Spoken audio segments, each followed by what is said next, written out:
Alright, we're good. The Gucci, the Tamaguchi.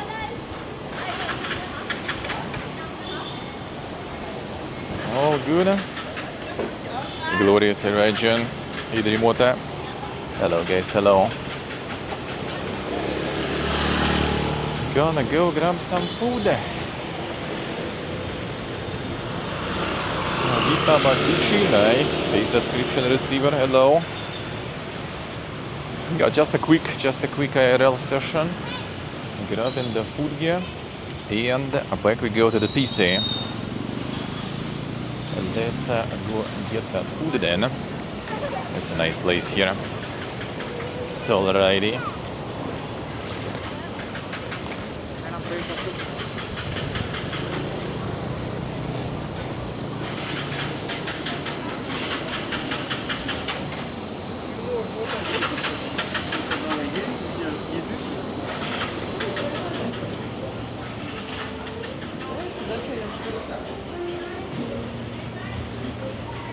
Get here maybe then.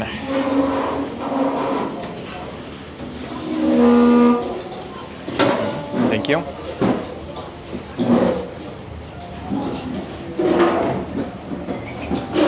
There we go.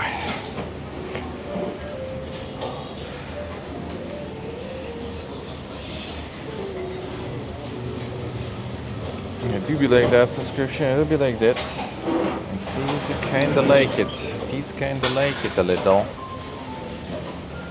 It is very nice. It is very nice. Right. Getting moved for now. There we go. Alright, let's see. Actually, wait a second. You guys probably want to see the menu. Love these chairs though, yeah, they are quite something indeed. Alright.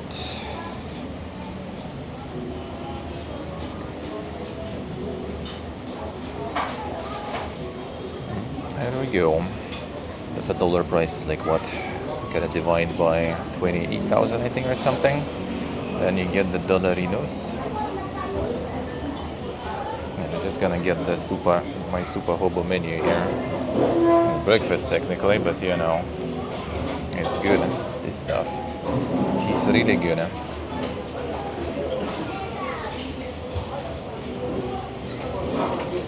And the amiibo core. Yeah, it's all kind of breakfast options. But they can serve them all day, and they're nice because everything else is kind of like more generic, you know, some regular like mushroom cream soups, you know, this kind of stuff. Boring. That is kind of boring. We have the meat gear.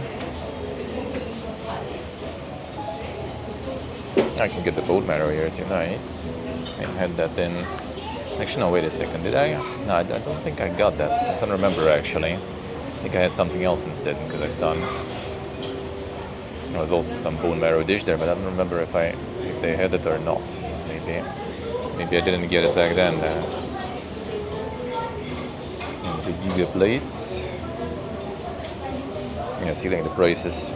Prices just duct taped in. Shit changes quite often nowadays, man. Well, the breakfast price is actually kind of stable though, since we're here. The pizza is bought in. They have some insane pineapple. Totally no banana. Oh yeah, they have Hawaiian pizza. There you go. Get them pineapples, man. Get them pineapples.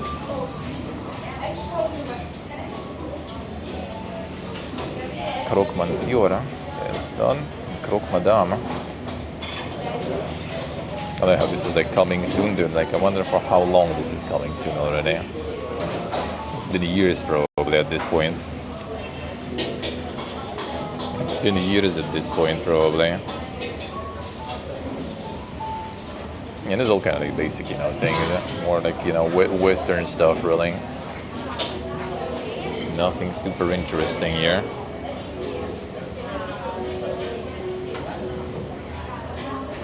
Different rice dishes. A lot of this just doesn't exist already anymore, looks like. Unlucky.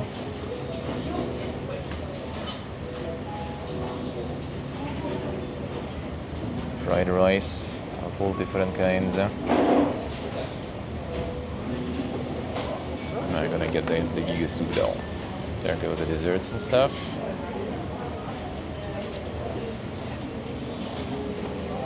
Oh, and the drinks. I'm gonna get my super soup then.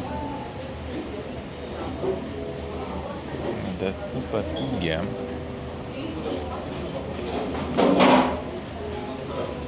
Let's see, put it this way for now. Just so I can make the order. So we order. There's the coffee. And some coffee.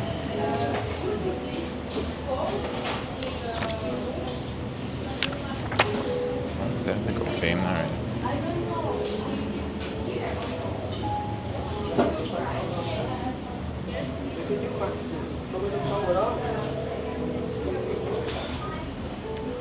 No. Mi boho, please. This one. Yes, one. And salted coffee. Ice. Yes. Thank you. Alright, now we wait. No, you wait a bit. Alright.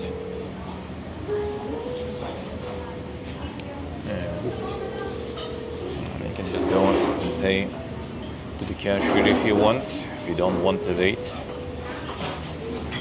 Don't need no tips, nothing. The tax is already included in the prices still. Hey, Glorious, thank you. The insane streaks, thank you, man. Yeah, like the hotel at the entrance also. I think basically the hotel pretty much like here, like a reception, and they just kind of like send you in another place. First time in this one? Nah, this one I've been many times there.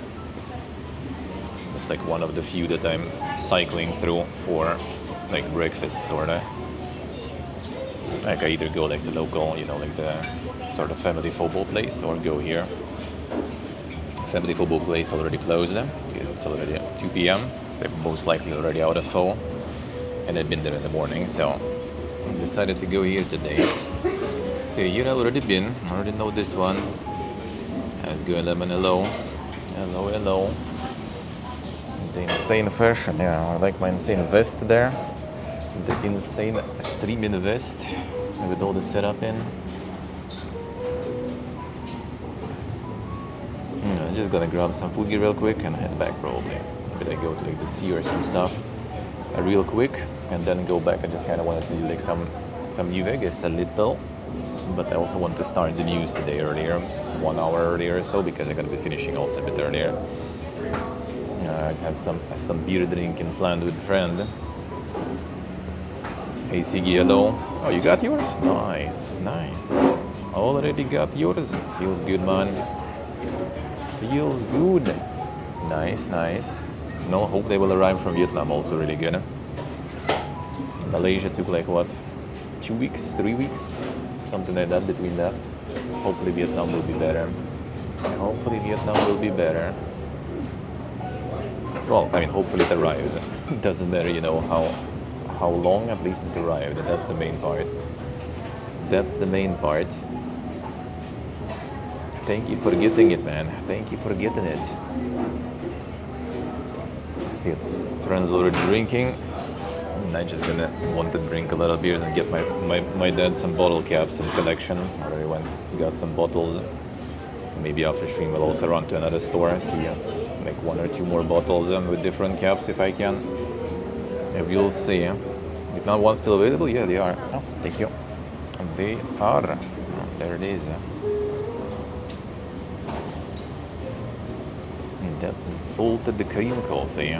So all this on top is the salted cream, which is like pretty thick here. I can't even mix it in really there. Should go Akko. Come back to the dungeon. Thank you, sir. Thank you, man. Thank you. And the tier 2. Appreciate it, man. Appreciate it. Thank you, sir. I like it, man. I like it. It's amazing. It's amazing. The practicality of the vessels. Waterproof? No, this is the regular one. Not really waterproof. Not really waterproof. But optimized travel indeed do be quite nice. I do agree. It's really good, Guaku. It's really good. How are you doing? Yeah, postcards do be available from Vietnam still. 1 second. I mean, bot is posting them sometimes, but I can get them for you here. There it is. There it is. Gonna be available until the end of next week, until like Thursday or Friday probably. I'm not sure if the post gonna work on weekends, so and we're leaving on Sunday. And I already posted like on Discord for now. One of the flights is already fucking cancelled, so we are in for a fun adventure at the very end.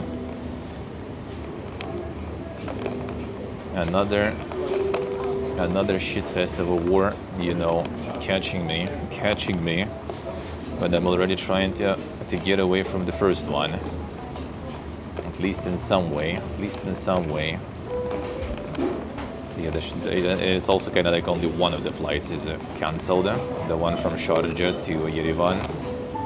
So we still kind of technically have our flight from India to Emirates. And I kind of wonder how the cancellation or replacement will work, actually. I wonder.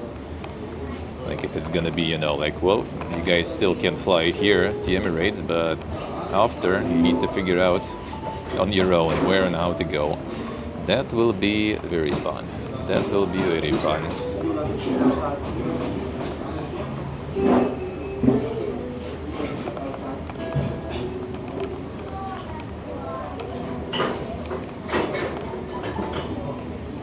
Oh, damn, Guaku, I see. Yeah, so you posted in Discord. You sorted out in the end? Did you sort it out in the end? Did you sort it out? This is making game. I think he already was making some. Like a few years ago. This sounds risky, man. I don't know how it's gonna go. The problem is like that those were the cheapest options we had to travel. So yeah, kinda, you know, I hope I will manage to salvage it because it's gonna be like way too much money then. I don't want to spend that much on all this Fiesta. But I mean, there's no options.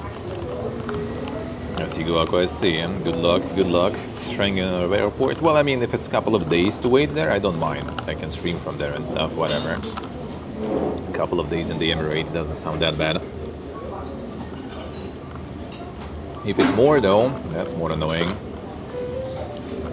And the fun part, even we can cancel all of them, right? And just try to go from India somehow else. There is no other options really. Like pretty much all the flights go. If we go to Armenia, pretty much everything goes through Emirates. Or there is option through Turkey, but that shit is like 2 times more expensive, I think. In Dubai, close to it. It's like, I don't know, 20 kilometers away, Sharjah.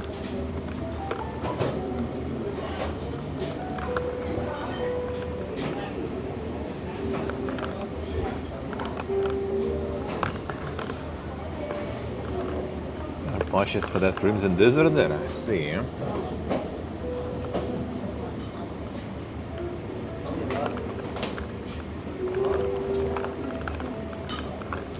So it's gonna be interesting now.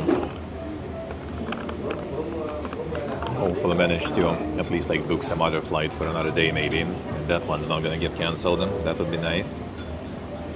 That would be very nice.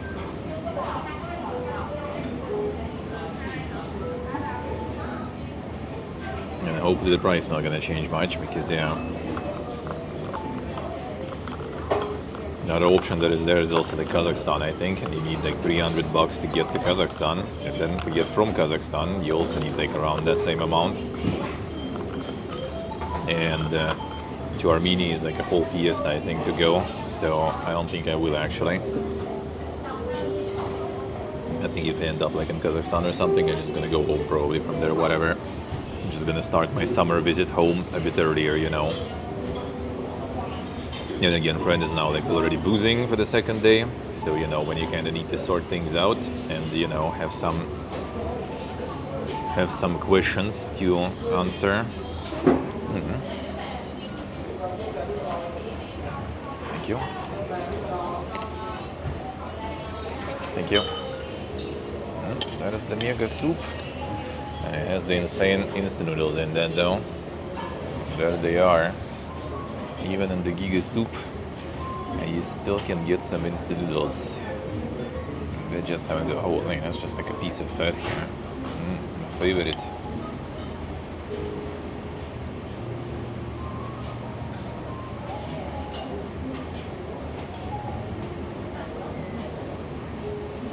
Yeah, this basically 2 buckaroos. This is 2 buckaroos here.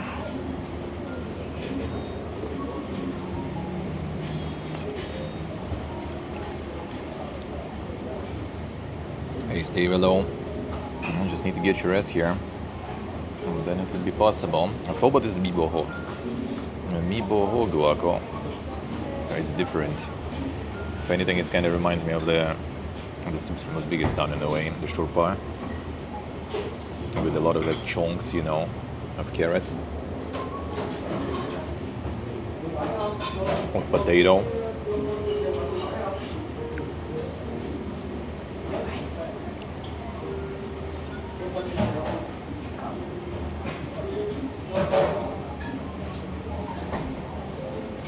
Send with postcard, yeah.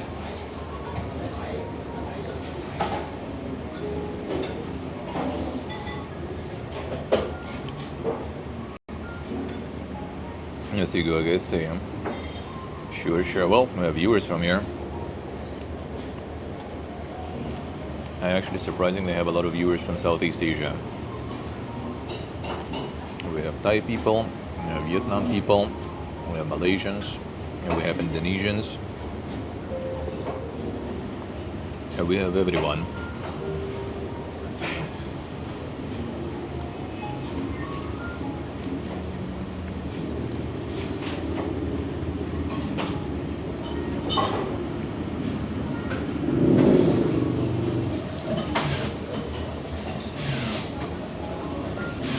Dubai airport is insanely big, yeah. No, we're going to be in Sharjah, so they're going to be a smaller one. If you want to be in Sharjah,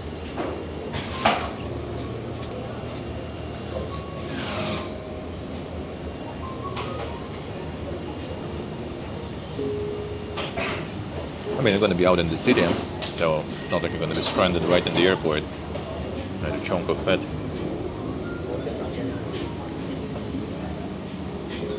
But it's some tasty fat.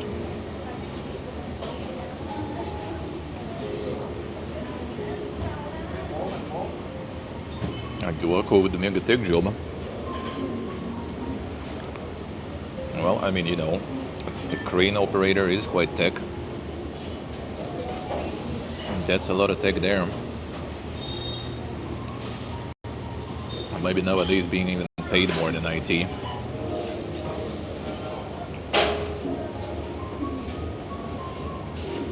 To be honest.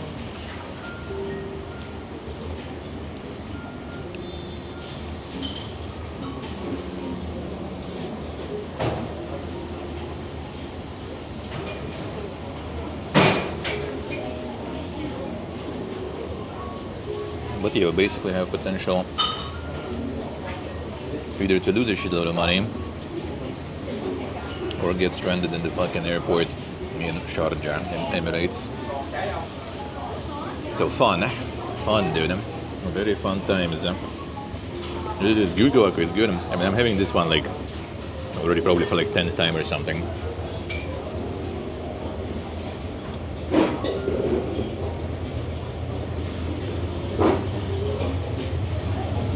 This and like the basic phobo are probably my most favorite ones. It's pretty much like really soft stewed beef.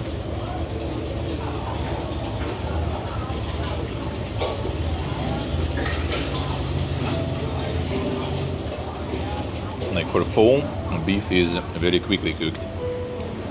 Like it's just like thin slices that are just basically like, you know, dumped in the hot water in a hot stock, and they cooked. And this beef is actually, you know, like this is stew. But also a stew version of this, which is actually a stew with no ramen.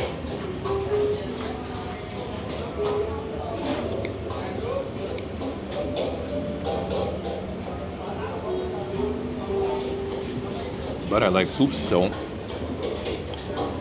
I don't mind crushing after eating this for breakfast. I mean, it's kind of late breakfast, I guess. Not super early.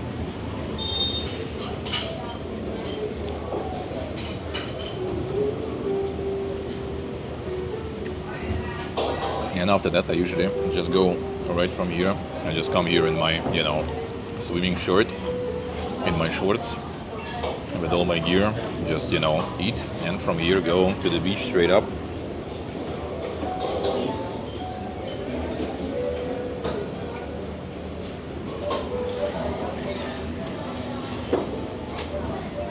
Yeah, it's not super greasy, that is true, that is true. Sometimes pork can be kind of greasy though, no, kind of fatty.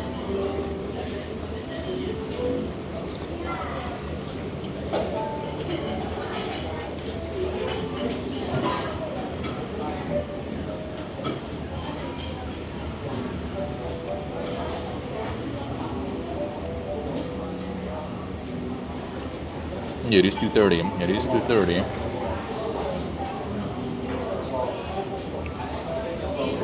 But usually I eat it in the morning, like around 10 probably, not super early.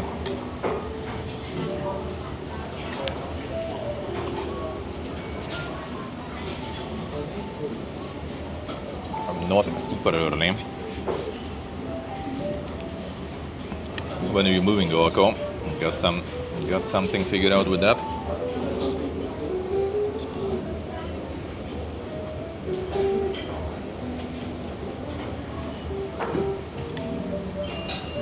I need to move nowadays in some less fucked up places due to all this fiesta.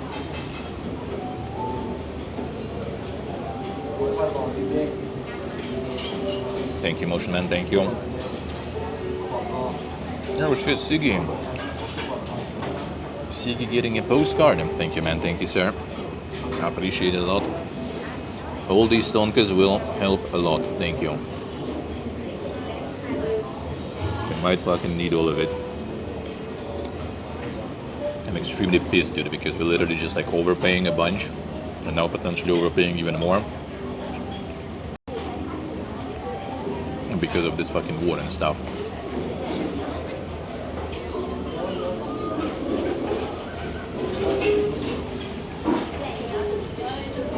Like, it already was quite the trouble, you know, in terms of prices and stuff.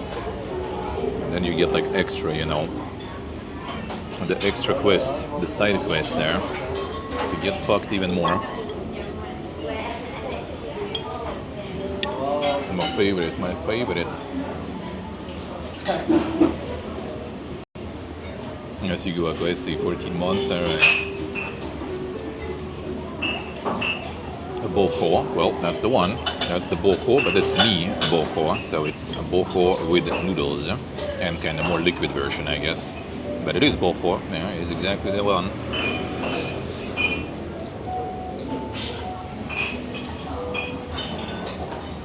Stewed beef with vegetables, but in this version, it kind of made into soup with some noodles. You can get it more thick with no noodles, just with bread. That's exactly one. I do agree. I probably like this one the most. Except maybe for like the most basic full bowl. And that's probably still the best one, my favorite one. The easiest and the cheapest one too. You can get it here on every corner. And we have like the family cafe, like pretty much in our building. Or you can just go and get some pho.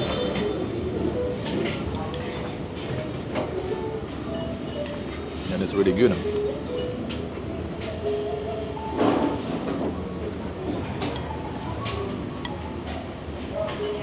daytime and all the setup though, and you just get like super sweaty after the soup. Like in the morning, it's colder, well, colder, if you can say so.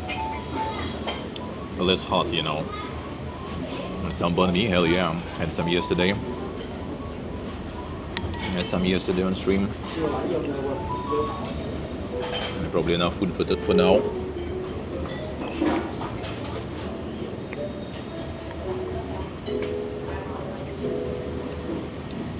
For now, probably enough.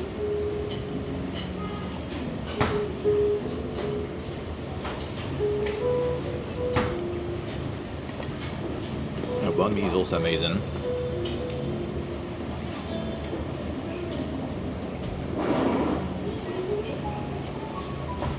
The pickled carrots. I know that one. It's actually kind of funny. I don't think I've seen it here that much whatsoever. But we had a lot of it in Russia. Even though they call it Korean carrot. But I think it was actually Vietnamese people who kind of invented it, sorta.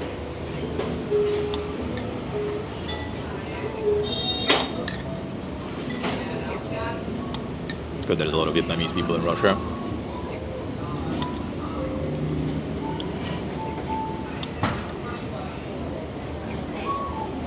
Like my grandma's brother lives in the city, but there's like a lot of Vietnamese.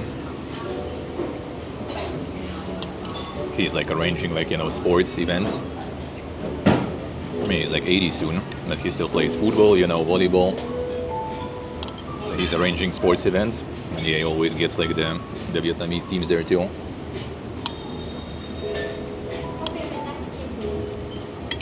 Coming to play some footy and stuff together.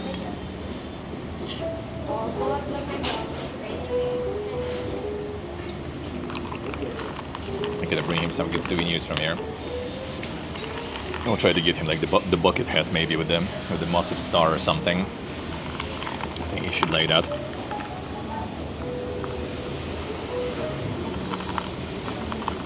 We'll see, maybe some like dang t-shirts. You know, he's also old, so you know he's kind of like the Soviet style person. So some of the local, you know, Soviet style things, it will be nice. I mean, being here is kind of like, you know, time travel. In terms of like, you know, the street like banners, arts, decorations. Even though I myself barely caught that time, you know, back home. I lived in Soviet Union for like 3 years of my life. Since my birth. Alright, done. Alright, let me get the monies.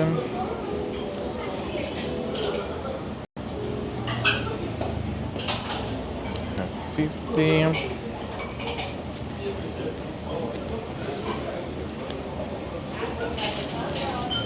$20 and $5. There we go. Perfect. Should be it.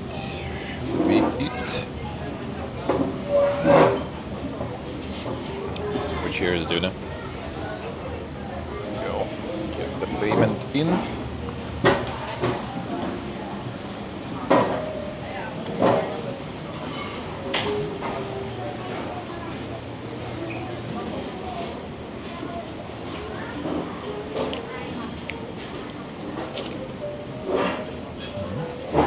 Thank you.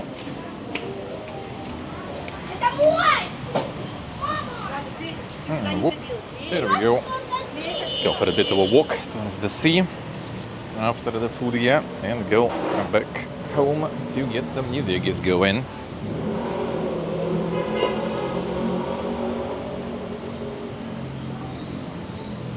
Building some insane stage here. Or the hotel extension or something. The sand. Yeah, the wind here can get quite something. which is actually a good thing most of the time, because you know it's fucking hot, and it would be quite humid also without the wind, I guess, because of the sea. But it's actually really good because of the wind. It's actually way better.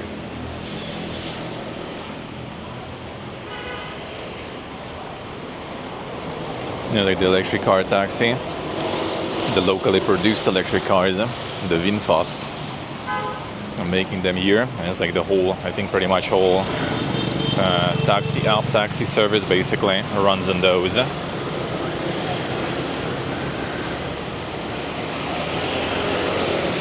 Alright, question time.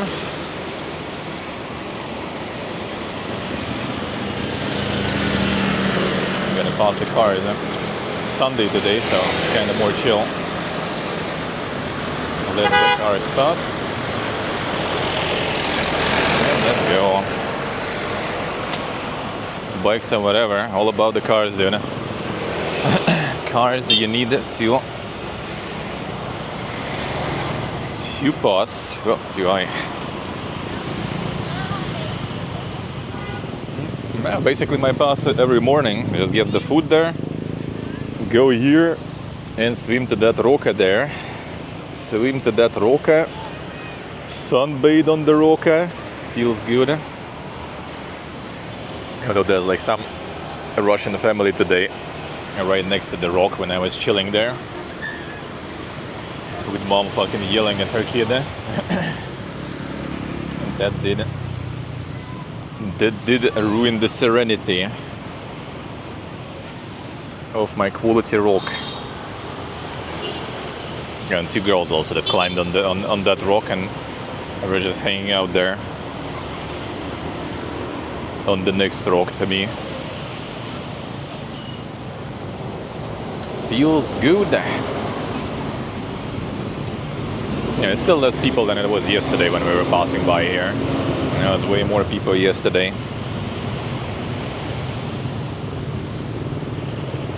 Yeah, there was like some event, so they still didn't clean it properly after the event yet. So it's quite something here. With all the trash gear. Yeah, there's the sleep bus. Yeah, on Sunday I'll try to stream from one. I'll try to stream from that. Yeah, I could pass that already, but I'm waiting for the bus. Waiting for the bus to pose a little. There it is. Yeah, on Sunday we'll take one. I think it's also basically kind of like local production. Like they make a lot of those buses here too. Mini buses, actual buses, everything. It's very cool, very impressive. Especially now that the car production back home, for example, is complete fucking dog shit. Whatever we had, it's all kind of gone. And what they make nowadays is basically just getting this, you know, like a Lego kit from China delivered, slap their own brand on it, and sell it for a shitload of money. Way more than the original from China, actually. And if you want to import a car, then you're gonna pay fucking taxes that are basically like another price of the car, so it's very fun. And ironically, after like living here for some time in Southeast Asia, I'm kind of considering maybe when I'm back home this summer for the visit, maybe I will fucking motorcycle license, whatever. Like I have the car license, but motorcycle you need to receive separately. Just get one and an international driver's license, and well, I will be equipped then to be a superbiker. No, looks like someone's laundry flew with all this wind. A rookie mistake. Alright, let's go back up. Connection will die in the elevator again.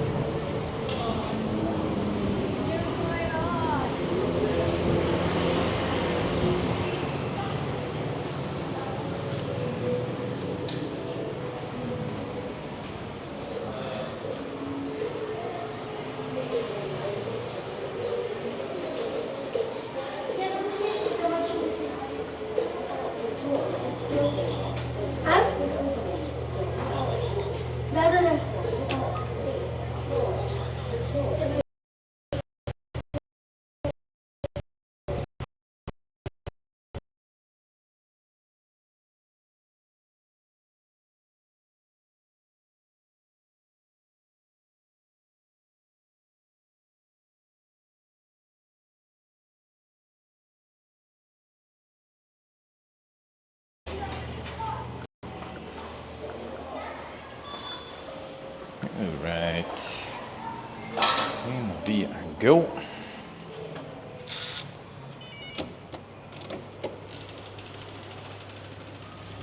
In we go.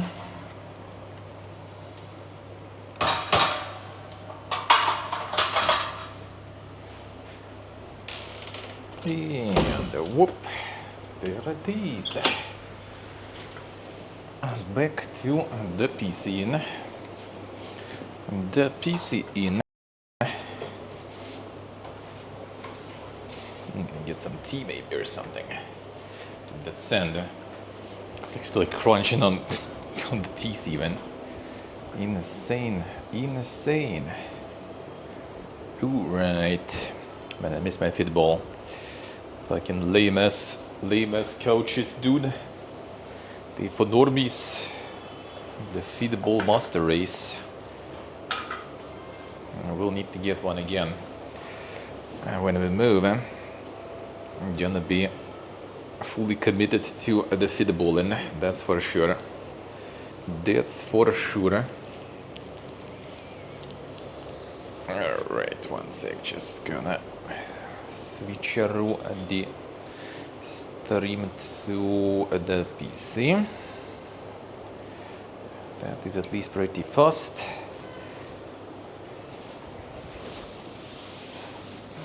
The microphone on, not like the last time I forgot yesterday. So I'm gonna be like doing like some small aerials pretty much like every day, except like Wednesday next week, because Wednesday I'm probably gonna take a day off. Already last day off here before we move. So I'm gonna try to sort out as much stuff as possible, you know, with more time from the day offs. And that's gonna be Wednesday probably. And the rest of the days, except Sunday, because Sunday we're already going, I will try to do little IRLs. We're still gonna do some snorkeling, more underwater streaming. And we need to do some air streaming also from the drone. We'll do that. Other than that, basically, like in Vietnam, kind of in current at least, places we were visiting in Vietnam, my plans are sort of done for now. Alright, Gloria's already. Thank you for stopping by. Have a good one, man. Have a good one. Have a good one.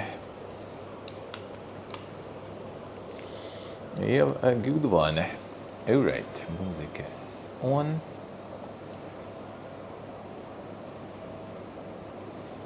Alright, I just gonna do a little switcheroo, so it's gonna be down for just a little bit.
Good. Should be good, I think. Sorry. Took a little longer because I was PP again. Happens. Happens to the best of us. Happens to the best of us. A little PP again. Alright. Alright. Should be back. Should be good. There we go. Hey, Sock. The hello. How we doing? Ooh, right, one moment. Just gonna turn all this little setup off stuff. A little IRLs next week. A week after the next one, we are in Cambodia. It's gonna be a bit more IRLs, longer IRLs, and some PC streams too, probably. I do kind of plan in Phnom Penh at least to get some sort of apartment, pretty much, so we have, you know, place to stream. Because we're gonna be like in Cambodia for like 2 weeks pretty much, and that is like, I mean, not that crazy much in those places where we will be to see for that long, just in IRLs.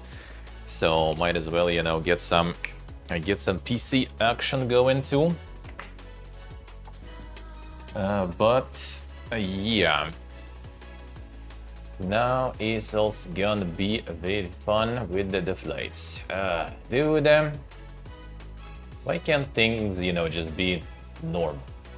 Why can't things just be as they supposed to be, you know, without fucking quests, some side quests, you know, and shit like that? Why can't we just have it chill, have it normal way? Always should be some fiesta, man. Alright, done with this.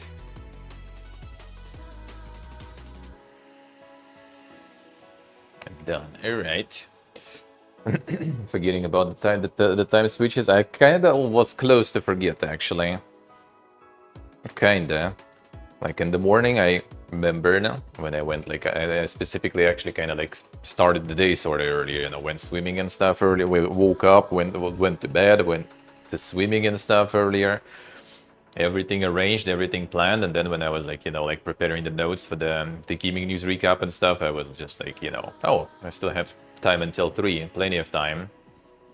And then after a little, I was like, wait, no, I'm not starting at 3 today. I need to start at 2 today. So I have less time. That was enough. It was good enough. But I shouldn't really, like, I legit randomly, like, learned even that the flight is cancelled. Because I just took a different phone to check completely different things. And unblocking instantly didn't work, so I could see the notifications. Because like Trip, for whatever fucking reason, they kind of very low key with that stuff. Like I would be like, you know, yelling everywhere, you know, like fucking alert, the flight canceled, brother. Something changed in your plans. No, they just like sent an email. Good thing at least that they did. Because other than that, you see the changes only when you kind of like go through like a whole bunch of fucking menus to check your trip, and it says like, oh, we have some changes regarding your flight, and you press on your flight and it's like, well, it's fucking canceled, dude. Oh, thank you. Good thing you didn't say shit about it, really. Probably just so they don't, you know, have more people who don't even know, so they don't need to pay anyone anything. Because I heard Trip actually does not refund fully, they just give you like a voucher for another flight. Which, I mean, in my case would be whatever, we still need to fly. I need to fly somewhere anyway, so, you know, I'll take voucher, you know, I take anything. Just give me some decent fucking flight, dude. So yeah, it's gonna be fun. Another fucking side quest. Another one. And what is even kind of more interesting is that there is no even like the decent like flights from like Delhi, from India to Russia. I was like kind of like, why? Not so sure. I'll look into it though. Maybe I'll find some other options. Maybe like not Moscow, but somewhere else. Like if everything else will be too expensive, I'll just like start my, you know, summer visit home a bit earlier or something. Whatever. Whatever. If that's gonna be, you know, reasonable and the price is fine, I'll take that option. I'll take that, because all the prices are fucking insane. I need to also sort it out probably already fast, and, you know, I plan to drink some beer today. which for me is fine. I'm gonna drink some beer today, and even in the process, I'll be all right, and tomorrow I'll be ready. But like the neighbor is already like, we agreed to drink beer today. He already started yesterday, and I'm gonna continue tomorrow probably at least. And when I told him, he already was like, "Well, I'm not in condition right now to sort this out." I know. I don't know where you will be actually though. So I might do just things on my own already, whatever. There's gonna be no good options and just like fly alone, whatever, fuck that shit. Had enough. Alright, 1 sec, gonna go wash my hands and turn the setup off. 1 moment.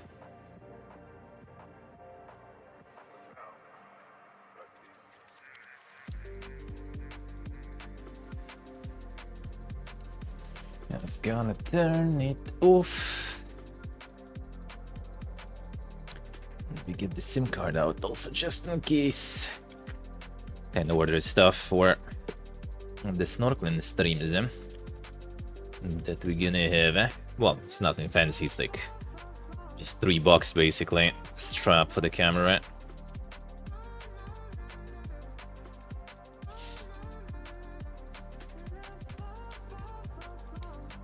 And I wish they had like, you know, the points where you can just like go and pick your orders like we have at home, for example, on your own terms. But you have them kind of like delivering, but not delivering to your home.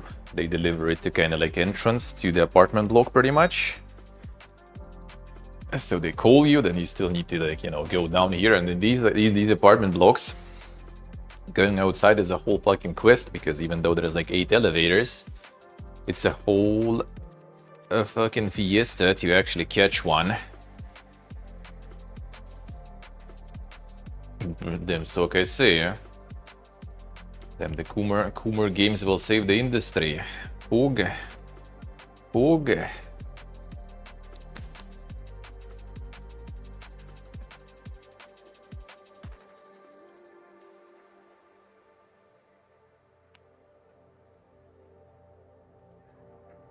See, let's see.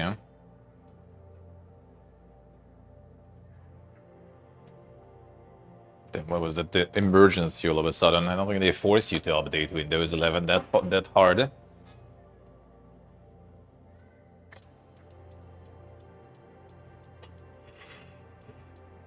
Yeah, some people do be like that though. Now you gotta get the emergency. Urgent.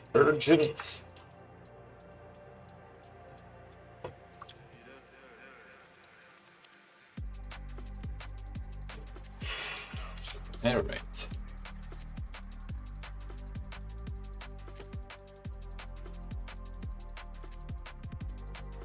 Done. Turn that off. And get the maybe tea real quick going. Well, we already started the game too.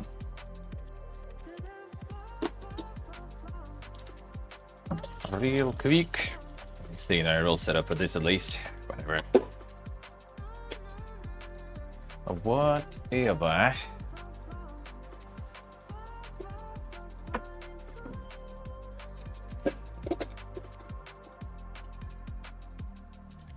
That is whatever.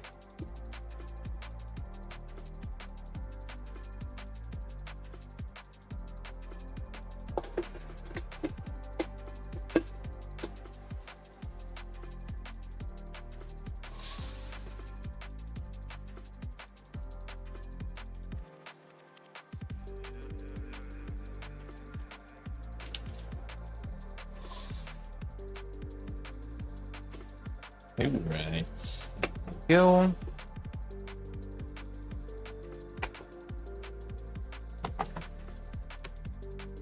Whatever replacement flight will be available to take also. It's gonna be like friends' work days. I at this point don't give a. I'm just gonna take it, whatever option we're gonna get.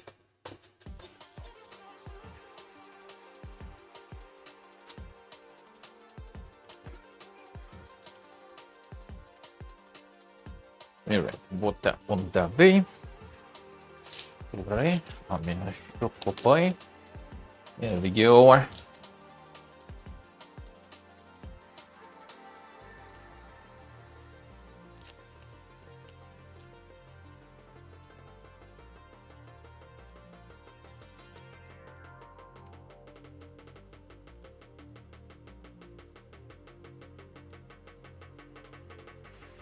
Using that shit for bank payments? Ah, I see, no ups there, I see. Imagine the phone. Imagine the phone. My parents are pretty advanced with the ups and stuff, thankfully. And even grandma. Both grandmas, actually. And one of them literally just fucking runs VPN just to watch some VPN slope on YouTube. I don't even know why. I don't even know why. But she does use the VPN for that shit even. Well, my brother set it up, of course, but yeah, she does know how to use that stuff even. Everyone's getting a very a very advanced with tech when you live in the Fiesta like we do back home. You kind of need to. Otherwise, you're just missing out on everything possible.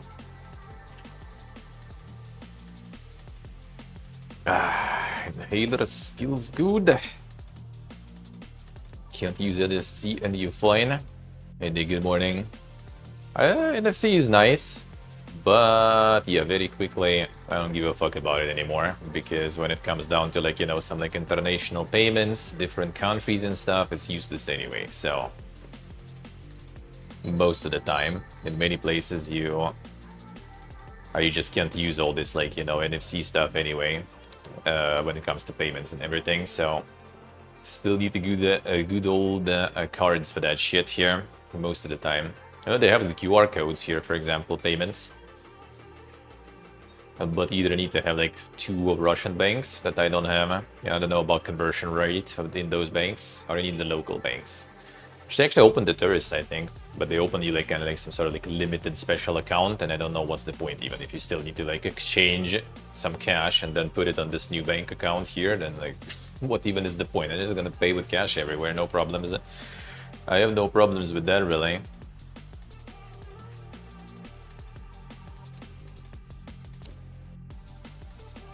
Let's see.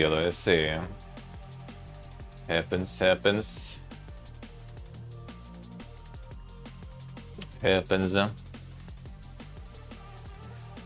Yeah, I got lucky with that in that sense. And I guess also the fact that they were playing some video games with grandfather back in the day. Fucking King's Bounty and stuff. Imagine things, yeah, that doesn't sound good. I mean, phone app, phone, unironically, would be way easier, because everything usually there is already kind of very straightforward. You just tap the shit with fingers, done. It's all very simple. Alright, tea on the way. I'll need a few more rounds and passes over this, but it's gonna be on the way.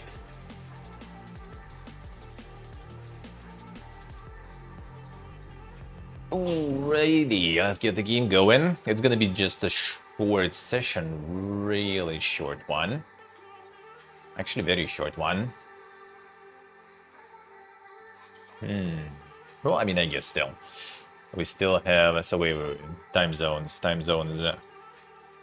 So 5 p.m. local time, I need to switch my, like I usually do. And today, I guess I will do it 4 because I'm gonna be finishing earlier today. So that means 1 hour. Well, I mean, fine. Quick session of PPGs. A little bit.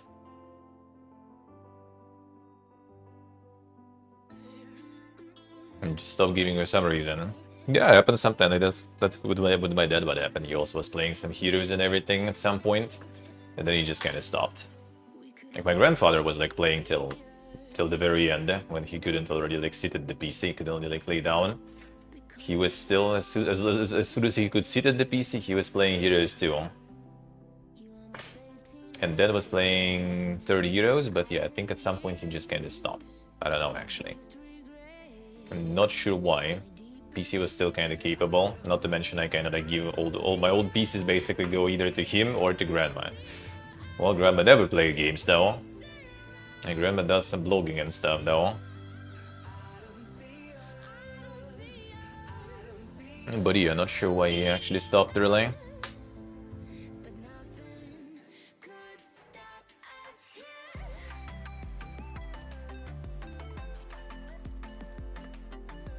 Get 6 crushes there, Nick. Holy shit. Very unstable.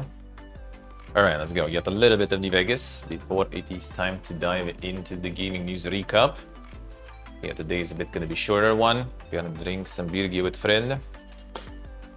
And yeah, muse over, you know, all the shit now. And look for the options, I guess, to book also already. To rebook. Fucking A. Alright, let's go. I'm not even mad about the fact that it's cancelled and stuff. It's just like even the fact that, you know, most likely whatever options we're gonna get instead are gonna be more expensive. Like I wouldn't even give a fuck if I would need to stay like for like a week or something in Emirates just to get the proper price. I'm down. At least I'm gonna stream that shit too, you know. Why not? I would be alright with that. But as long as we still can get options that are reasonably priced, because it just like feels weird spending more on the things you already kind of had nailed down there. And you now need to do things differently and more expensive, dude. Annoying.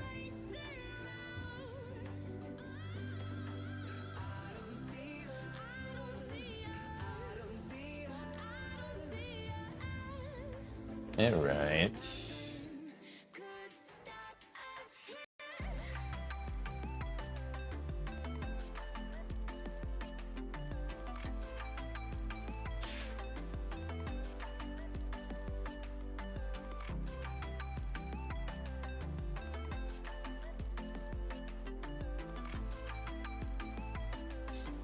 Let's go. Done. And done.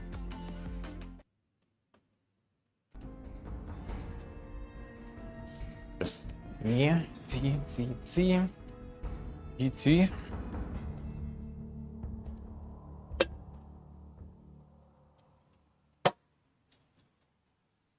Right.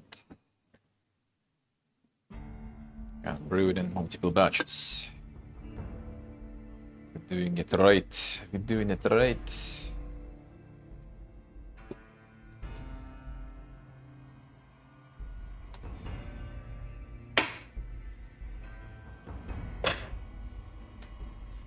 Alright. Waiting for another one. Let's go quality anew. Prim has a new sheriff. That should keep the powder kegers. Alright, so we did the boomers. The boomers were done.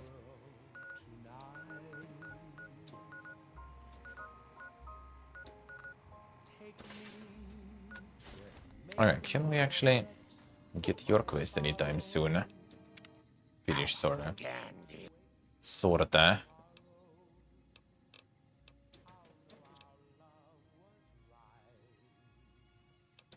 Some more. Oh, medicine also. Dr. Henry calls them antipsychotics. I don't know what they're supposed to do. They just make my memory fuzzy. Oh, Ah, new Tabitha. Tabitha was Grandma's squad leader when we both worked for the Master. She wasn't very nice at all, but she was good at the chopping. Almost as good as Leo. Oh. So much adulting in a week already? Oh man, you tell me. You tell me. What do you... I'm getting so much of it lately in general. Oof. Now with all the flies being destroyed, it's gonna be even more. Is that enough actually?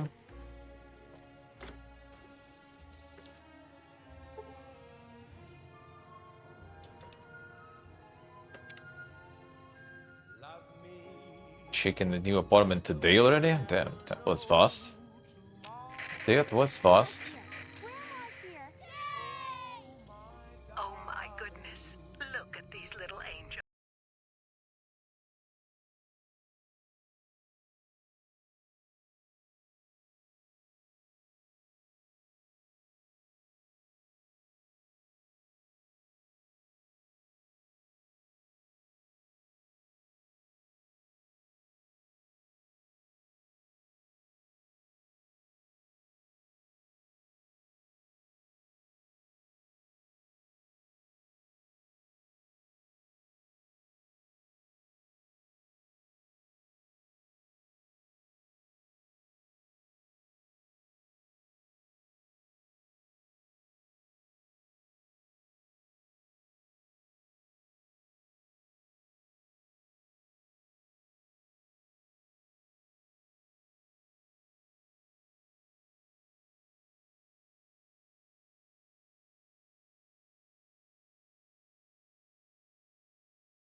What the fuck?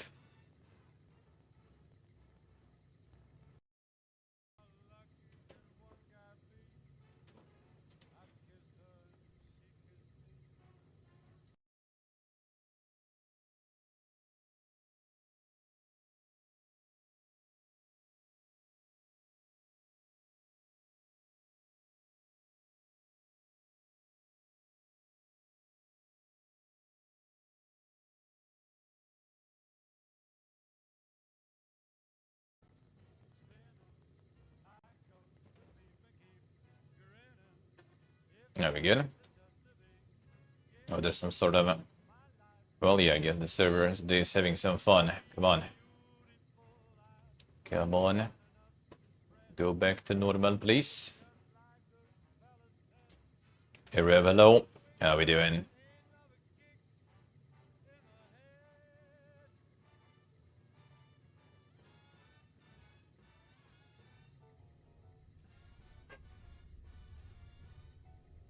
Farm is 25 square meters. Perfect. Perfect. That's good, Rema. I would take that. I would take that. Honestly, I would take a cut to my apartment back home. Get even smaller one. Dude, they actually like learned about my Omega plans. As usual, man. Okay? I decide on some PPG shit, and everyone like, learns about this and it's gonna ruin it. I was like thinking about like, getting some sort of like fucking container or something instead of a house. Like just get like enough saved for some decent plot with some infrastructure and get like a fucking container there, insulate it, and get that way some insane, a gaming cave studio, and then slowly like, save and do something else. Maybe actually build something myself, as a content for stream too. But guess what? Like a few days ago, there's like, old news all over the place. Like, yo, all the people like buying fucking containers and stuff now because all the prices for everything are so ridiculous that people started buying all the containers. I'm like, bro, you guys gonna ruin even this little bit for me. Like, what the fuck? Will I like live in the tent then or something completely? If you like news, you're gonna love our next segment. A package courier found shot in the head near Three ultrawide monitors at the bigger place. True. and made a full recovery. That's the only reason, probably. Yeah, just fit more monitors in there. Also in the headlines, unconfirmed Oh, reports don't say you an worry your unsure silly little Yellowstone head about developer that may have pumpkin. uprooted from his Grandma posted knows what she's backyard doing. in order to be present at All right, so what we're gonna do? Keep taking meds every other time. Worth the risk to remember your family. has become their main strategic Too dangerous. this move Medicine isn't doing you any good. I want you to stop taking it altogether. Let's go. Oh, my stars. Are you sure? If I don't take any medicine at all, Leo gets especially cranky. I can't stop him when he's like that. have you ever said Let's go. All right, dear. If you're No really medicine.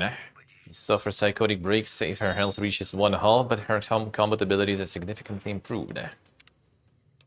Should remember family. I mean, not even that evil, I guess, kinda. Kinda. Camping up at the summer place. Well, in winter, that'll be kinda tricky, I guess, even though doable, but tricky there, tricky.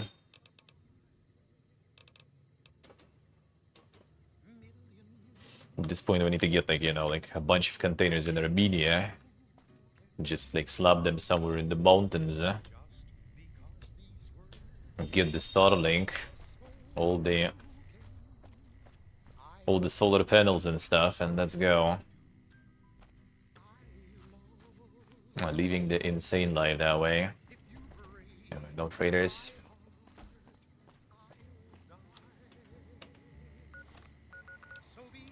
Alright, so did it take the kinda done then? Kinda.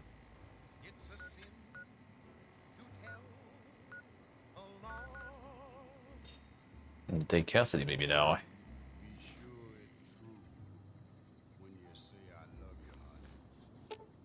Call Grandma's got a present for you. 30 kilo, I see. till alive.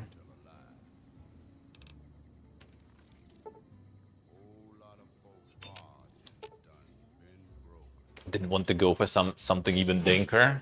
But then, if it's such a kind of like, well, wouldn't say it's a small loan, let's put it that way. That's a lot of money, but still. Couldn't you make the jump instantly to like, I don't know. Actually, I guess I don't know. Why would you need like 3 rooms or something, right? It's the usual stuff. You kind of like trying to get like all those massive houses and apartments in hopes that, oh yeah, I'm gonna have like, a wife, kids, insane family, and then you don't even have a wife. Or sometimes you do, and then no kids. Or sometimes you do, and then kids are like, well, you know what? I'm like fucking 16 or something now. I'm out of here. I'm gonna be studying in some other city and never return back. Don't care about your house no more, brother. Ladies and gentlemen, you're listening to me, Mr. New Vegas, and you look extraordinarily beautiful right now. Well, you know what that means. Looking at 3 rooms actually, I see. For some news. Lego and Weeb figures also need space. True. Contact between traders from Now, I would like if I would go for more, I would go for probably 2 maybe or something. town may be in trouble. Like I would make sort of like Tensions are brewing and like I would have the same I had at home right now, right? and the large My number of insane kitchen, seeking refuge. doubling a studio sorta. The leader of the kings who would only identify And we would like set up there a little also to make it like a full kind of streaming studio room. And then another room will be just kind of like to go sleep somewhere. he didn't want to see the NCR in the Or maybe still sleep in the same room and just make the separate room kind of guest room. So like, they don't get the people in the room with all my equipment and everything, so I don't need to move anything there or something. Just like a separate room where you just gather with friends. Nah, I still kind of dog though. because you deserve it. 25 to 70 with the same furniture, I see. Dude, my furniture at home is like bad. Like the PC is basically like the PC table with all the like the kind of like storage behind also is the biggest part probably. Like it's that, the corner table with the PC and like this like stand for storage where my collector's editions and stuff from good old time set up. My bed, couch, which is mostly used when friends arrive, right? A little table, like the coffee table sort of. It's kind of big. It can transform into bigger one. Also, when friends arrive, pretty much, I don't use it myself. And yeah, like this, like 3 sort of drawers, very, very, very, very short ones. Drawers under the TV with the TV that I don't use also. And then there's like 3 storage containers on top on the wall above the TV. That's pretty much all the furniture I have. So like the TV set, bed, and PC table. That's pretty much kind of it. And well, like the coffee table, I guess. And that's all I have. And that's all I need, really. Thankfully, I have the storage room completely in the corridor. That one helps with storing shit at least. Grandma's got a present for you. Oh, yeah, I wanted to repair the shitty duster then. I know it's stupid to be mad about the boy. I'm so ashamed of it, but must admit the sleepless nights I've had about the boy. Yeah, we should be able to On silver screen, he melts my food perfect. every single scene. Though I'm quite Grandma's aware got that a present for you. Just in the store already. about the boy. Grandma's got a present for you. I'm not a fool, Oh, they can be done because it's temporary, I see. Lord knows I'm not a schoolgirl in the Always splendid to be temporary then. Come on in. Grandma's got a present for you. And your shit is temporary, but then you end up there forever. Classic. this odd diversity of misery. Welcome back. Gonna Feeling quite insane and young again. Good money, oh, way too good. Well, don't even have much to buy from the guy. Let's go to other traders then. Come. Come. Mama's got a present for you.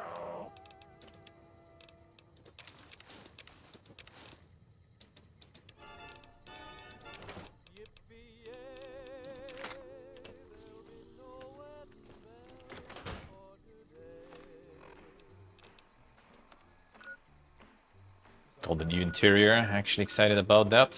I mean, to be honest, I would be kinda. Just not even like in general, but how to get it all going for streaming. Now after, you know, like years of using a bunch of different departments for that, you already kind of have some sort of idea how you should arrange things, more or less. That would be I've still got nice. guns and ammo. How much money you have, though? That's good. Khan's got cornered in the ruins of Boulder Grandma's got a present for you. City. DNCR let I've still got guns and ammo if you need them. That guy with the bit Siggy drag. The oof face. Sure, no problem. This is the USA, eh? That's the main problem for me though, yeah. Like all these, like, you know, arrangements, rearrangements, other things, they always like pretty pog, but it all gets kinda, yeah, like depogged by the fact that you just don't have fucking money for that shit. Or you kinda do, but you know, you're gonna go full broke mode after that or something. That kinda curbs your enthusiasm, I guess, let's put it that way, you know. Other than that, yeah, that would be quite exciting, actually.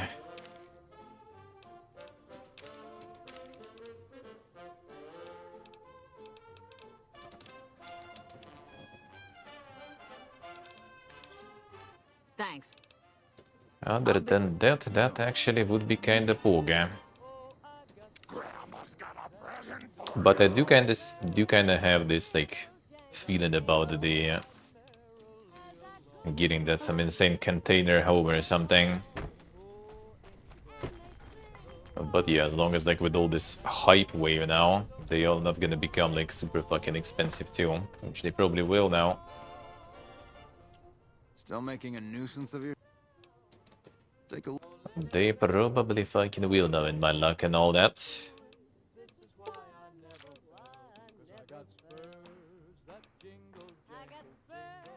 Gosh, ditch the boomer stuff then.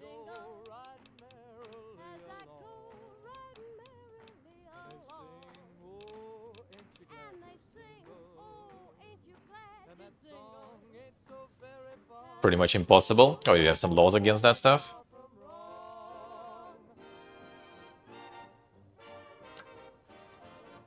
Not worth the hassle of the regulation, I see.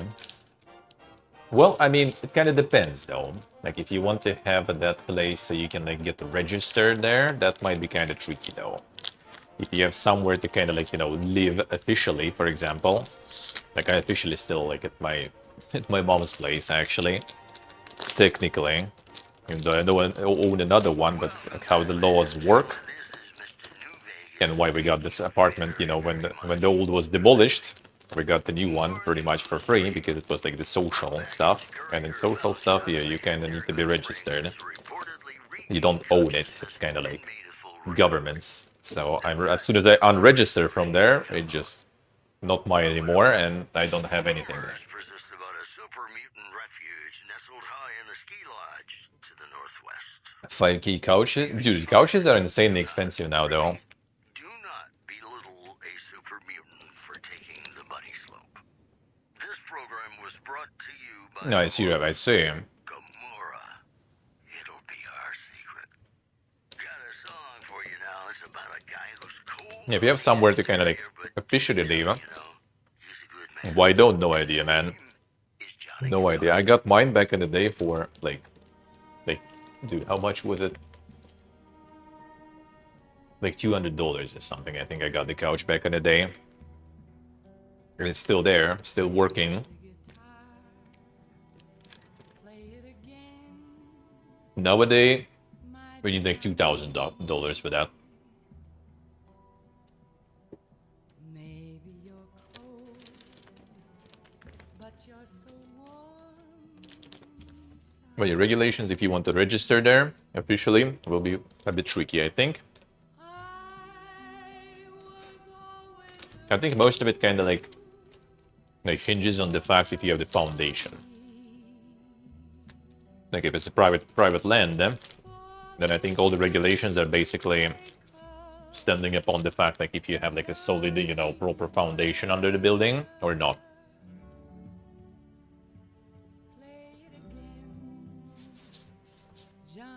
Like it's something movable, which container is, right? And it just stands basically on like pillars, for example, or something. Instead of having proper, foundation, then it's technically it's not even like a living house. It's just like a, shed, sorta. So you don't need to pay taxes for that, I think. It's like actually kind of like a lot easier in that sense. But if you want to register there and you officially live in that place, then you can't. Like it doesn't exist technically. It's just a fucking shed. So that has a bit of problems, but at the same time, that's how a lot of people operate. Like in Armenia, for example, where we lived in the house last one, right?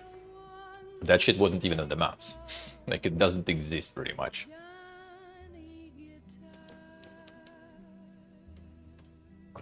Like I had no idea how to like get some package or something from somewhere because like what the fuck is our address? Like we have one kind of officially, but we check that address and like it's not even there.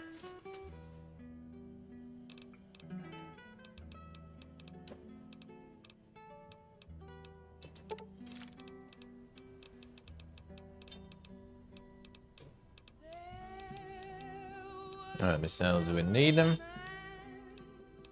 Some regular grenades I could just sell probably. Contain them, they heavy. We have 40 millimeters, we have mini nukes, so whatever.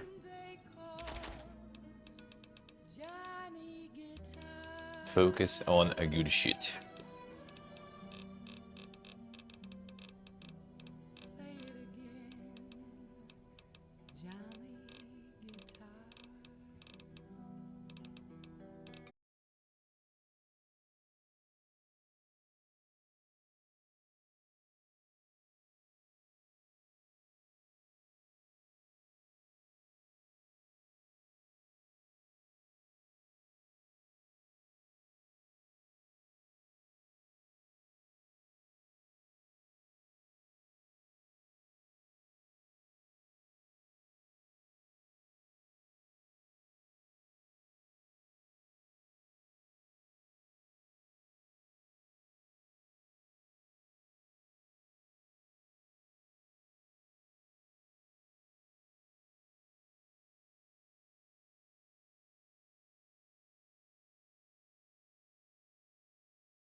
from the person who they sold to and pee poof basically. And that celebrity was just kind of, well, shit.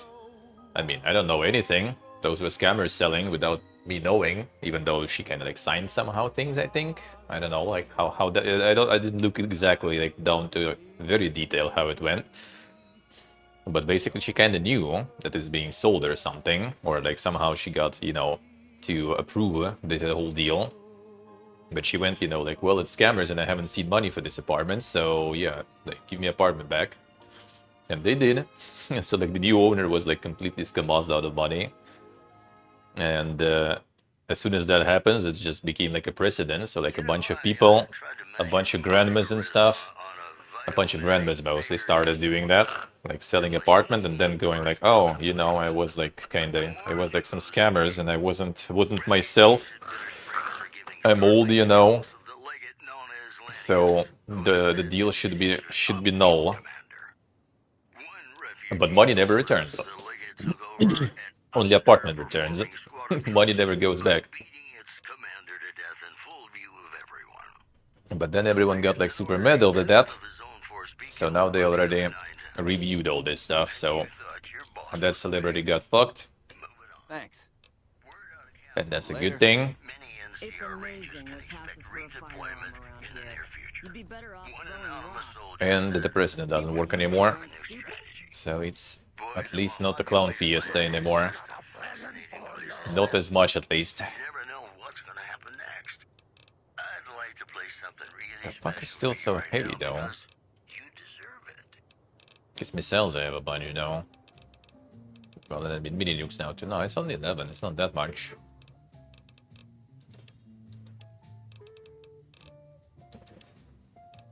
Well, oh yeah, I guess I carry both, like the missile launcher and mini nuke launcher, is it? Usually. Oh, Eddie, where are you?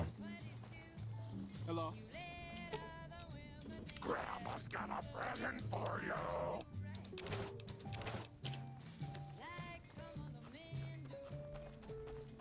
Investors might want to buy apartment that's already rented. Eh? That does sound kinda smart, indeed. Eh? Grandma's got a present. Oh, you still have combat armor. Come on. Can you feed that dome? Good. Eh? It's amazing what passes for a firearm around here. You'd be better off throwing rocks. Get up. Hey, Still making a nuisance?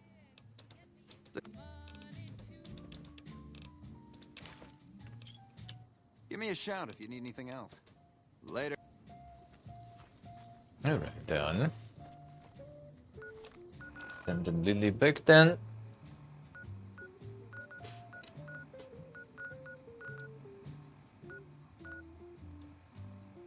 So Raul. Yeah, Boone, I guess, not gonna probably like the way we roll there. Even though we can take him, but yeah, whatever's gonna be happening after. Totally not gonna be his jam. Doubt it. Doubt it.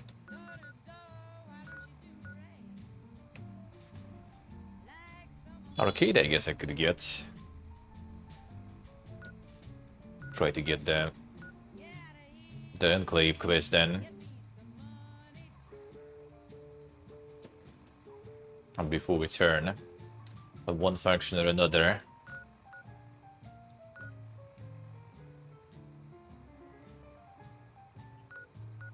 Cassidy also can join. Actually, maybe I just do the Vanguard's quests. That's where the Cassidy goes then.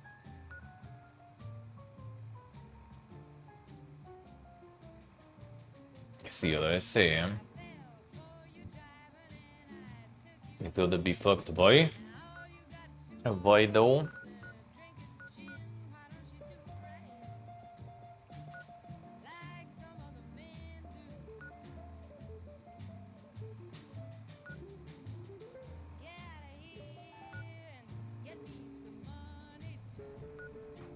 They'll be checking some perfect apartments then. Eh?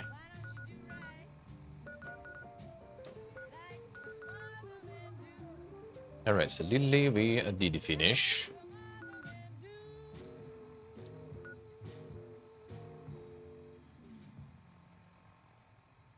Yeah, I think for Boone we basically will need to fuck Legion up. That we kinda don't want. Even though I guess we can fuck everyone up though. To some extent. To some extent.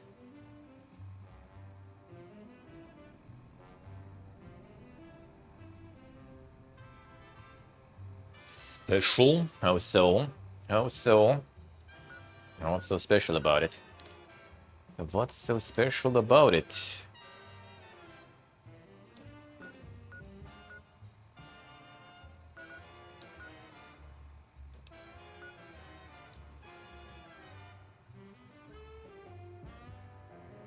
No, it's actual own entrance. Damn, son.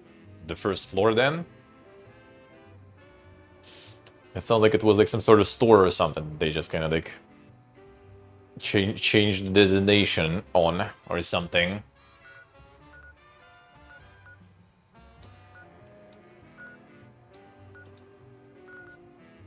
It does sound a little too dank. It does sound dank. In the dank neighborhood and stuff too, huh? Tend to get all your like security turrets and everything in place. Oh, better prepare, eh? Better prepare, eh?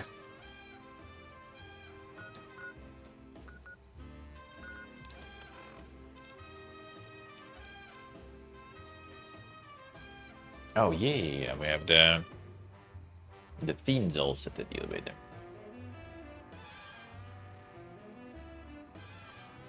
Fiends we could do one. No, actually, let's check Lily, I guess, with fiends. Are you gonna be any good there? Let's see. Let's see. Yeah, it could have some issues also from being like part of some sort of a store or something. Might have a bit of issues there.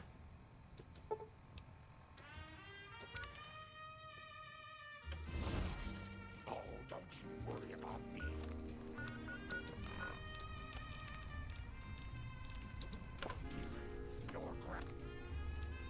grandmama knows how to stay quiet.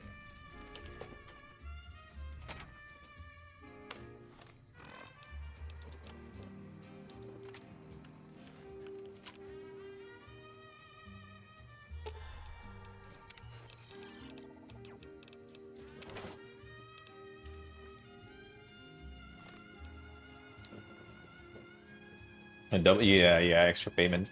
True. True, could be, could be. There might be different tariffs for that stuff there.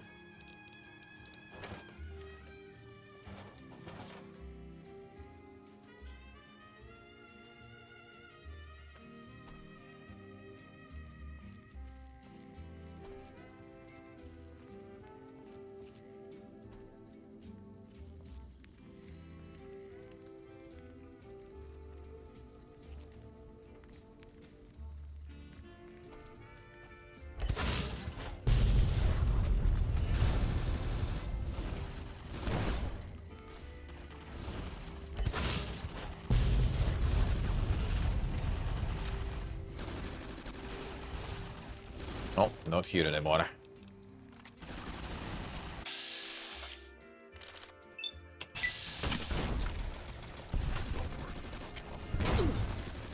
Not mine.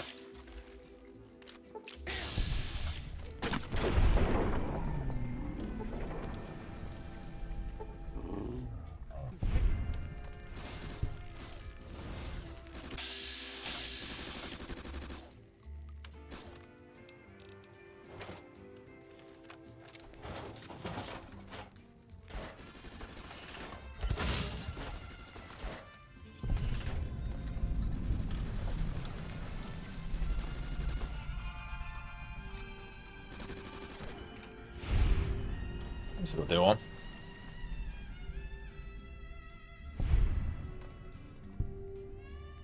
Let's see, let's see. You better check that, better check that. 100-year more, but 3 times bigger, I see. Does sound like okay value then.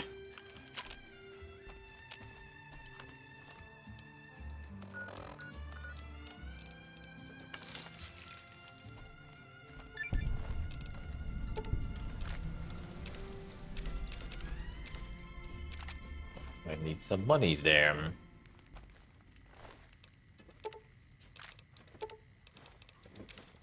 Welcome back to the program. This is Mr. New Vegas, and I hope I'm not coming on too strong. I've got news for you. Merchants are saying that there's been little contact between traders from Nipton in recent days, causing concerns that the isolated town may be in trouble. In addition, a package courier found I'm shot doing in the some head no in a rest goods for the freight wicked. reportedly See, regained consciousness and made a full a recovery. wicked game. Now that's a delivery service you can count on.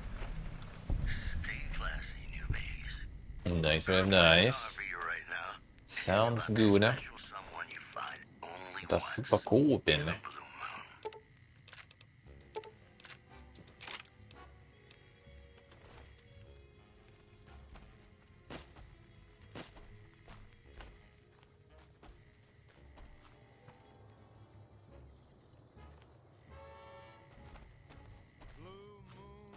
Roasted film on the window. Then to get like the grate on it and stuff, you know.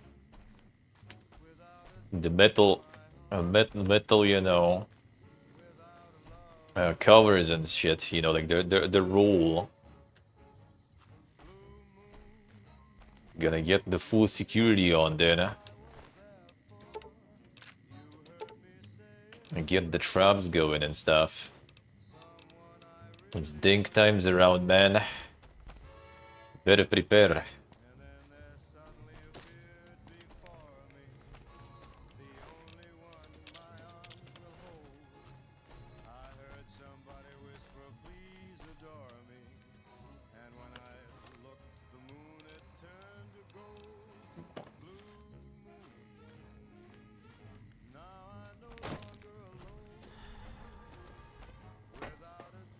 Oh, they get this like piece of ruins a separate location too. No, they like a one-way transparent ones. Yeah, that would be nice. Now, first floors are like, yeah, not my jam.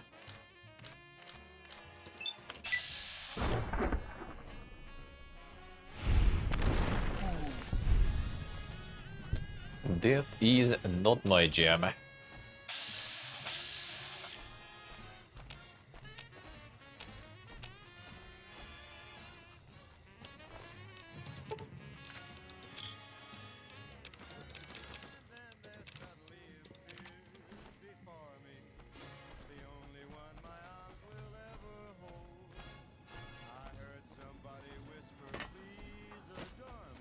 What did this guy?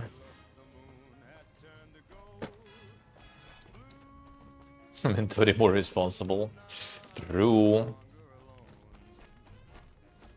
Yeah, probably knowing how it works with Bethesda, yeah. With like some server side. Well, I mean, technically it should be server side, because if it would be client side, then you could just inject anything in there.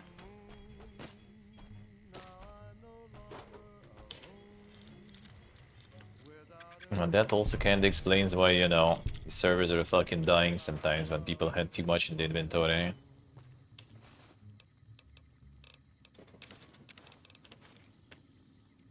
You know, I tried to measure my charisma on a Vitomatic Vigor tester once. The machine burst into flames. Here are our top stories. Residents of Novak were running for cover following the failed launch of 3 True, rockets safe, from the true. Retcon test site. Possible causes suggested were engineering mistakes, century-old equipment, and the fact that the rockets were piloted by a cult of crazy ghouls. Also in the headlines, patrons of the Ultralux are questioning whether its pricey restaurant, the Gourmand, is overstating the fullness of its That's some weight. twist in this one. Those who claim to have dined at the restaurant find the food appealing, but many tables They remain don't take that much damage from that shit anymore. our top story. This next song is Nice. Didn't even walk there. Thank you. I hope you enjoy. An explosion, dude.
Never seen Home Without Them, I see. That does sound nice though, the blackout ones. And manually operated is not too bad, I guess.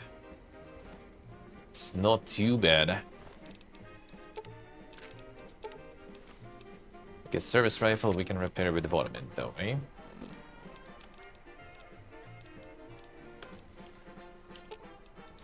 Kill the beam.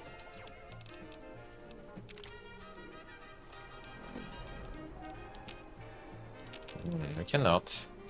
Then whatever. Oh, the fact that they let in light. We have one. The ones that are manual and they don't let in shit.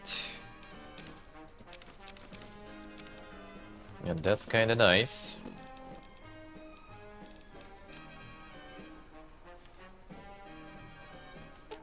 Well, I mean, I guess they let less shit in, but yeah, they still do. They still do.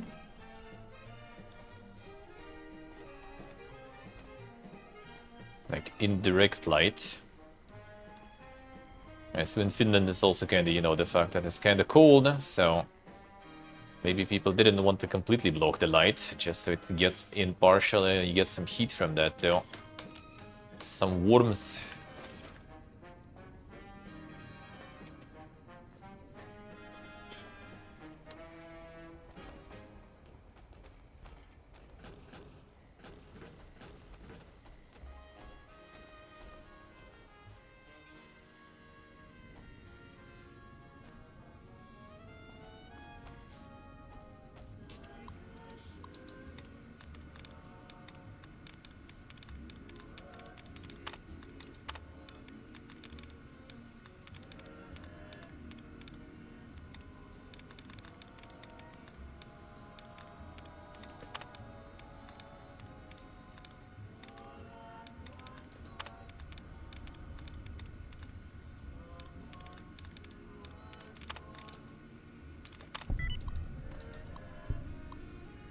Schnaufelo. Hidden voices. Single-sided sign, red and white colors, sans serif typeface, top line reads Everts on the red background. Large typeface, lines 2 and 3 read building and garden on a white background, medium typeface, all caps, line 4 reads supplies in the red background, small typeface, all caps. Double-sided sign, black, brown, and white colors, and sans serif typeface, top line reads Kingman's on the black background, small typeface, all caps, vertically below reads BBQ on the brown background, large typeface, all caps, white arrow border. Broken glass can drop one of the glass tubes today while 4 minutes, ended up with a nasty cut on his hand from the broken glass. Fortunately, no one else was hurt. I bandaged his hand and had him clean it up before sending him home. One more accident like that and I may have to let him go. A kid's too accident prone. Incident elevator. The elevators to the upper loading dock broke down again. Unfortunately, Jonathan was inside waiting to unload, and the sudden stop caused one of the signs to slip off its pallet and it broke his leg. He'll be out for at least a month while it heals. Okay, yes.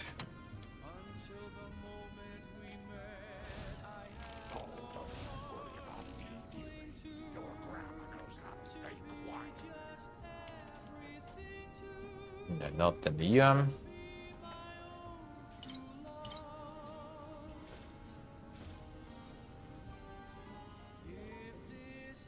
We do the Bukas now.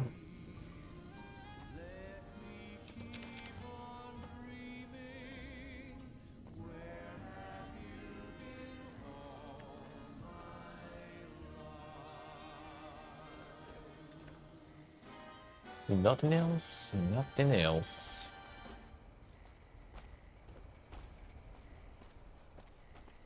Welcome back to the Mr. New Vegas show. The show with, in my opinion, which I respect, the best looking audience around. Somebody prove me wrong? And now the news. A package courier found shot in the head near Good Springs has reportedly regained consciousness and made a full recovery. that's a delivery service you can count on. Moving on. Residents of Novak were running for cover following the failed launch of 3 rockets from the Replicon test site. Possible nothing causes else. suggested were engineering mistakes, century-old equipment, and the fact that the rockets were piloted by a cult of crazy ghouls. That's the news. This is Mr. New Vegas filling in for Mr. New Vegas. In New Vegas, we know the pain that numbers can bring us. Yeah, there's some more shit around there. Adjust the volt. Adjust the volt. By the number.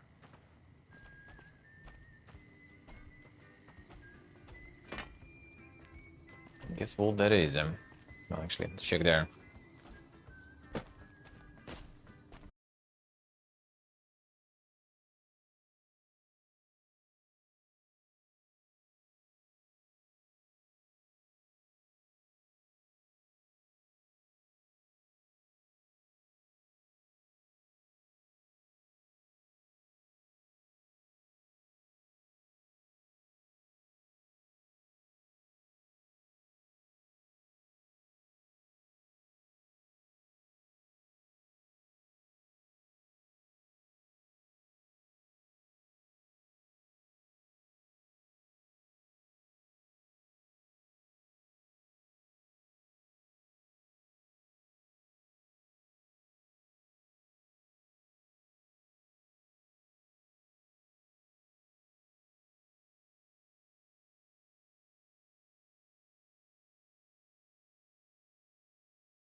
Consideration for this news program has been paid for by the Ultralux. The Ultralux. Live life in the lap of luxury. And now, Nat Roll from above. They get the ones from for the stores, you know, just to completely cover the windows there. Easy. In New Vegas, hey, you never know. Super security too.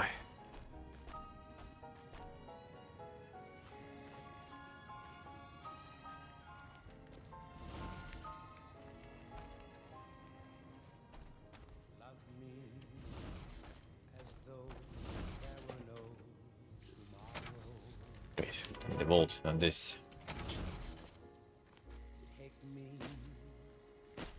out of this world tonight. Take me, make me forget my sorrow. So when I wake tomorrow,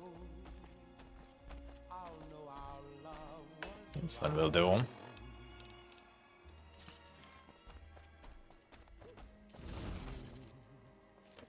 Zero light.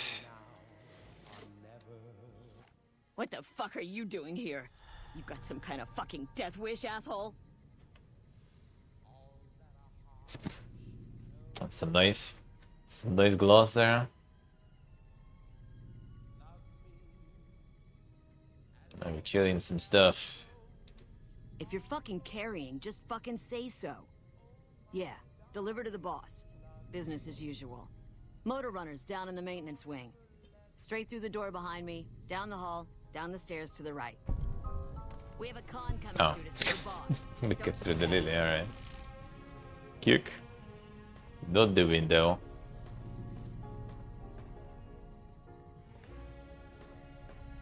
I guess I'll die later. Shit if they join the Legion? So long as the cons keep making it, I keep getting high.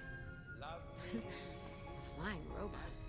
Man, that must be fucked up. It's okay, A flying robot? Man, I must be fucked up. I figured out where to send cons to.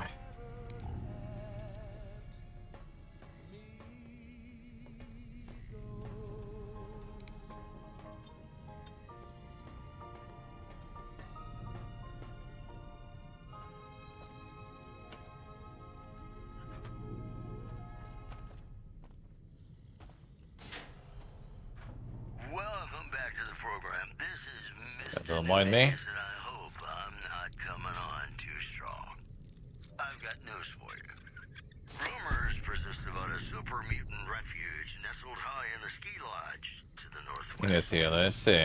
If you should find it, do not, repeat, do not belittle a super mutant for taking the bunny slope. One more story for you. A package courier found shot in the head near Good Springs is reportedly Good, actually, maybe. and made a full recovery. That's good. Now that's a delivery service you can count on. No, And that's over good. now, This is Mr. New Vegas saying, I'm just no good. I'm not sure we're gonna be using the video nukes inside here. Song for you now. It's about a guy who's Ah, of cold course. on the exterior, but deep down, you know, he's a good man. Come here. And his name is Johnny Guitar. Grandma's got a present for you.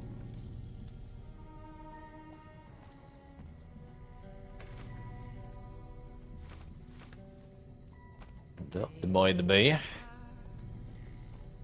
Play it again, my Johnny. So long as the cons keep making it, I keep getting high. Maybe you're cold. Does that mean son of a bitch? They all look the same to me. Is that mean son of a bitch? They all look the same to me.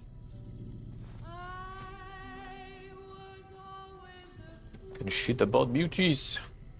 for my Johnny. I'm getting the shakes. Dirty. I need Dirty, we don't need it. They Only a light clean water. the edge off. Me too. If you install it on top of the window, well, I mean, you need, like, depends what kind of windows you have, right? If it's like the plastic ones, right? And I must be fucked up. And you need to install it, like, inside where the actual, you know, kind of like glass goes. They're usually pretty, like, thin rolls. They fit there exactly. And then, yeah, then they just kind of roll like that.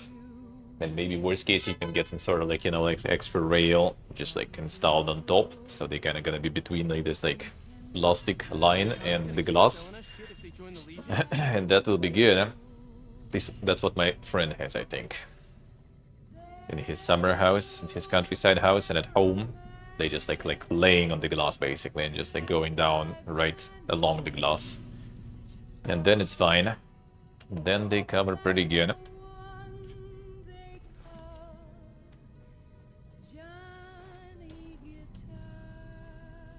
So not on top. Sometimes like, you know, like where the wind, like you have like the window frame, right? But then there's also this like kind of like part where it like the frame is installed, right? And sometimes people just put those outside of that part. So you kind of like roll it down, or like the regular curtains sort of the same way, right? But it's like still quite a distance to the window. I need to get some more chems.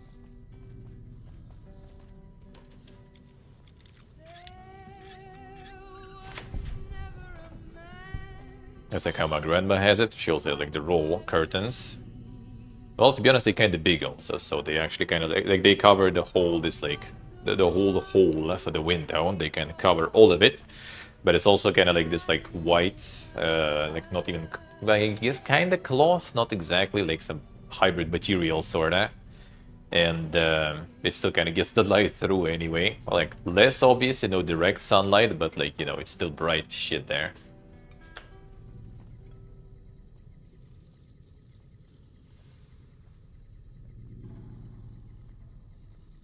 Howdy, folks. It's Mr. New Vegas, and I have a good feeling about all of you listening. All the Hey, Dick, latest hello. news coming your Yep, way gonna start right now. Gonna start now. Caesar's Legion continues to fortify its position in Nelson, where it Have them remains between a constant between the windows. I concern for see. Camp Forlorn Hope and the nearby That town might be a of bit trickier. Attica. Might be a bit But trickier whatever. then. Citizens of Outer Vegas are flocking to the strip in droves You guys have amid a another rounds in wave your of water terror here. caused by a band of raiders known as the Fiends. Those who can afford passports are saying the added security Still a lot of is well supplies here worth the though. price of admission. Stay classy, New Vegas. More tracks coming your way right now. Still a lot of supplies. Fiends not degening to the full even. At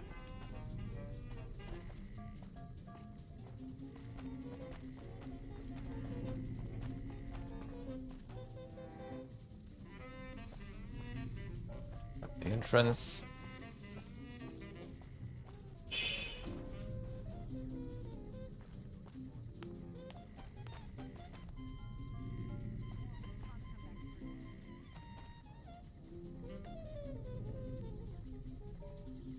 The one just on the window, yeah.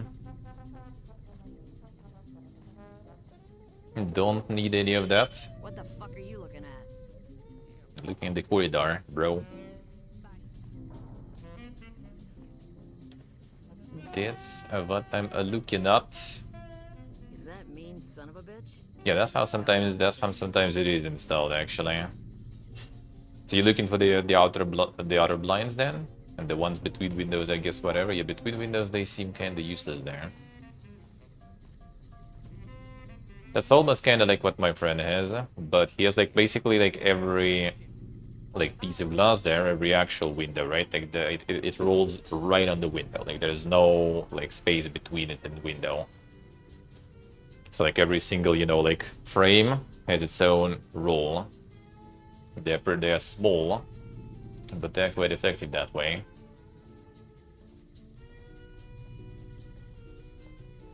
Don't see the purpose of that. Just like no kind of direct sunlight, but still light going in. That's the only way, really. That's the only way, really.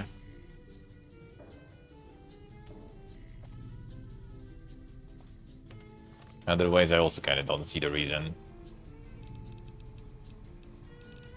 It's sort of the same as like, you know, in Uzbekistan, they do it the way that they have like sort of like 3D things in the windows that are kind of like thick, so like direct light doesn't go through, but some light still goes, and wind also kind of goes, which I guess in this case doesn't matter, but you know. Alright, let's get the Kimi news going real quick then. Let's get that going. Tomorrow we do the full day, almost full day of New Vegas, because I'm gonna start the IRL too. But then we go New Vegas all the rest of the stream then. Let's see if I find it allow. The Mega Sun Snipe. Alright, let's go. Boom. What less hour of sleep hurts? Well, I mean, it's Sunday. Not like you need to wake up exactly at that time, you know. You know. Not necessarily.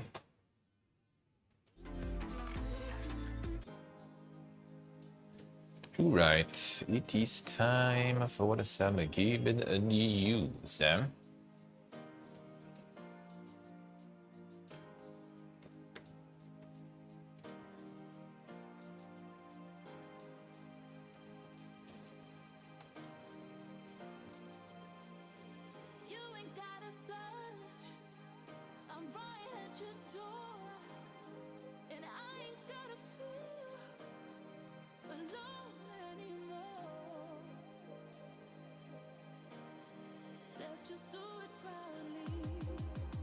Alright, let's go. Copy.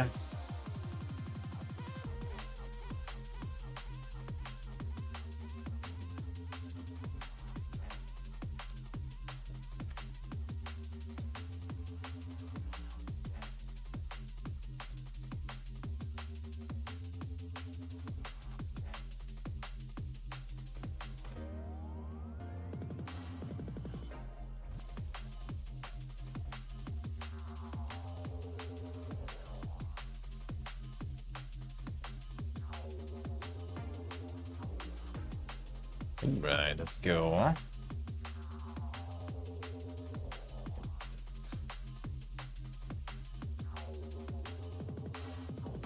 A very healthy industry. True. True. Very, very. Very much so. Alright, open this. Good. Good.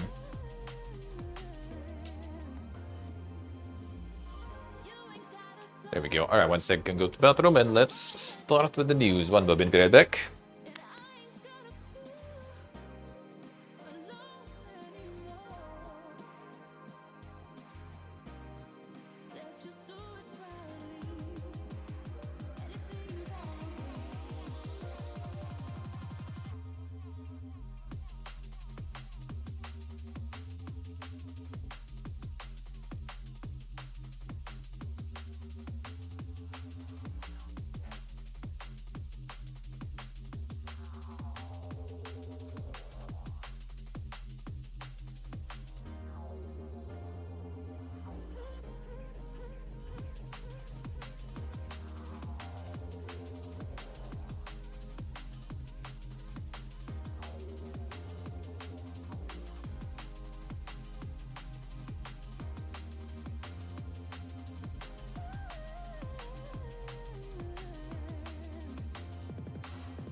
Right.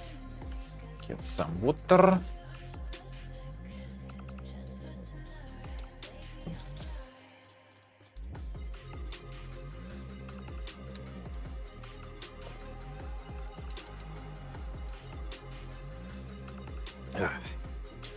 All right.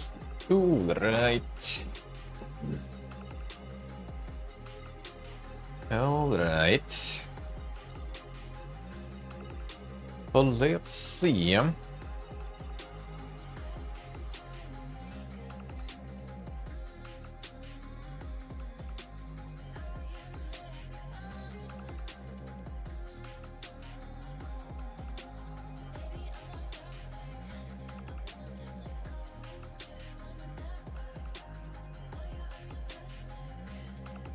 Can't find any. I need to ask the Germans.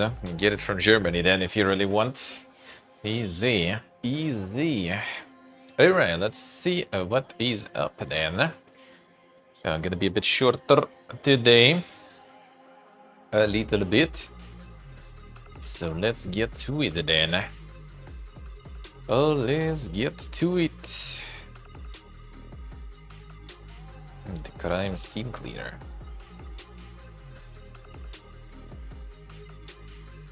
And the stalker. Insane. Code vein 225% off. Should be probably more. Have that going mixed. Classic, classic. A long dark 90%.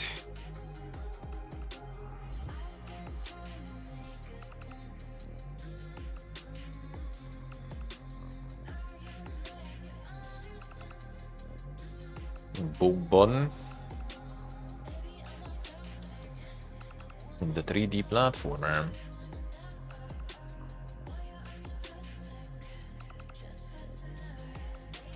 A bomb throwing rabbit.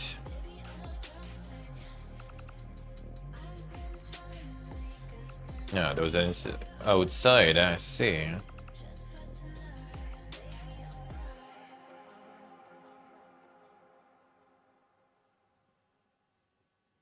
Getting some good reviews in this one even. 98.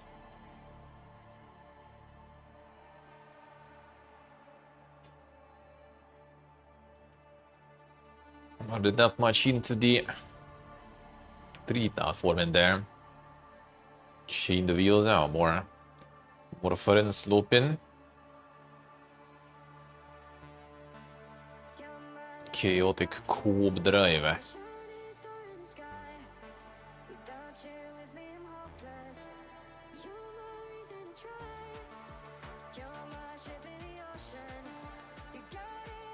There it is.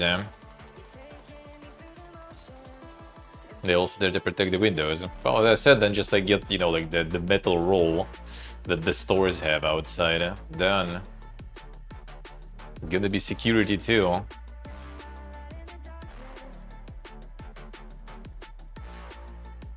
The chain slope, yeah, the new subgenre there. Now I can change the facade, I see.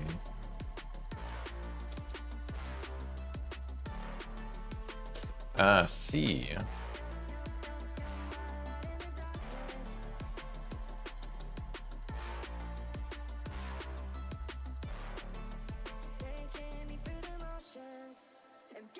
A roller you install on top of the window, yeah, I guess. Block the heat. Well, I mean, in Finland at least that's not that big of a deal, even though considering current summers, I guess it can be, Omega Man. The Star Force series. Another one. Expanded into an anime. Insane. The Omega Man ADB.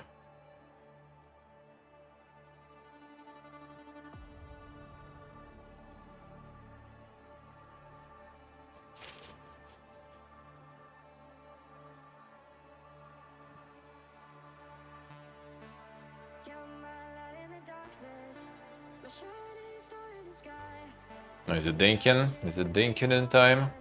Looks like it. Let's try to...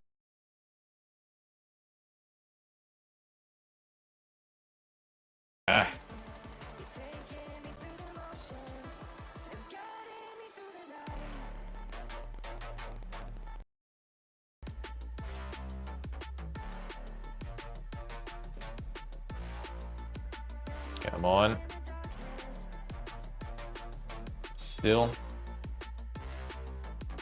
Still.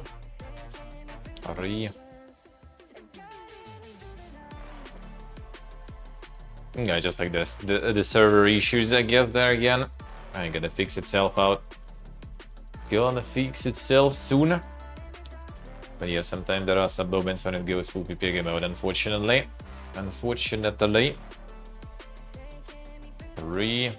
Fix.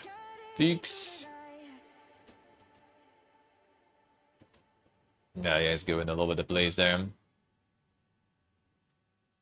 Yeah, the glitching it on the server side there. Come on.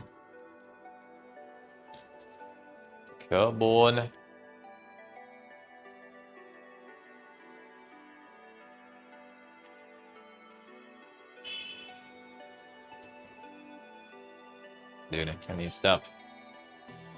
Like how it, like the player still kind of keeps though, but I guess that the player goes dark there anyway. Dude, can you stop already? Do we need to switch the server? I don't want to.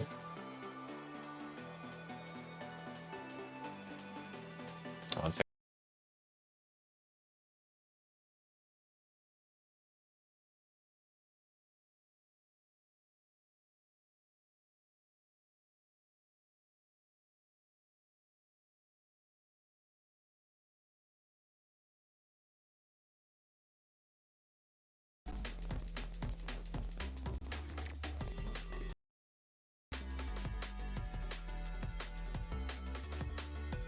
Ah, we reconnect like this already, dude. Why are you like that? Yeah, the ping and bitrate is good even. What the fuck is wrong with you there? Come on, come on. Yeah, maybe I need to switch the server then. Oh, fix itself, looks like. Alright, let's see. Gonna happen too much? Nah, well, not for long, I guess. Dude. Why are you glitching? Yeah, well, like a moment when it was fine and then it just get a PPG again.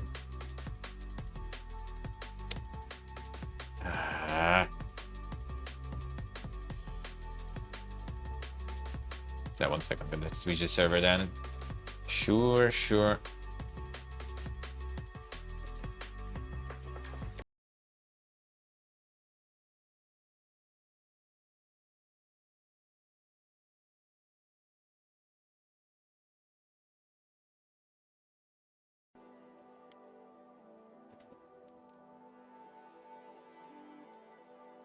No, even on this server is gonna be going PPG. What is this shit? What is this shit? Fix. Got like low bitrate here, and dude, I have like full bitrate going. Why are you? Why are you lying? Why are you lying? Why are you lying? Maybe it's like from them to Twitch servers already. Some should end up on the ingest side. And what is this? What is this? Try to fix on this one maybe now.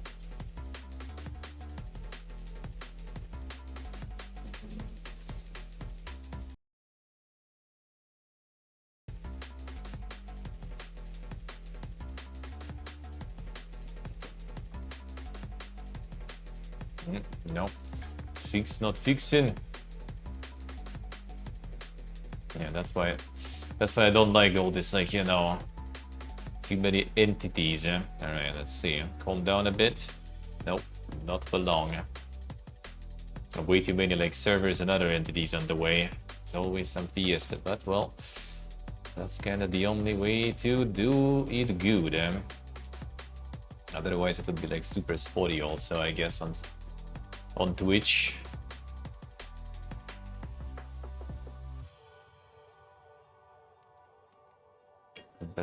Then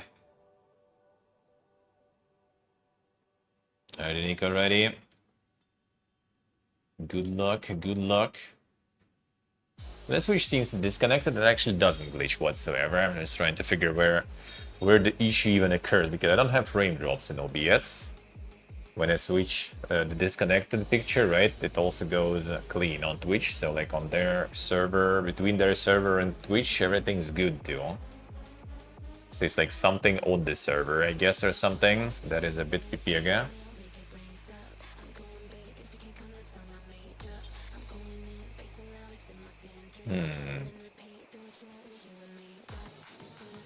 Come on. Hate when that happens. Sorry. It is what it is. I guess. First time it's like not fixing itself fast enough. What is this shit? Usually command fixes it, or it just kind of fixes itself. And now it doesn't want to.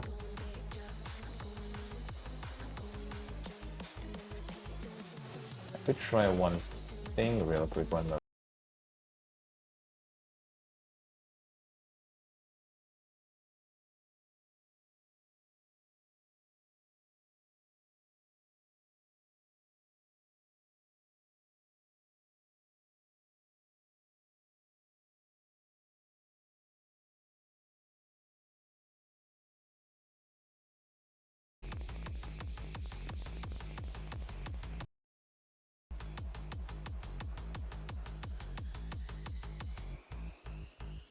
No, the latency stuff doesn't really fix it though, that's the problem. Unless maybe I will... let's see, maybe... Baby? Nope, not really. Come on, dude. What is this shit? What is this shit? Stop. The speed of this I could guess a little better, but not for long. Not for long. It's pretty cursed down. Come on. Fix it.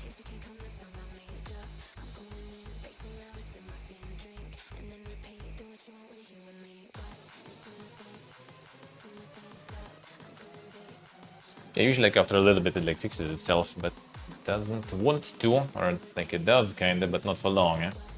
Then it starts going sliding back to the cursed again. Switch to mobile internet. That ain't gonna be that good. I mean, I could like just use IRL setup again, but not so sure if it'll be much better though. Not sure if it'll be much better though. Like sometimes it's like, you know, like the routing basically goes to shit. Like it happens on weekends. Sometimes it gets worse on the weekends. Like my friend has issues with like work sometime too, being laggy, remote desktop. During the weekends it does go. It's just weird. It's like it's not exactly like the bad connection per se, because like bitrate is fine. Like I'm not dropping any frames, nothing. It's just like some sort of like, you know, really weird routing or something, I guess, going with like even ping doesn't show that bad, right? 51 milliseconds, that's a good ping. So I'm not so sure exactly the fuck is that shit. Not so sure. But it do be PPG like this sometimes, unfortunately. Sometimes. Like no frame drops, nothing either.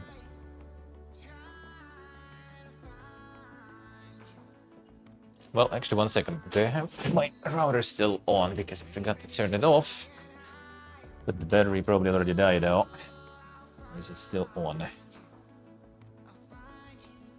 It actually is still on. I could try do that real quick.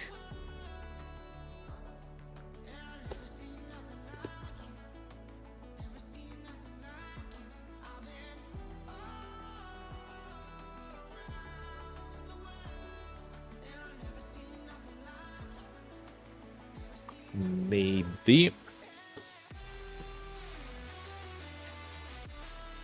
Stop stinking, hopefully. One moment.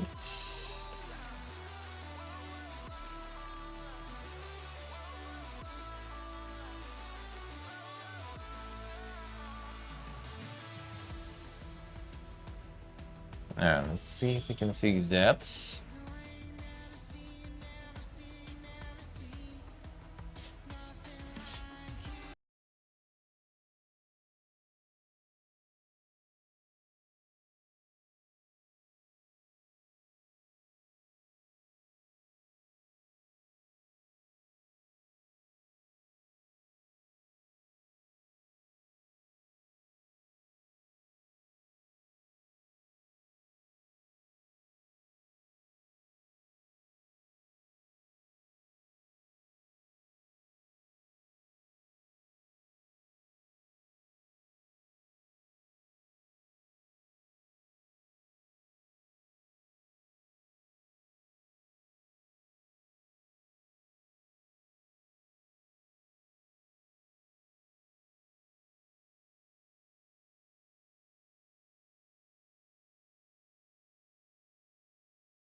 Alright, let's see if this will be dinking or not.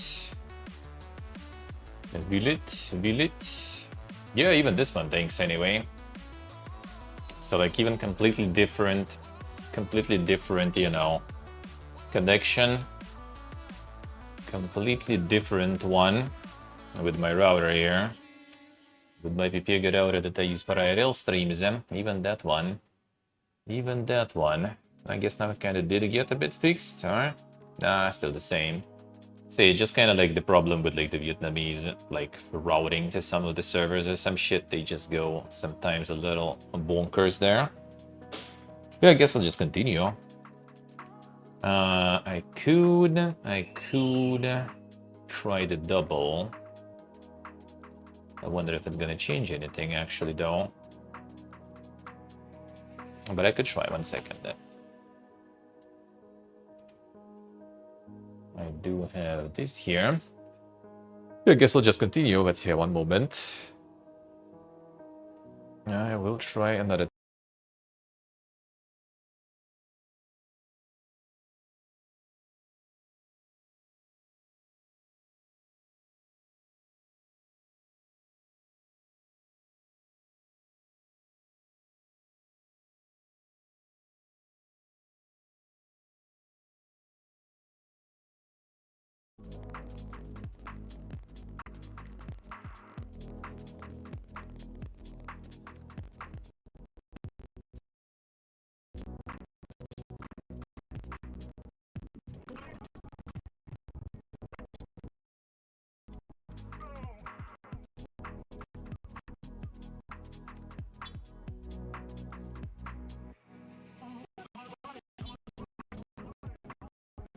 See the same.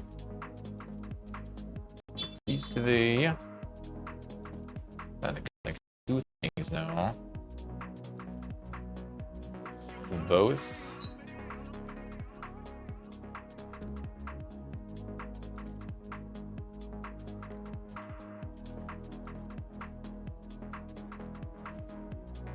Seems okay? Nah, I think it's the same shit anyway though. It's the same shit anyway. Even trying to VPN it through another edition in the Fiesta. Let's get this one to the primary too.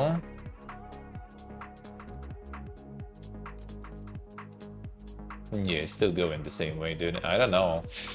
Either it's kind of like the connection in general here, or it's like on the server side. There are some issues there, but I did try to switch the servers completely too. That didn't change shit.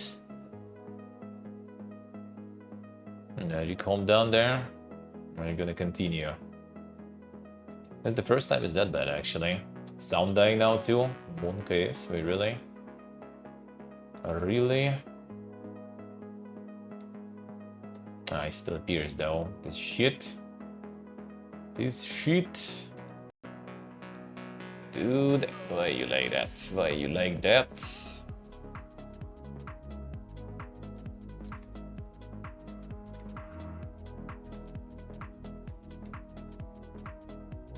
It gets a little bit gets like more stable than unstable, I guess. Kinda. Not so sure though. Alright, now I think it like more or less chilling, but I don't think it's actually the VPN things. I'm just gonna reconnect back to normal and see what happens then. And let me know when it's gonna go dink again, except not sure if I will be able to do much about it, but at least it's good to know when it's dinking. It still does a little bit. A little bit. Alright, 1 sec.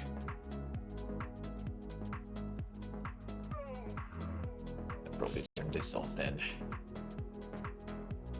What connection should be good? It's not the speed issue anyway. Should be good then.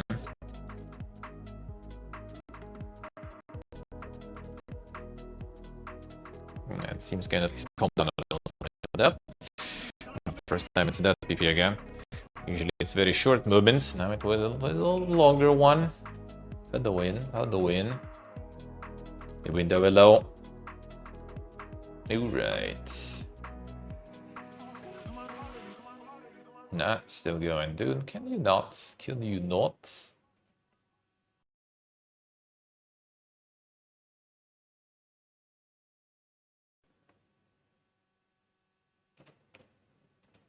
Can you actually not? Alright. Fine.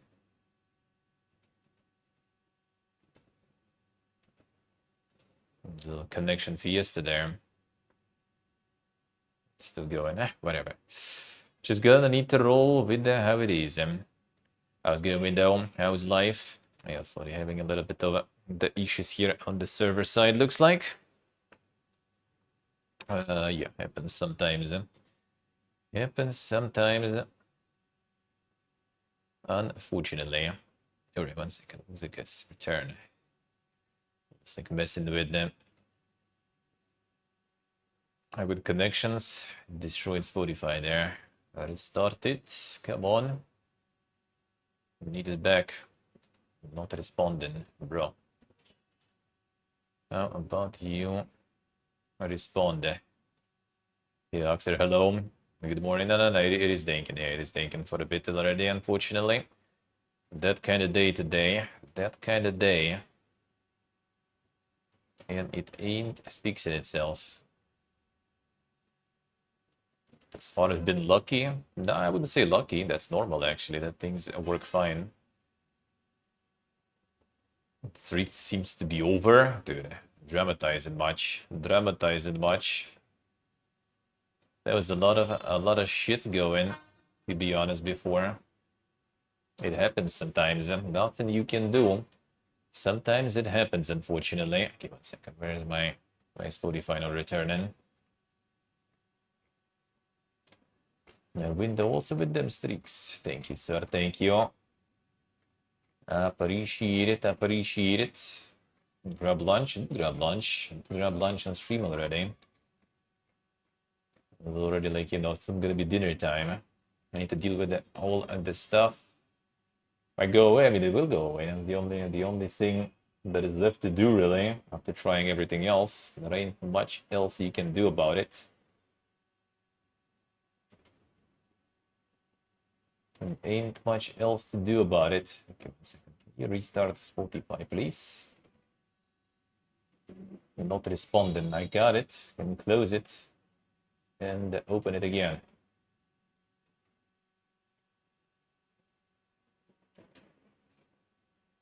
Can you please? It's still going ding there? Still doing. And what is this shit? The first time is that bad, actually, here. It sometimes happens for a moment or something. Sometimes like a minute, okay. Today is going ham. I gotta just like switch maybe like completely different region server. Maybe that will actually help. Can't they even like close the process there? Where the fuck are you? Spotify. Oh, there you are. Oh, at least I saw it for a moment there.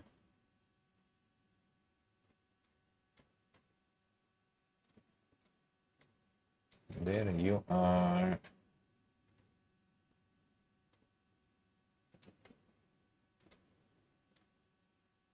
All right, let's fix that. And I'm gonna switch to completely different server, see if that helps.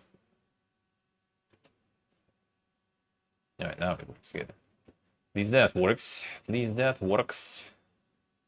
Yeah, the bottom half is going full ding for some reason. Time to get like, you know, the resolution completely switched there.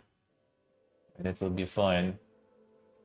1 second, I'm gonna go up to a different region and servers and whatever. 1 moment.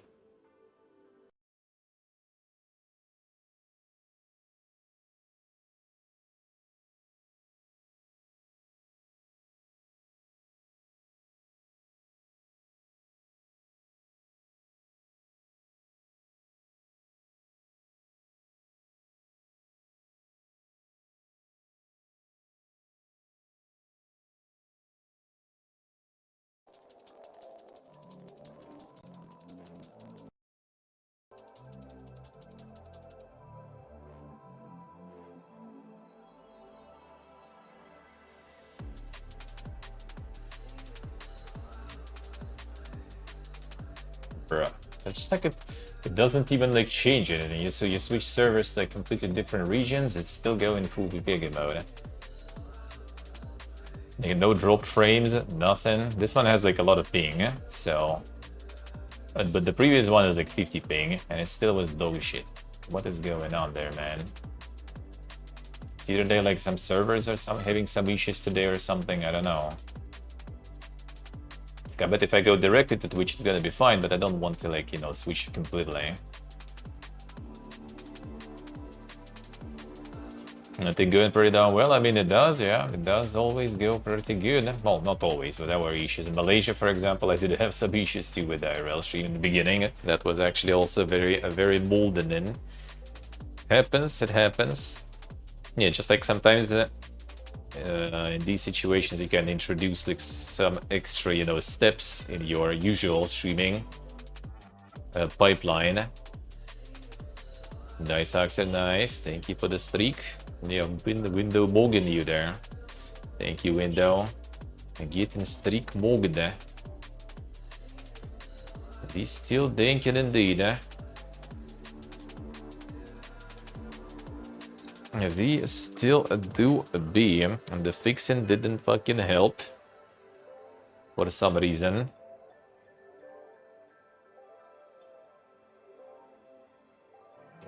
Yeah, one more thing.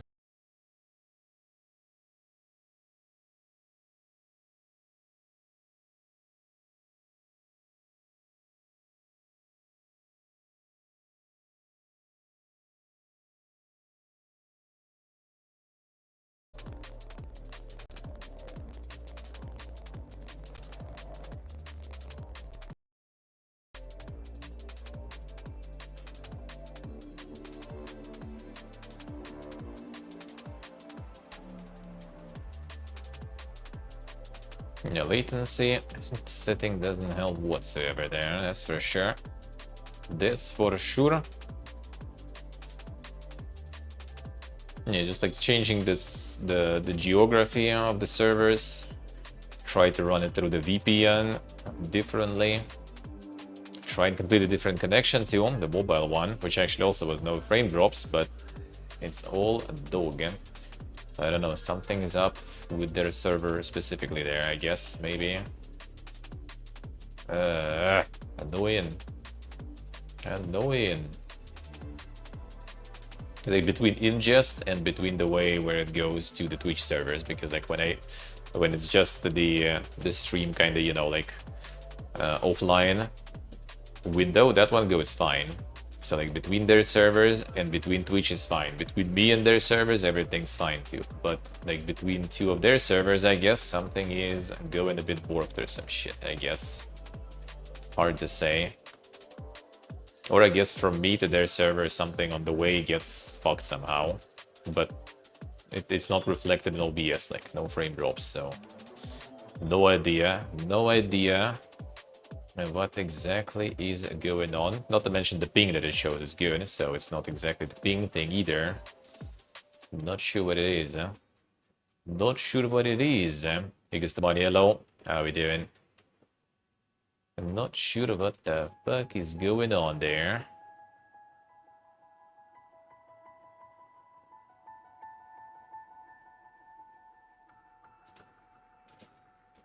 What the fuck is going on there?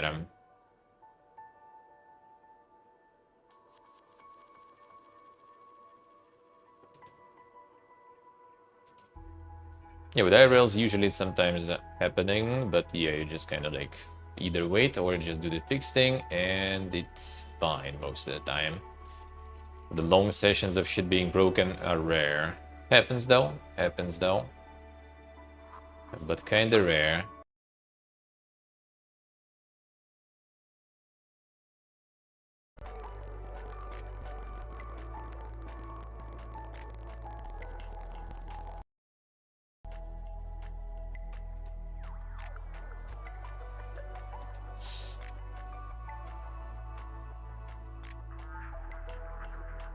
This is generally something, I guess, like with the signal or whatever going on, because like on some of the evening bonus streams, right, people also had like from time to time, rarely, but still there were some little issues sometimes.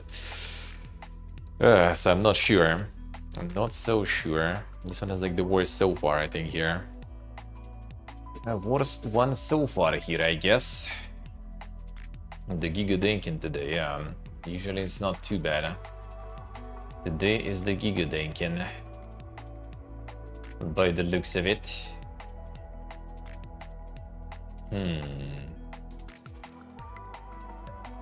There's one thing, one moment, one last thing I can try that maybe will do.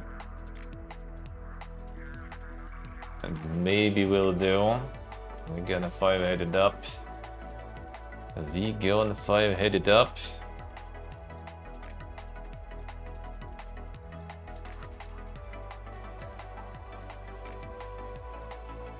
Let's try this way. Alright, one moment. One more thing. That might work. That might actually be okay. Let me see. Well, at least it's gonna try maybe help me to pinpoint one.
Alright, let's see if this one will do.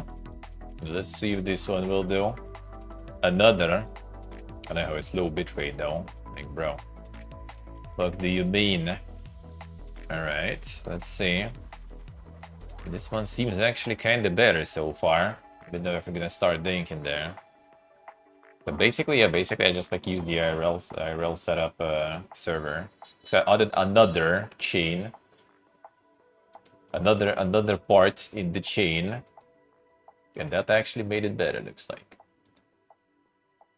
Dude, this is like, you know, such a fiesta, man. Sometimes all this, like, you know, when like if you live somewhere, you know, in a nice first world country, right, streaming or like to be honest, doing anything, you know, just like you just need to, you know, sometimes it still kind of glitches out again, though, right?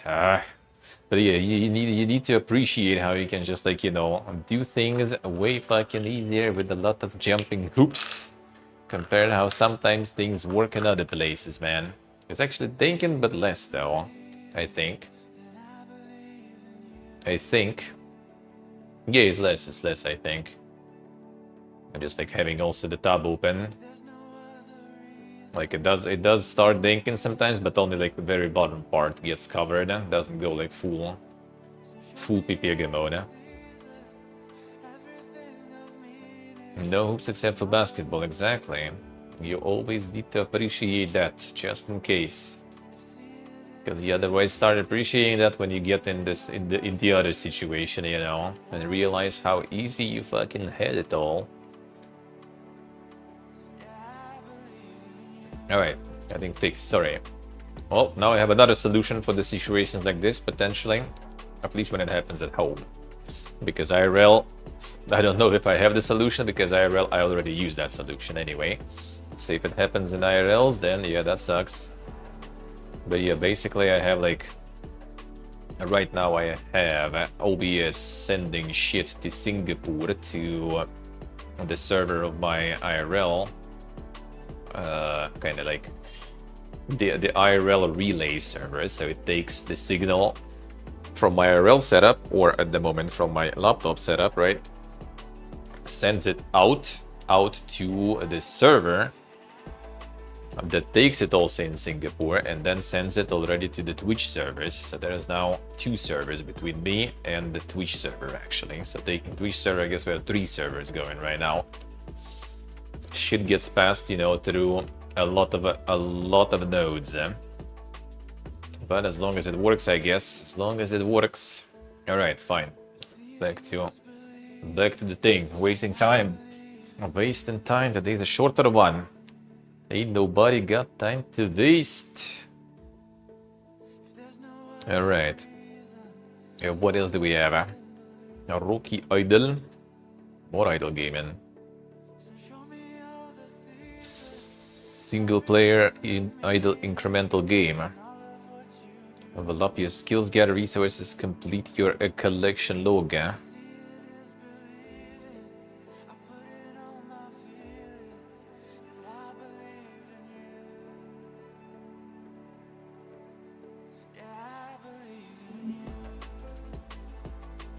many incremental games are there already, dude?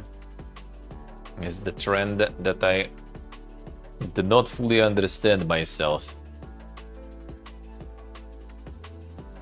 Let's have like the offline grinder. Looks like a number go up, yeah. This also kind of looks like a little weird, very like mobile there. The game's art and community assets were created with AI tools. Ah, see, these are right. And one of those cases when, you know, it actually kind of, when it was sus and it was actually right. When you were actually right.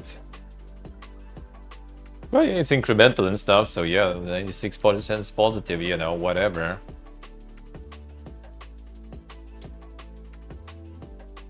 A dark water.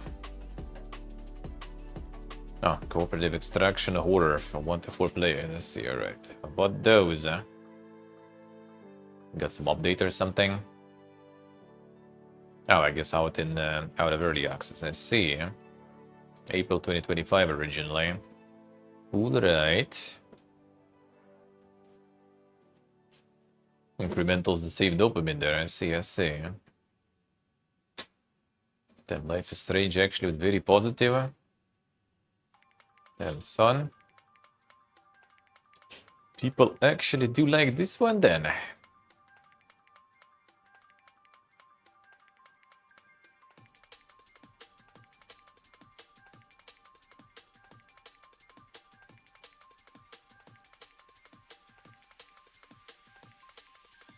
If you believe that all Life is Strange can and should be about as Max dating Chloe, then this game is for you. Let's see. I did a little bit of the sort of fun service there, I guess.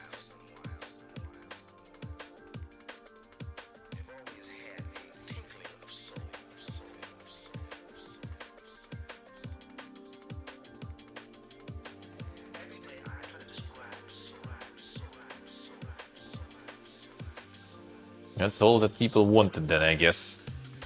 Just return back to the roots. And give people what they wanted there. Done.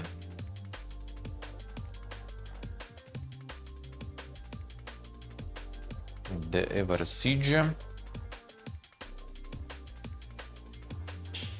This one kind of got like, I guess, a little, you know, kind of going back now. Out of the bigs galore.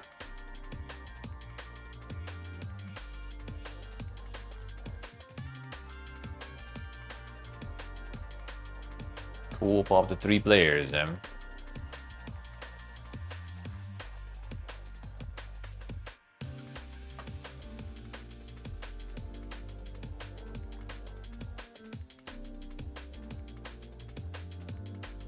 that one was initially releasing not the most, you know, pleasant reviews, but seems like it's fine.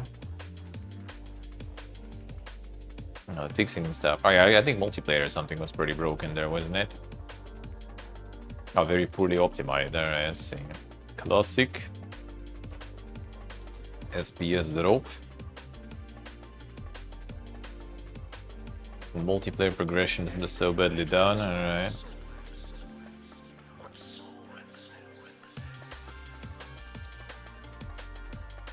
Keep crouching.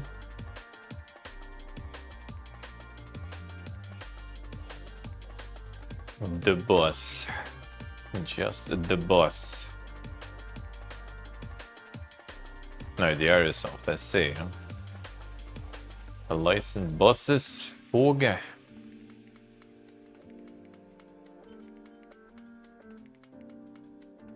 Did play another simulator of this, right? Also but the boss one, but not this one.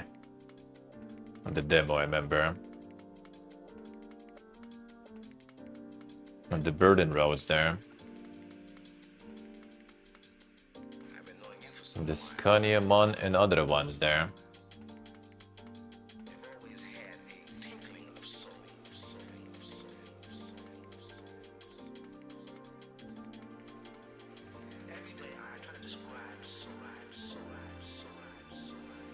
And the game is literally bossing them Hamburg City as the DLC. That was March 2021 actually. No way. It's early access before that. What the fuck? I guess at least the release actually kind of did some things right. The reviews improving there.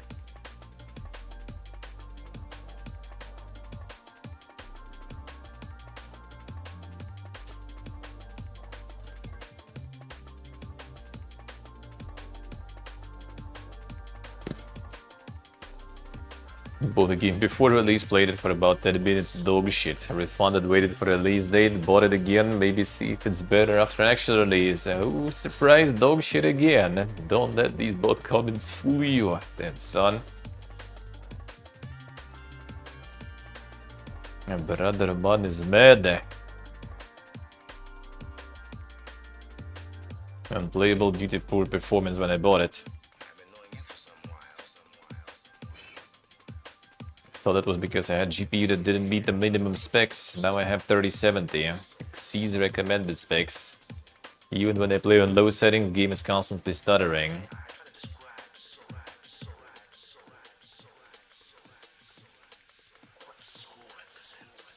Controls absolutely terrible.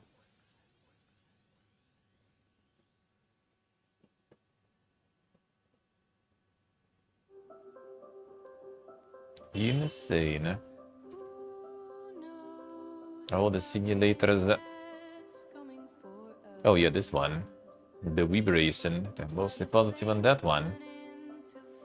They charge a lot for this shit actually, so I'm impressed. It's actually mostly positive. Huh? I guess Weebs were craving for some Weeb Racing for a while.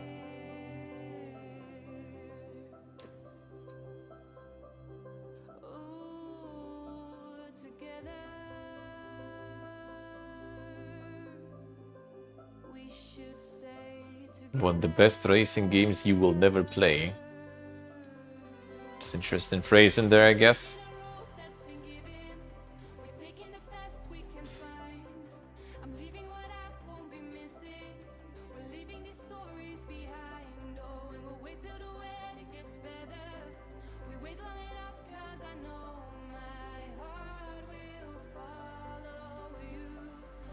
Well, genuinely fun at it being a fast-paced racing game, not worth $60. Being probably true.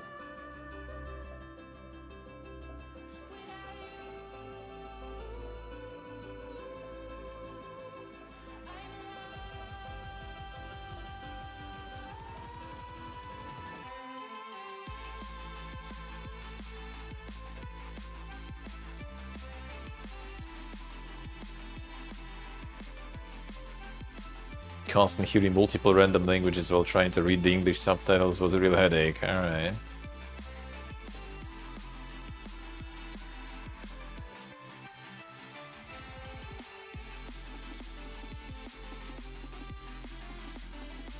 Not worth £50. Yeah, £60 does seem kind of quite a steep price there, but I mean, looks like in general people did like this one.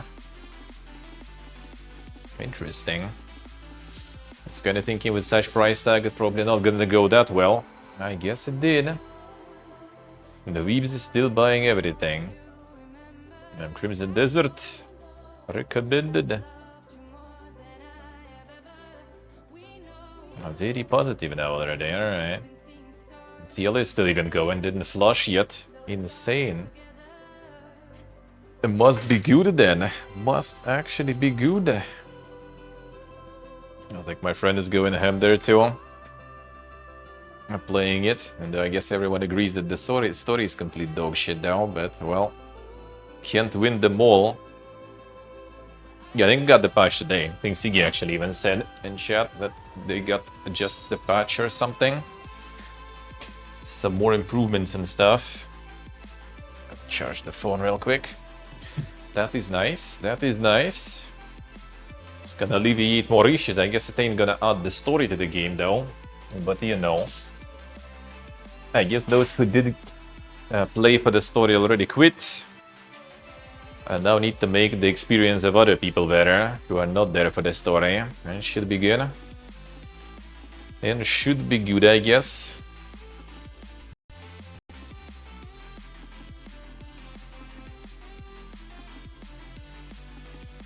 Let's see what the motors and stuff will cook with this one too. And maybe Toad is obsolete now. Don't need Toad anymore. You get like massive sandbox with so much shit to do, so many mechanics and features. And that looks and runs better than Toad's shit. And the story writing is pretty much the same as Emil's shit, I guess. So, you know. Who needs Toad then? Who needs Toad then? If you have sandboxes like this for motors, that would be nice.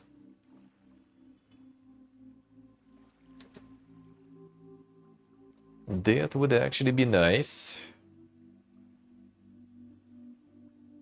That marathon showing up. I guess like the post sales also here. A Bargonian Regicide. Who would that be?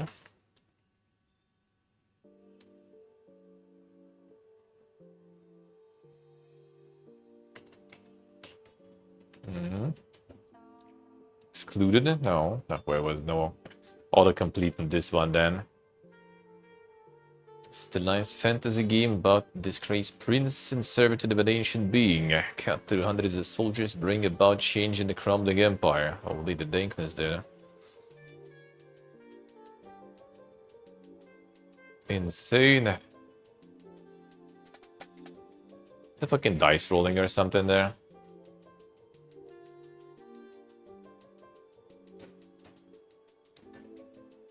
What exactly is going on there?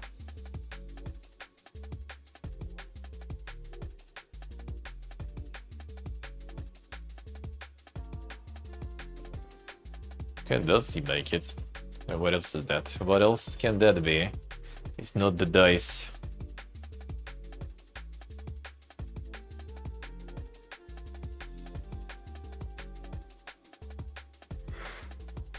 The whole $1.40 there. Kind of insane.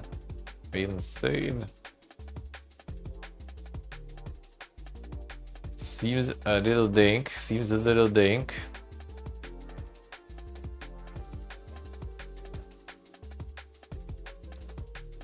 That trailer wasn't really selling it too much though, I would say.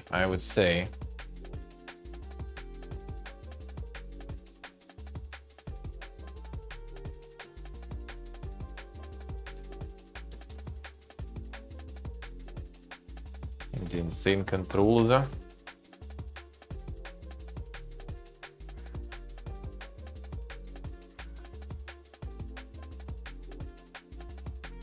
The aesthetics. Let's see what I say. A one-hit death mode was too easy.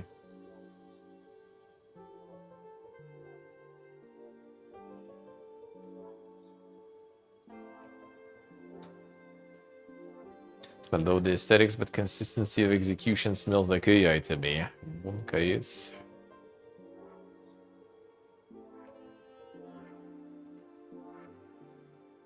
I went through a tunnel hoping for super secret loot in the levitation device level and soft locked.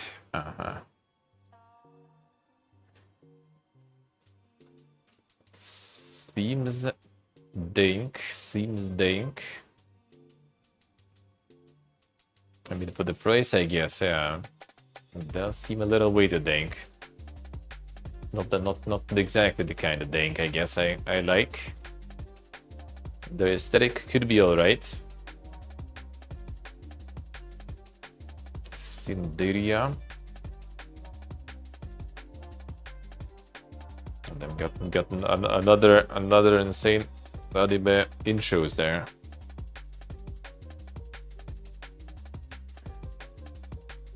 Fast-paced roguelite action game of pure exhilaration.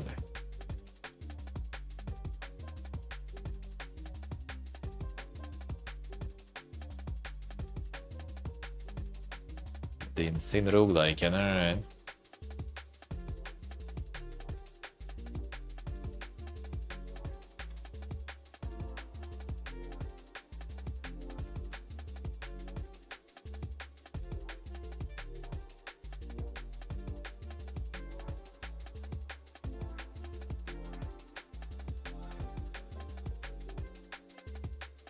Not even the hint. The early access. Yeah, I see. Chinese devs going ham there. Another one. No AI in this one. The style somewhat seems familiar though still. Like you've seen that kind sometime already before. Sorta.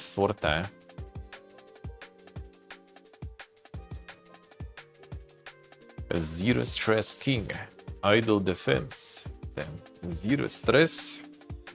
Short, relaxing, incremental game. Disguised as a tower defense. Enemies can't reach your walls thanks to lava.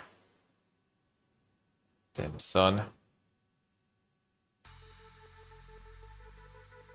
Actually, zero stress. Finally some good games.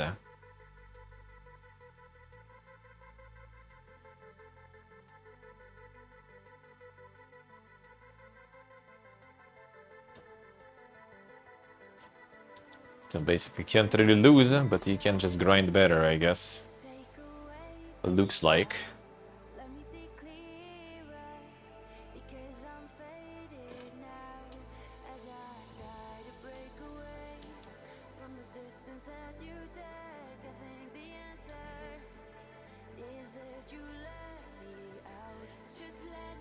A 1.0. Just in general 1.0. No early access inside there. Keep on mining. Another one. Another incremental mining game. Mine rocks, collect resources, travel to many unique worlds, and finding artifacts, crafting pickaxes. Purchasing many permanent upgrades. The incrementing goes ham, dude. Sultan speaking a wrong genre there for his stuff.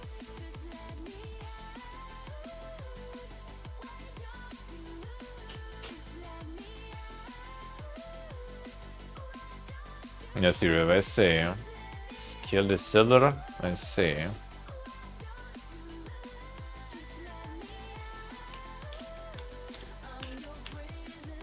Skill the seller.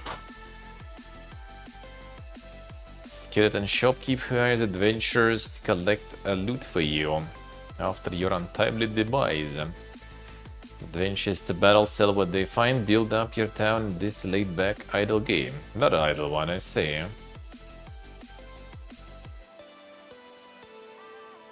Ikagikalo. The idle slope time, it is.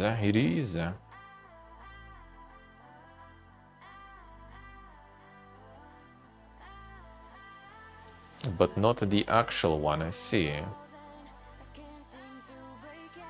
Critical eat.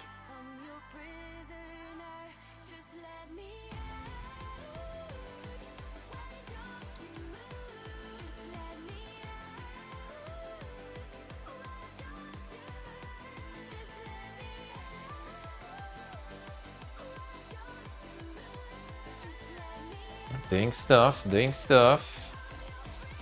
Yeah, the idling galore is going more intense, at least this week looks like.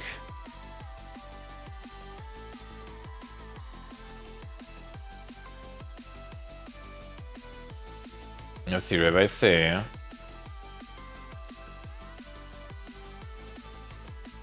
True, stay true. I mean, I assume also like the people who kind of like the autoplay and MMOs and stuff. That's all there is to it.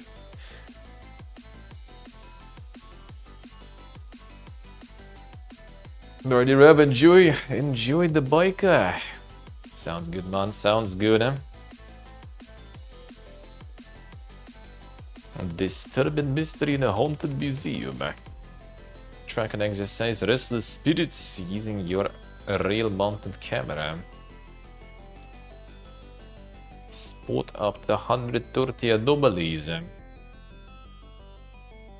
Photograph them before they take over, with you along.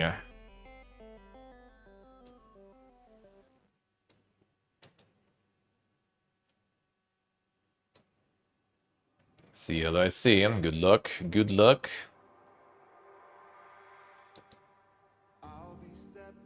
Truck mechanic. And what seems it? Ah, Playway, yeah. Long time no see. Complex repairs and maintenance to become the ultimate truck mechanic. Behind the wheel of your truck, then entrust the tools in the back and set out an extreme adventure across the South American wilderness. How did you even get this one in the South American wilderness, brother? How did you get Zeal there?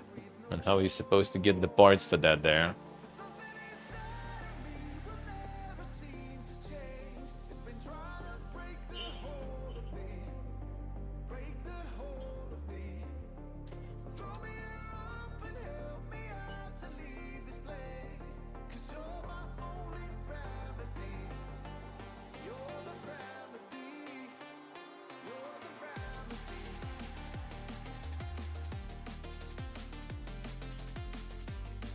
Insane.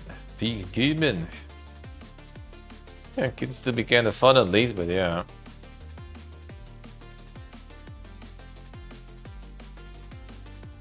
The Playway, not exactly the, you know, sign of giga quality though. We'll see, I guess, what it is. If they was kind of going full meme mode, that could be better. Cozy. Oh yeah, the neighborhood. That was some of the showcases there. Eh?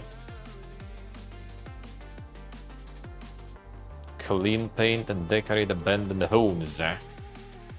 Satisfying mechanics and intuitive controls.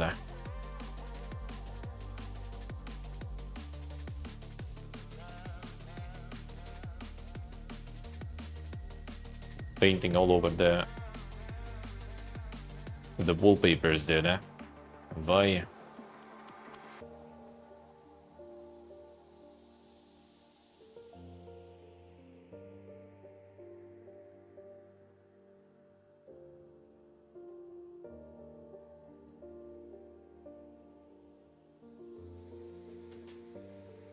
Peak gaming. Pendalore. Nou, hoe dat be?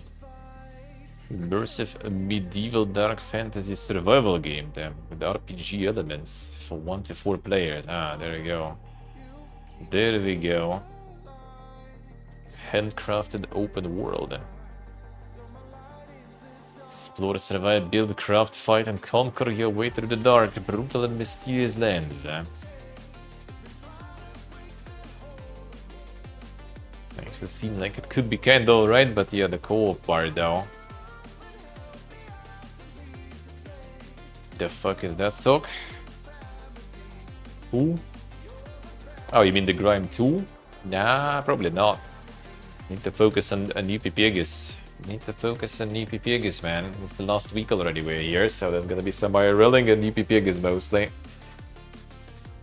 A last Vicus. A last Vicus. Ain't nobody got time for that. Ain't nobody got time for that, sadly.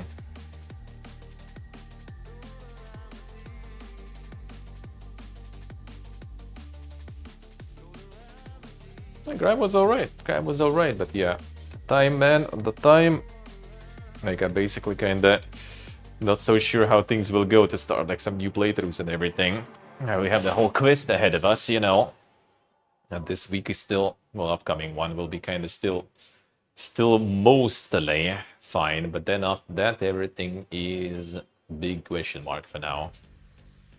And I would like the flights also getting fucking cancelled and everything. That's gonna be extra fun. So yeah, for now just kinda like sticking to New Vegas to finish. I'm still not gonna be obviously finishing it next week.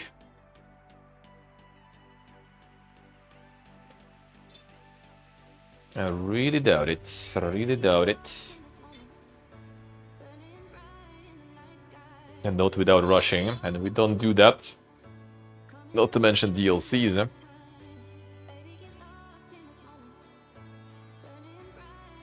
A Lake Hooper.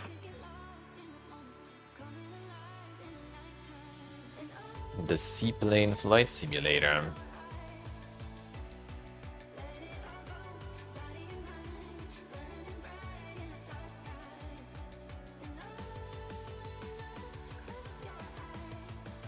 The landing seemed kinda a bit weird, eh?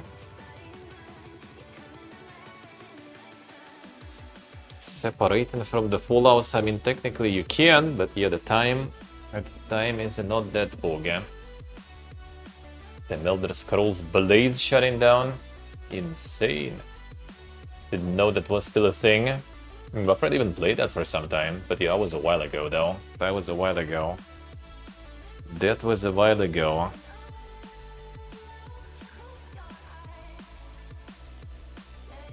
I guess they still had some whales to milk there. Guess they still had some. Animal kind. Forage, frolic, and zoomy. An intelligent, adorable animal. There it is, dude. More pig gaming.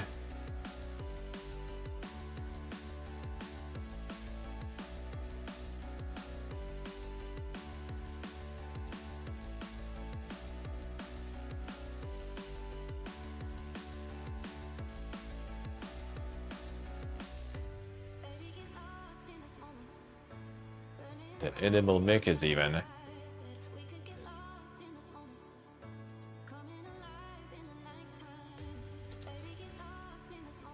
Crusader's Quest. The town inside your PC. The heroes and rebuild the town in Crusader Quest Hero Town Quest. Desktop idle RPG. Be enjoyed even during work hours. Another one. Another one.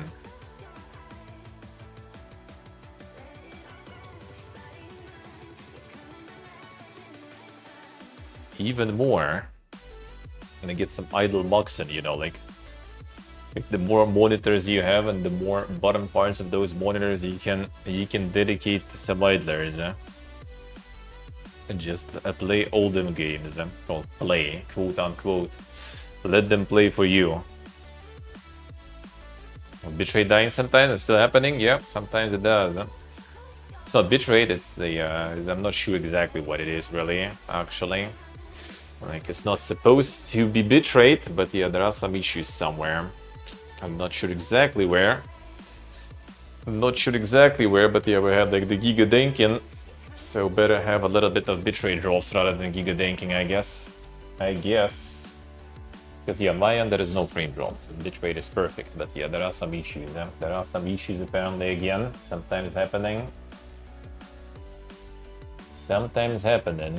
Alright, news time. 1 second, let's get the insane hidden gems maybe. Any.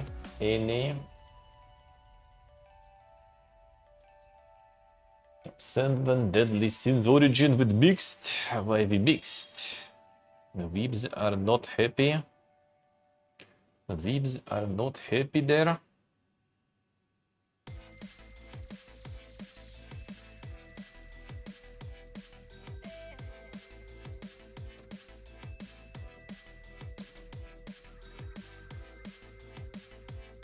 Seven Deadly Sins IP, fresh gacha, so it has a new game appeal. Okay, I see how it is.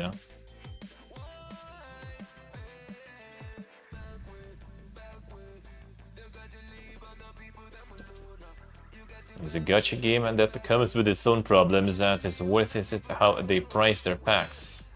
Do the scummy practice of selling packs that are either too small or too large compared to what you actually need. I mean, isn't it like pretty much all of them do that shit? Always end up with leftover currency. Sluggish and janky. Terribly optimized also. Damn son. On 9070 XD actually with X3D also.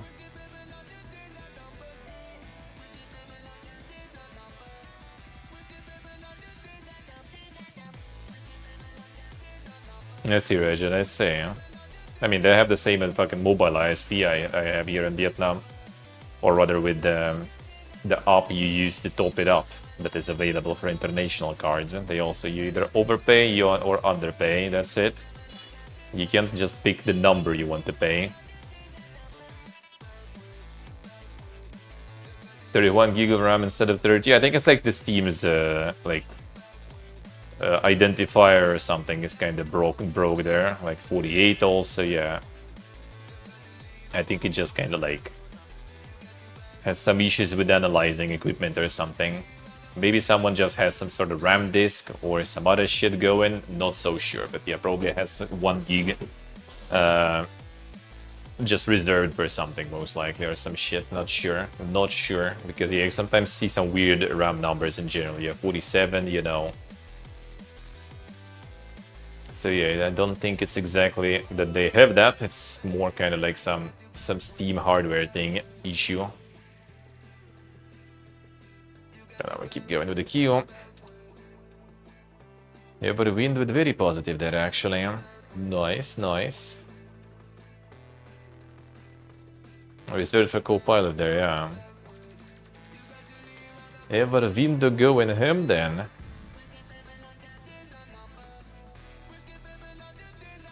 Yeah, but the wind to go in him. Nice. Now early access though. Retro rewind. That one also kind of like was pumping a bunch. The video store. It did seem kind of like, you know, the peak stream slope sort of, because all I've seen was from a bunch of streamers about it.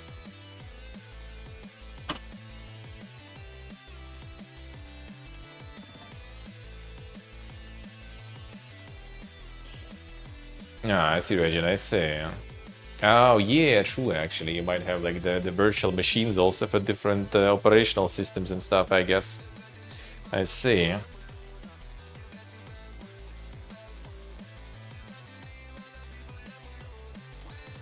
There's the Scratch. Another incremental one. That one's farming though. That one's farming by the looks of it.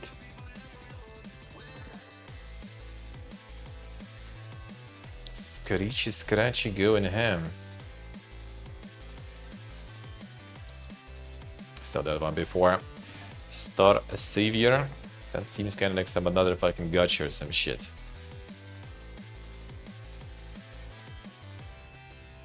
Turn-based strategy RPG. In-app purchases free to play. Yep. Can see where that's going. Where that is going. The Giga Weebing gacha stuff. Alright. I'll see how it is. Yeah,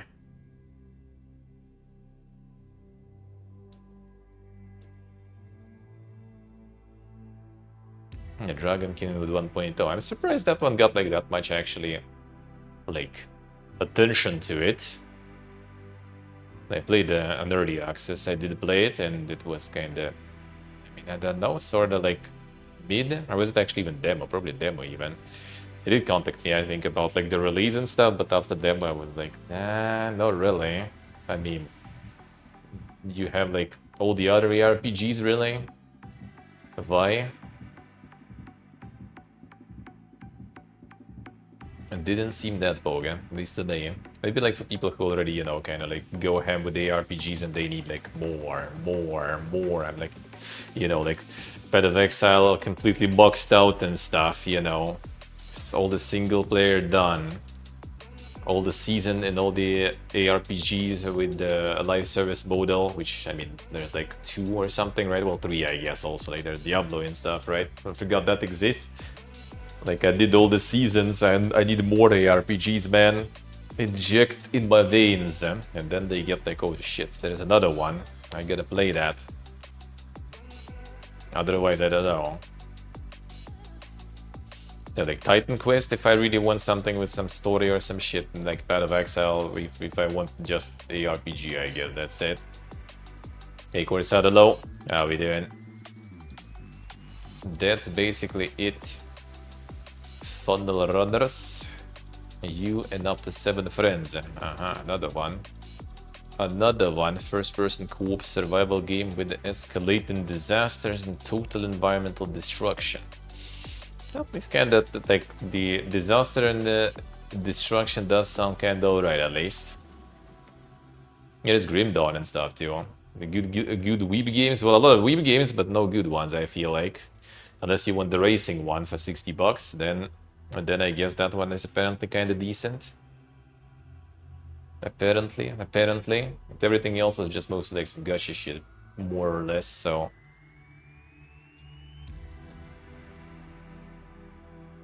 Blood Knight. Multiplayer co-op. Forest is dead, you are not. Survive, build, kill everyone. A world where zombies are smarter than they look.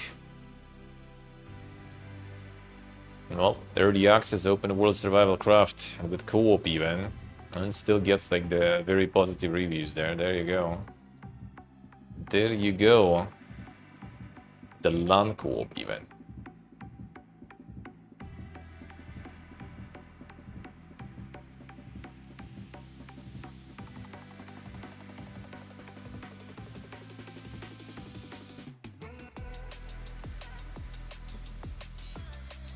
And most broken shit. And then at the same time a bunch of people kind of do appreciate it. Fun co-op. I guess Russian devs or something. Way too many Russian reviews there. Just team. Alright, nice.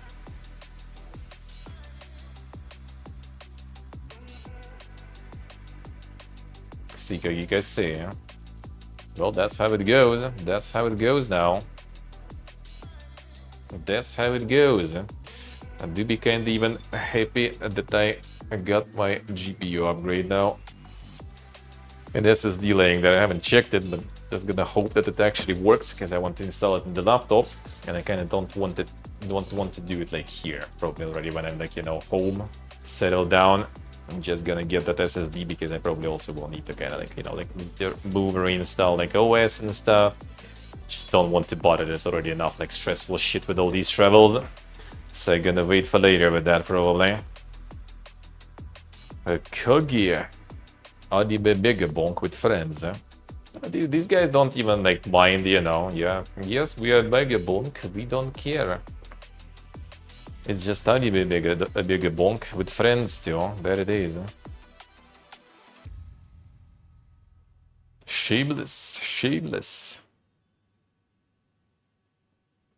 And upgrading the village and stuff too. Alright, so they went also full kind of like wannabe Naruto there, I see.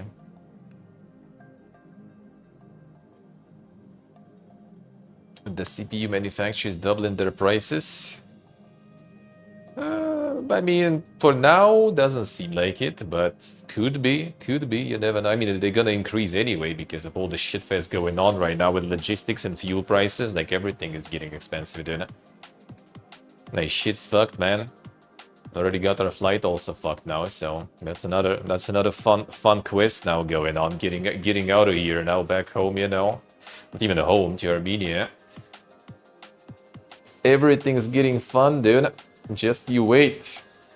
I let this shit go on for like a year or so more, and then we're gonna be living in some fun place in general, and fun reality. Interesting times, man.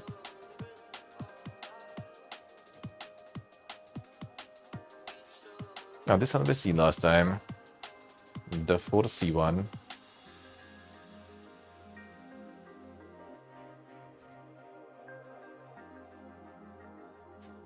Let's be rich, I guess. Yep, that's a that I guess strat is kind of viable. If you can do that, if you can pull that off, do it. Do it.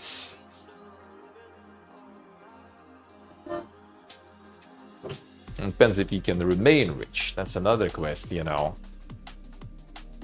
Because just being rich, you know, not gonna help you if you stop being rich. And with what I figured with many rich people, that's actually kind of a question of just a very short amount of time. Because a lot of them can't fucking handle the finances whatsoever. You just remove the giga income and they go fucking broke in a moment. Seen that way too many times, dude. Huh?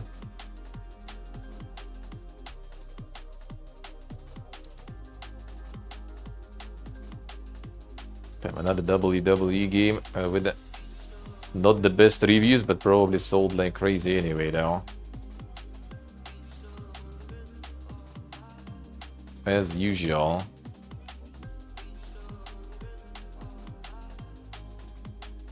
Yeah. And like what you kind of see, you know, in the proper country is just like not even close to what, you know, like some other parts of the world even see. Like prices plus 15%, that's the rookie numbers there. That's the rookie numbers, man.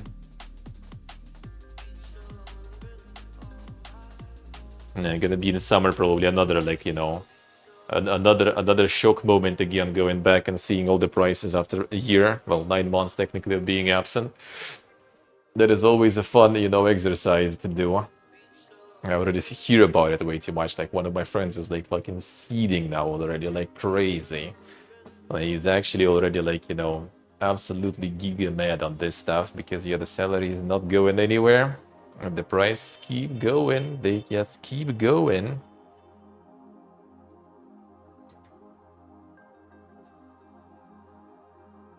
A lost Wiki Kozlovka, damn son.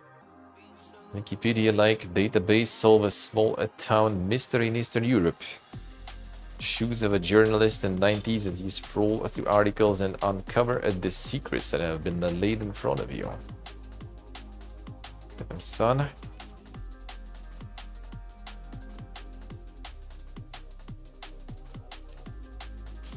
Sounds kinda interesting though. Bielavieja Forest, damn son.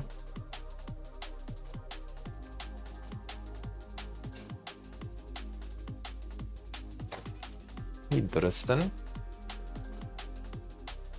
98% positive too. Not bad. Not bad. Does seem pretty good, huh?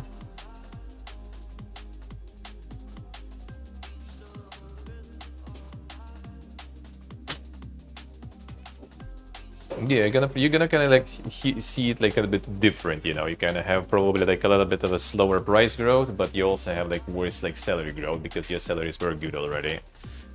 In some places, like back home here, like the salary growth actually is a bit better, but the price growth is even worse though. So it is insane. It is insane, dude.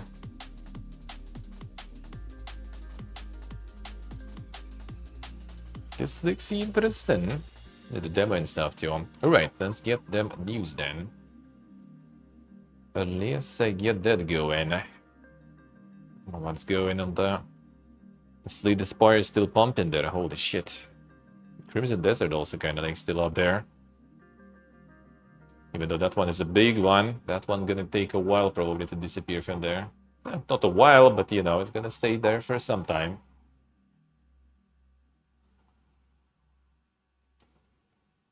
Let's see what you guys say. Yeah, do be like that, do be like that. It's kind of nice to like get here, for example, now, right? I can see local prices and it feels good, but yeah, give it a few years, I'm gonna be feeling way less good. Hey, Master, hello. The bongo cat? Literally just the bongo cat on your desktop. Just bongo catting there. That's it. Basically. Is it like even like a clicker or something? I'm not sure. I think it also like generates you like the cards or whatever to exchange, yeah. Collect some points and stuff. Yeah, people just, you know. Yeah, whenever you press anything, it just bongos that. That's it. Bot Slapper sounds like a fun game to stream. I think that one is an SFW though, wasn't it? Like as in like not exactly streamable. I don't think so, I don't think so, Yeah, Goblin Nest is also the same Coomer shit. Yeah, Coomer is eating good though. The Bot Slapper at 3,000 people. And Goblin Nest at 1,800. And the Sokol already finished it, so I guess he's not playing anymore. Ruining the numbers. Ruining the numbers. Insane Coomers, man. Insane Coomers. Hey, Sheepalo. How we doing?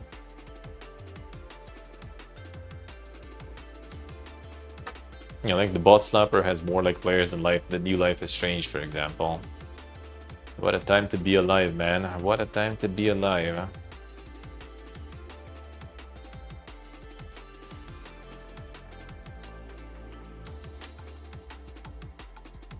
Nova Roma at 100 releases? Nova Roma is good. That was fun. That was fun. That is fun. DVD Survivors. Yeah, there's the Weeb Racing for you. But 60 fucking bucks though, like holy shit. They insane. But I mean, I guess a lot of people did buy it. A lot of weebs were craving some racing there. And they got it. And they got it. And the latest fire is still pumping hard though, that's good. Love to see it. You love to see it. Alright, let's go. Solve a Krub housing crisis and fight a Dreadhog in part 1 of RuneScape's big Havenhide expansion, which is out now. Fish farming, a giant creature hunting, and helping a child go against his parents' wishes are also in there. Got some insane expansions for RuneScape even. New area and stuff. And it's for free. If you invested in a RuneScape subscription. Damn, son. Actual content itself is free. The second part of the update set to make more additions to the area later this year. Damn, time to do some RuneScaping, eh? Resident Evil Requiem devs Capcom say they will use AI to improve efficiency and productivity, but not to generate game assets. Currently exploring ways to implement it in various areas, including graphics, sound, and programming.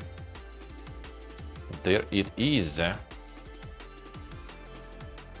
Subscription doesn't sound free, well, as in you don't need to buy expansion or something. Like if you, I mean, if you play RuneScape, you already pay subscription because it's not free, right?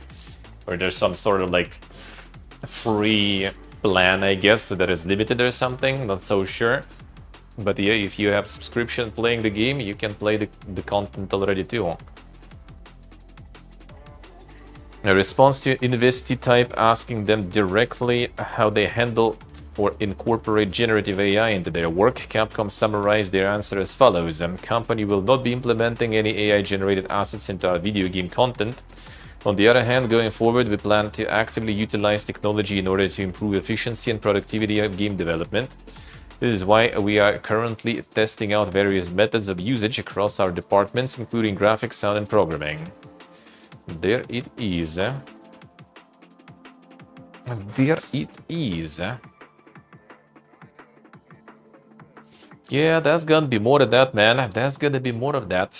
Gonna be interesting to see how it goes. Journey of the Garden Rose. That also looks very dank. They must explore a fantastic palace and contest with the machinations of a cruel prince to rescue her mother in this old school 3D action adventure game. Has some dankness here. 90% positive. Pog.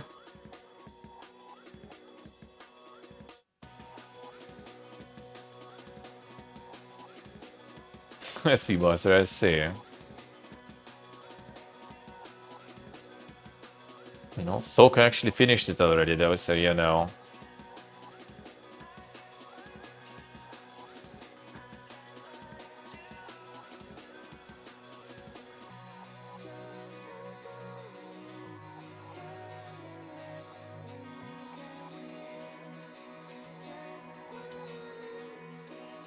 Does seem kinda potentially interesting. 11 hours of awesome gaming, I see.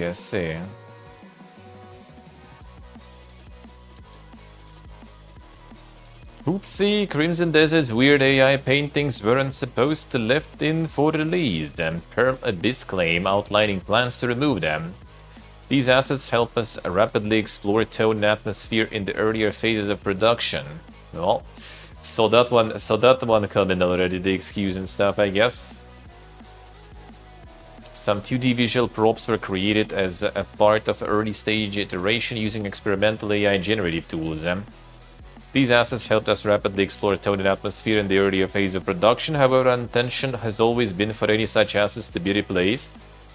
Following final work and review by our art and development teams, and with work that aligned with our quality standards and creative direction. Following a request from our community, we have identified that some of these assets were unintentionally included in the final release.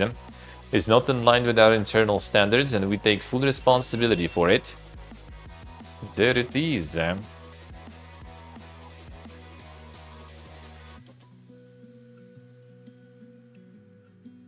went on to promise comprehensive audit of all in-game assets that will see the offending paintings replaced with non-AI gubbins variants in future patches.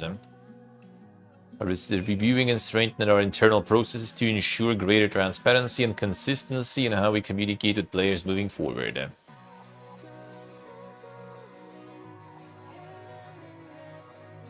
I have now added disclosure note about AI art to a Red Pudding Steam page in order to ensure they aren't in violation of Evolve's AI content policy. There it is. At least they did add the disclosure now. Final Vanguard. Living interstellar empire in this real-time 4x grand strategy. Decisions shape civilian lives and manage fragile supply lines. Lead military conquests and decide whether your civilization thrives or collapses under its own expansion. That's something for Dick to play, whenever that's gonna be out, of course. And the population movement. Yeah, gonna be a lot of like simulation going on, the population things, and like refugees and stuff like that going where war is happening. A rude mob game. Production, testing, production, a launch, post-launch. Oh, actually full release looks like, alright. Not gonna be no early access in there. Interesting. Well, that was about Crimson Desert actually. Just before. I can see where they're coming from because I don't love AI slope myself. Nvidia boss plays DLSS 5 good co-op after criticism. Damn son. Detractors have the tech all wrong though. Their perspective makes sense. I can see where they're coming from because I don't love AI slope myself. All of the AI generated content increasingly looks similar and they're all beautiful, so I am empathetic towards what critics of the tech are thinking.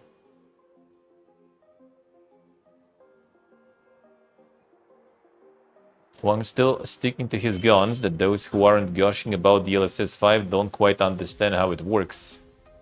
That's just not what DLSS 5 is trying to do. I showed several examples of it, but DLSS 5 is 3D conditioned, 3D guided.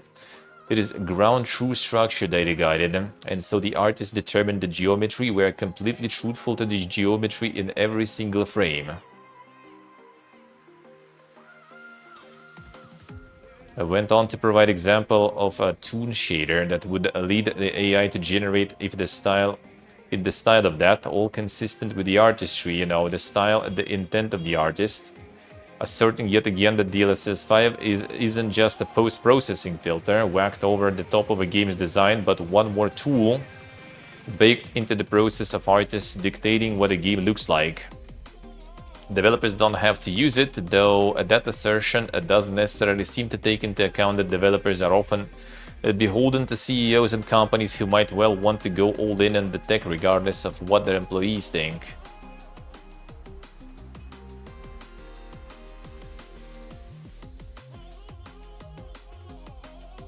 One-to-one AI slope filter, yeah.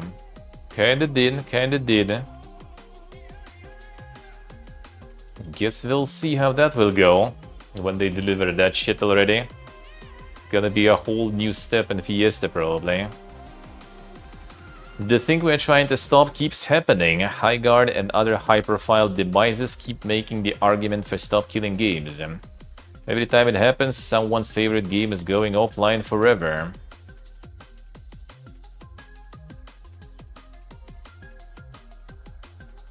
Yeah, Josh Strive Hayes now also on board with that stuff. That's nice.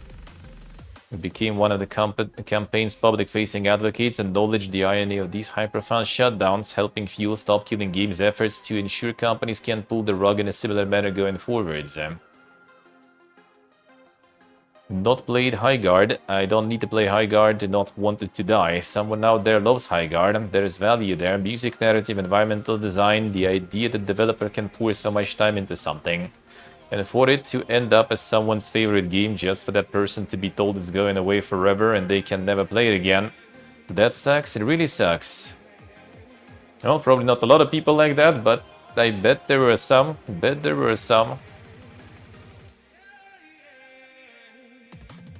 We'll see, I guess, what they're gonna do with that. Did get some progress with that, at least. That is good.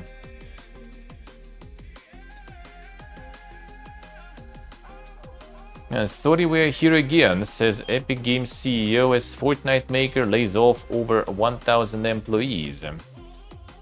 Industry downturn and dipping Fortnite popularity blamed.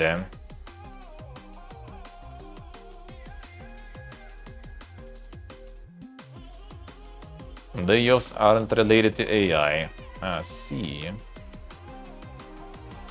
More than $500 million in cuts by reducing contracting, marketing, and closing open roles. Gibbon made him do this, yeah. That's probably a bunch of corpus speech there. Yeah, Epic recently raised the price of V-Bucks. That happened. Leaned even harder into licensing deals. Which is why you can now build a bar for flossing Jawas. And started selling cosmetics that are nearly 3 times the cost of the games they're from. Classic, dude. The greed, man. The greed. I wonder when all that will come crashing down. Can't fucking wait, man. And all this greed. And when all this greed, you know, will bite them back. Still having some HDDs? Yeah, a lot of people do. A lot of people do still. A decline of unprecedented scale and speed is hitting UK game development, Trade Association report finds. TIGA says employment in the sector fell for the first time since 2011 during the year ending September 2025. Well, I mean, because, yeah, time for layoff Maxen, dude. Time for a layoff Maxen. 14 years of uninterrupted growth, we are now seeing decline of unprecedented scale and speed. Without decisive policy intervention, the UK risks losing thousands of highly skilled jobs and ceding ground to better supported international competitors. Enhancing VGEC could create thousands of development jobs, improve studios' financial strengths, enable development of new IP, and put the sector back on the path of growth. A games company mortality stays high. There is another thoroughly depressing subheading, with 206 companies having shuttered during the year being tracked. TIGA also found that bigger studios accounted for the most job cuts, with studios employing 15 or more staff having shed nearly 1,800 roles. Arguably not as surprising, given the more people a studio employs, the more people they have potential to axe, but it does show that it's simply a matter of smaller studios not being able to keep their heads above water or lend a hit in a crowded medium, with more games competing for players' attention than ever before. One of the couple of bright spots in the numbers cited by association is that console-focused studios have weathered the storm best, with their employment rate falling by 2.1%. PC-focused studios, on the other hand, have seen a 13.2% decline, making them worse hit than both console studios and mobile ones. And the PC is suffering, dude. The PC is suffering all of a sudden.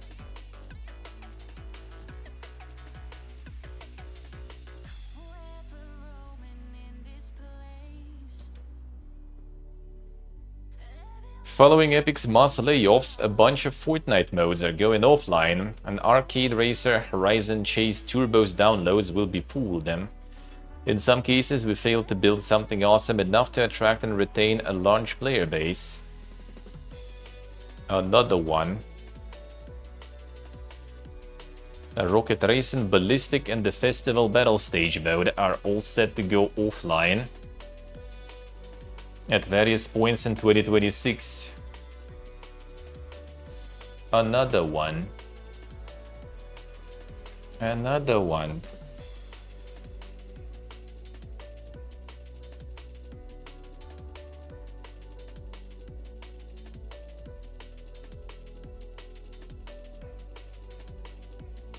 Hey Lydium, good morning. How we doing?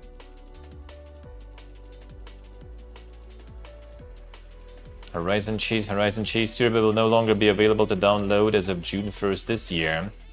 Latest entry in the retro-inspired arcade racing series, Horizon Chase 2, will remain grabbable, suggesting this is layoff related. Yanking of any games beyond the one currently being pushed or worked on. Never lucky.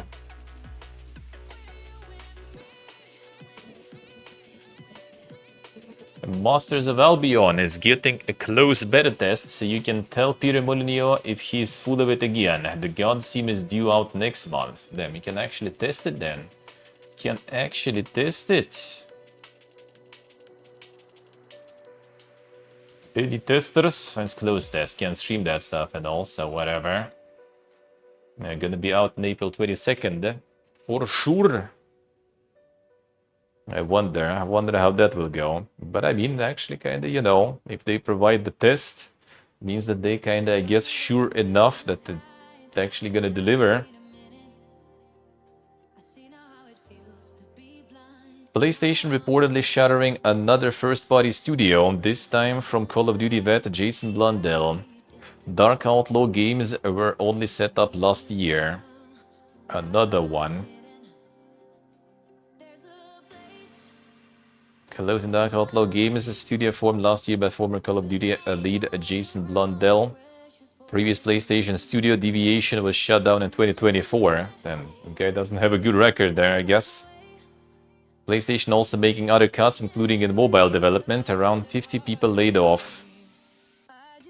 Monka S.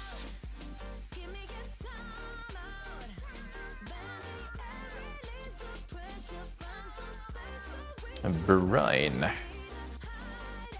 The boomer shooting.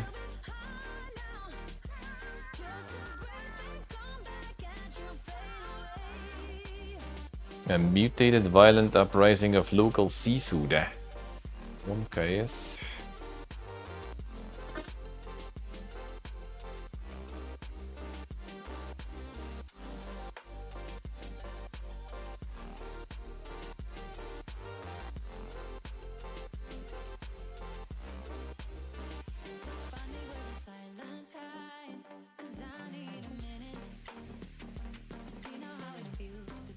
Have a home server, yeah, why not? I guess.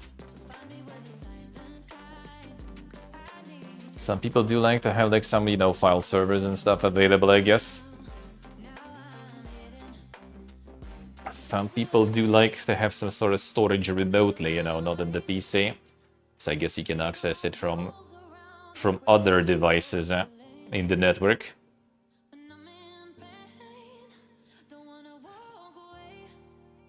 See, Regin, I see the whole NOS there. I see. Yeah, a lot of people get NOSes and stuff, for example. Some friends also who did set up some NOS. Sure, why I would use really one? Well, actually, I guess it could be kind of doable if you do like more YouTubing and everything, just to kind of like get some archive, you know, the videos and everything going, just in case. Be kind of nice overall, I guess. Kind of makes sense also, you know, like for example, right now Twitch basically like fucks your highlights completely. And the VODs getting deleted in 2 months, so basically like the YouTube uploads is the only way. Like if YouTube at some point will be like, well, you know, like yeah, we're gonna be deleting like all the small channels or something because they take too much fucking space on the servers, and like boom, all the highlights and everything, all the history over the years and all the playthroughs, they'll be fucking gone then if you didn't back that shit up.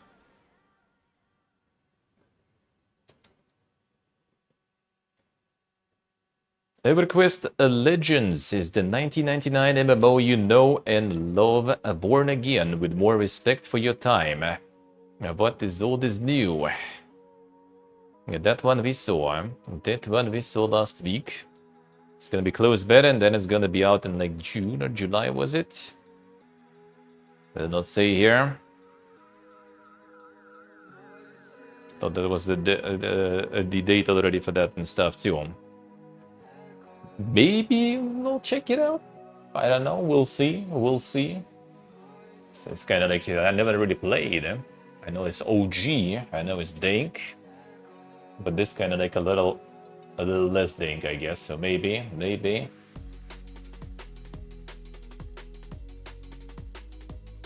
Let's see, Rajan. Let's see. Syntopia. Manage hell, manipulate the overworld, and build the resurrection business. Sure, come back to the dungeon. Thank you, sir. Thank you, man. Thank you. Appreciate it a lot. Thank you, man. Starts with managing a bureaucratic administration of hell. Re-educate the sinful, generate profit, play a god, and expand your hellish empire. All part of Day's work at Hell Incorporated. Team 17 publishing, alright. Now let's go north here. How we doing, man? Almost a year already. Insane.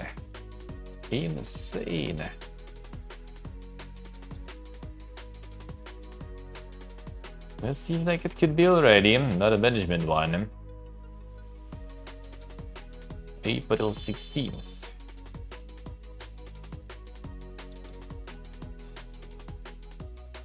Ember Spire. Science Fantasy Dice City Builder. Construct building, manage resources, build in harmony with an alien ecology. Beneath the glow of a gas giant, Amber Spire will grow and prosper into a flourishing city atop the ruins of an abandoned moon. Let's see, yeah. I'm losing them hours. But it's Sunday, you could just like stay 1 hour longer or something, you know, why not? Or go 1 hour earlier yesterday. Shouldn't be too bad. It went actually earlier yesterday because you guys moved the clock. I did move the clock, but I did need to move the schedule though, so I started at the same time. So yeah, I did sleep a bit less, actually. But not much though.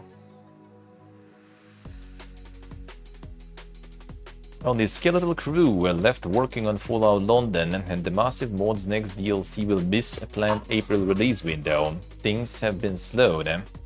Well, I can imagine they're probably having even harder time, considering what happens in the industry and stuff. Being just the mod developers, probably not very good, not very pog.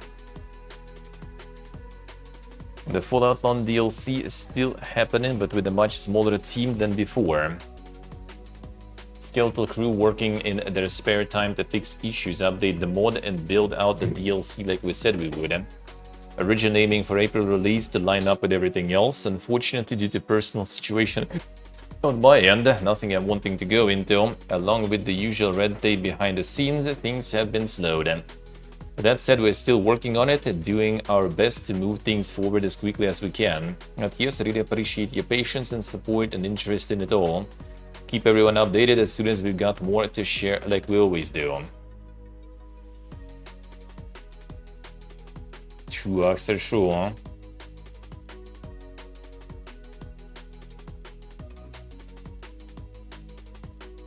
Everything else referenced there looks like to be an update on the delivery of items, including a collector's edition merch Kickstarter the team rolled out last year as part of the ongoing metamorphosis into professional indie game studio working on their own games. Hence the shifting of development attention away from Fallout London, outside of key fixes and delivering 2 remaining bits of DLC, the Lost Orders and the Wildcard update that's set to add in a previously cut New Vegas-esque takeover for yourself arc to the main quest. You can take over yourself then now in the main quest, I see. Well, see, I guess they kind of did get a little bit of their own indie studio there.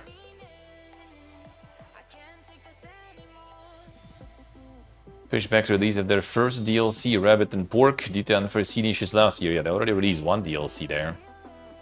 Already got one. Fallout Miami, oh, no idea. Don't think I heard about that one for a while, if even. To be honest, there's a lot of like really massive like kind of mods that are total conversions for Fallout now, so it's kind of hard to keep track of, and a lot of them already also closing. Like I think there was like some South American one I think that closed already. Imagine GTA with AI-generated characters, just going along with whatever insane thing you say, abuses a Valve writer, absent-mindedly spotlighting what terrifies me about Gen AI. No concerted usage of Gen AI at Valve, but they are experimenting a bit. There it is. Poking around. He and the small team at Valve been testing out different applications. What Volpov assures us isn't a concerted effort at implementing the soul-regurgitating workforce upgrading gadgetry in any particular new game. Volpov's current feeling is that generative AI isn't very good at anything creative, like cracking jokes, but he does think large language models could make for entertaining NPC voice reactions in games such as Grand Theft Auto and indeed Volpov's own Left 4 Dead. Because AI is marvelous at being a fawning little gopher. It's fantastic at going along with whatever insane thing you say and kind of adjusting to the flow of that. I mean, for NPCs I think it could be kind of interesting, but that is also like making it good is probably going to be really complicated though. Especially for them to yup, you know, in context I guess, and not just like some random things. Like I think where Windsmith already had that issue, right, with NPCs having like some sort of built-in AI going, the language model, and you could actually get them to go like completely outside of the game's frame and like, you know, give you some fucking like a recipe for tiramisu or something like that in the end. And that already is not that good, huh? Fortnite producer says Epic's mass layoffs will impact the game in ways the remaining teams cannot even fully understand. Our teams will have to pick up the pieces. Damn, that producer is probably gonna be like ex-producer soon. Talking too much, talking too much. Darth Vader, yeah. Maybe Florida.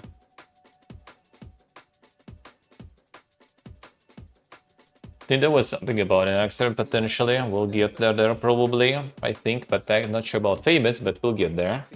I think there was something about it.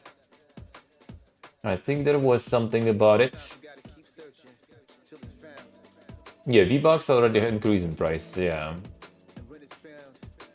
None of them deserve this, and it's not all reflective of their work or their impact. What comes next is very hard and painful. Our teams will have to pick up the pieces and try to keep moving forward, but we cannot even fully understand what kind of impacts this will have on the game for the rest of the year and likely beyond.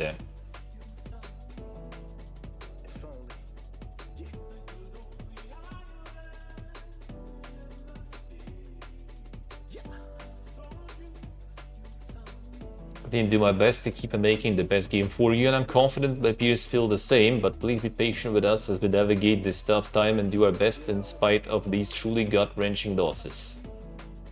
There it is. The virtual inflation. Yo, and like the skins already cost like the whole games. Like, bro, the fuck is that shit?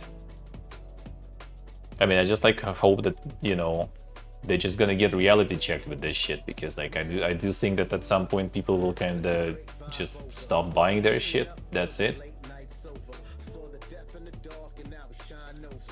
They should. Clueless. The Slate Aspire 2 PvP mod lets you battle friends mid-run to see who's made the better deck. So where is the Slate Aspire Endurers? Who play in co-op. I have a lot of Discord, so yeah, you can do some PvP-ness now. Instead of like the octa bosses, you actually just like match your deck versus your co-op partner. And with some new items and stuff like that. Sounds kinda cool. True. They sure did. I bet. Pearl Abyss boss admits the studio could have done a better job with Crimson Desert's totally underwhelming story. Sounds like the devs ran out of time to make up for the shortcomings. Sympathize to some extent with disappointment users feel regarding the story. I think it would have been nice if we could have done a better job with it. Production team tried to make up for the shortcomings in the remaining time, but ultimately we focused on strengthening the gameplay, which is what we do best. And there it is.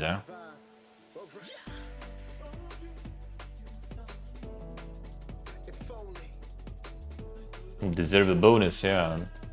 Directing the company through such hard times. Gotta pay them the bonus. PUBG Blind Spot is going offline forever after just 2 months in early access, despite Krafton's record Battlegrounds revenues. Devs say we are no longer able to sustainably provide the level of experience we set out to deliver. This one didn't go that well, eh? Launched on February 5th, it will cease service on March 30th. That's a fast one. That's pretty fast. A rough turn of events for a game that has mostly positive user reviews as of writing, and which our own former Verdict Wrangler Ed Thorne once enthusiastically described a top-down Rainbow Six Siege with a bit of Hotline Miami. Back when it was codenamed Project Arc. Just not a fantastic game, not fantastic time to be making any video games for huge corporations, is it? Since the last update, the team has been exploring multiple ways to improve the experience and move the game forward. However, after careful consideration, we have come to the conclusion that we are no longer able to sustainably provide the level of experience we set out to deliver through early access. Place player experience at the center of every decision we make, and it is based on that principle that we have made this decision. Being us that the feedback and support from our players have meant a great deal to the team and will continue to inform our future development efforts. And there it is. And never lucky.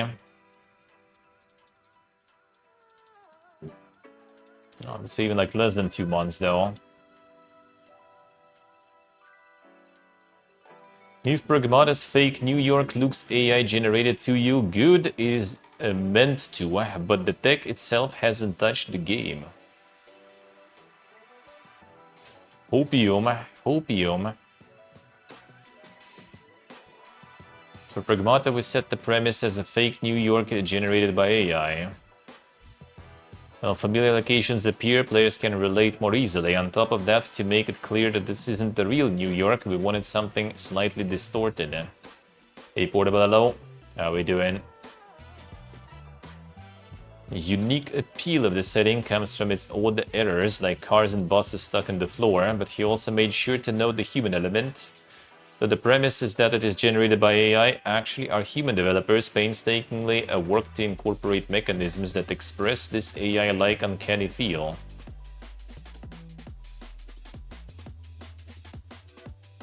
No actual AI in Pragmata though.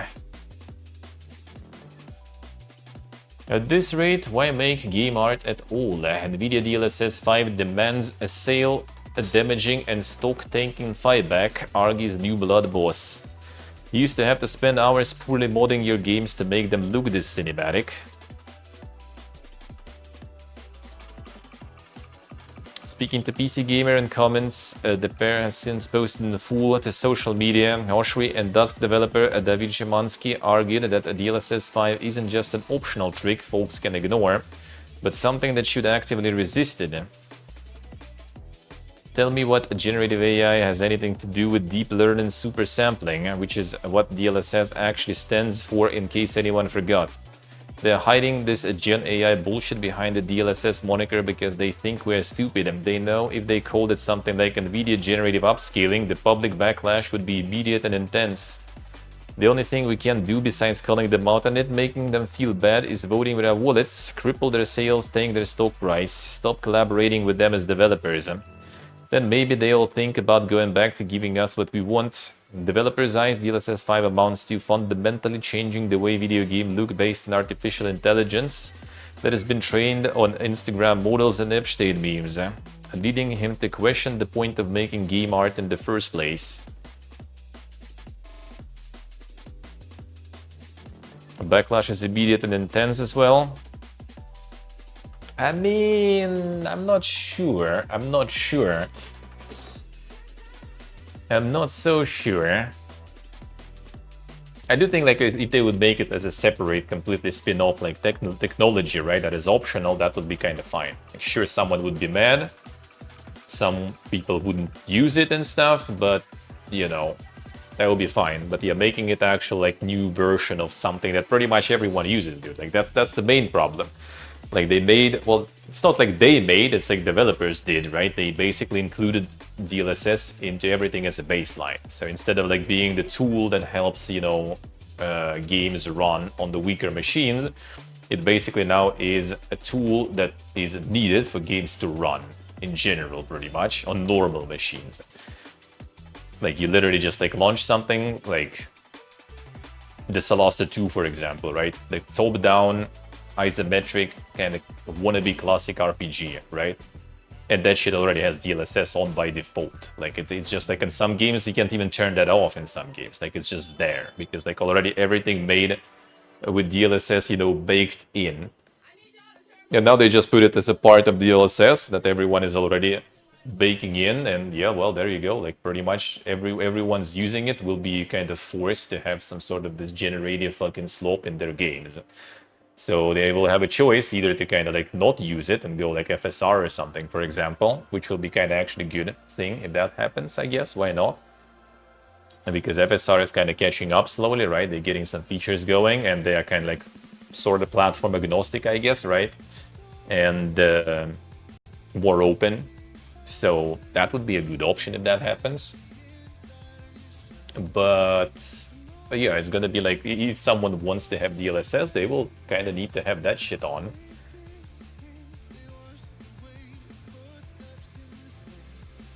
Nice portable, nice. Running native is better, but GFX cards can't keep up. I don't think GFX cards have issues keeping up whatsoever. I think optimization just sucks balls. And no one's investing into that shit. It's kind of like the same why all the corpus started like laying people off and trying to replace things with AI, because like it's not because, you know, they can't. It's just they see that they can save on that. Same with like the performance. Like, can't they optimize? They can. Like there are devs that do, like KCD, for example, right? Like shit runs amazing.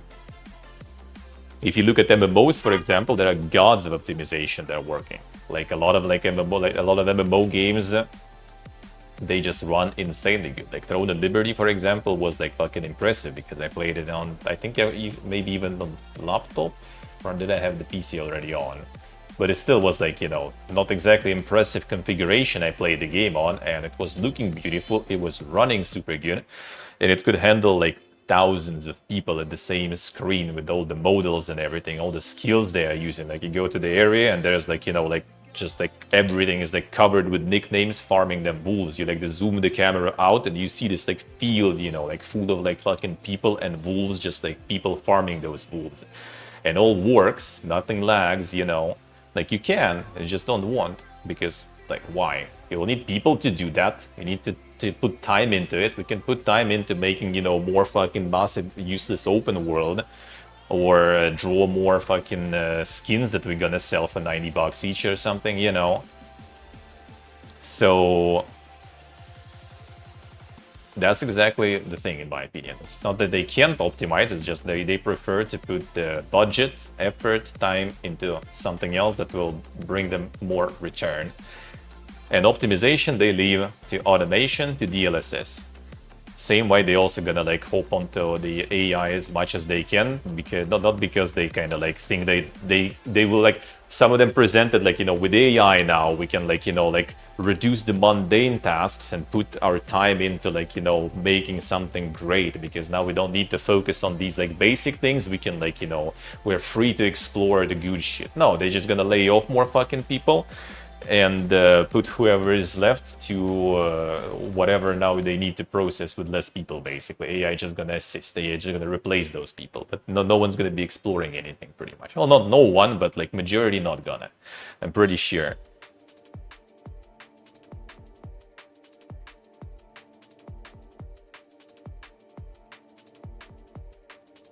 KCD2? Badly optimized, just fraudulent. I mean, I haven't played, right? I can't really say for sure, but what I've seen at least people playing, right? It was running really good. Especially compared to some other games at the moment that we're releasing, it was running fine.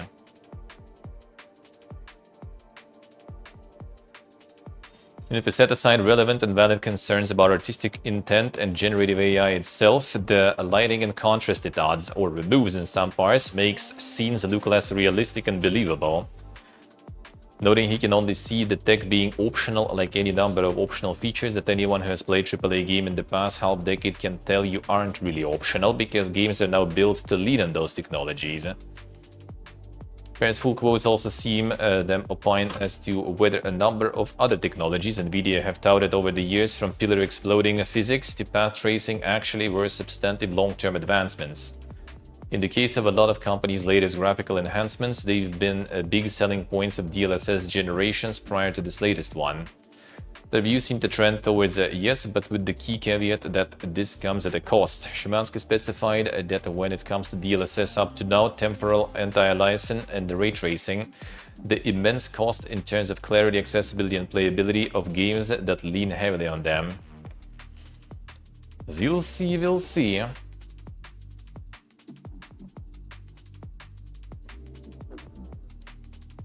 The first one was running like ass on your sock? Interesting. I mean, on release, I remember there were issues that people had with the game. But when I already hopped in, that seems pretty good. That seemed pretty good. Star Wars Zero Company forces you into a permadeath, so you can see what's on the other side of the experience. The slight on-theme pun in the headline wasn't on purpose, I promise. So any alien squad mates you build up and get overly attached to can't do a Darth Sidious and come back without any explanation. Once they're dead, they are dead. But this isn't a feature that everyone, including narrative lead Aaron Contreras, was happy with. Speaking of PC Gamer, Contreras explained that there were some fights at developer Bitreactor about around how much do we want to limit the impact that character like Umbaran Sniper or Luca Bronk can have in the story when they can catch a blaster bolt in the face really early on and then they're gone forever.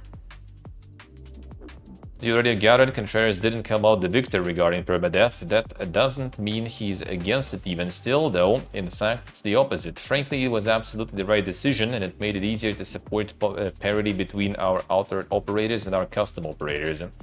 The ones that the player creates out of a whole cloth, because even those operators have their own personalities and backgrounds and specializations. Comes to those more handcrafted characters like Luco, a Bit Reactor did find a solution, which is essentially that they will have some narrative shenanigans going on, meaning they can't die early on. But once they're part of your team, they're very vulnerable, and it's up to you to keep them alive and make sure they're part of the team. Bit Reactor co-founder Greg Firsch in particular felt that having permadeath in the game was sticking with the ethos of the series. Star Wars is about loss. I mean, 4 years old watching Obi-Wan Kenobi die, right? It's about loss, and also as a developer, wanting people to not save scum, but to push through the loss to what's on the other side of the experience, to feel it. I understand people spend chance for save scumming. We often want to get everything we can out of a game. I also think we shouldn't always get everything we want, not in stories anyway. Character deaths are meant to be meaningful, and then we should accept them. We'll see about that. We'll see about that. I do still kind of like when you can manage to incorporate that as an optional thing. Like someone just don't want to do it that way, and whatever. Let them have it. Let them save scum and stuff if they really want to. Why not? Why not?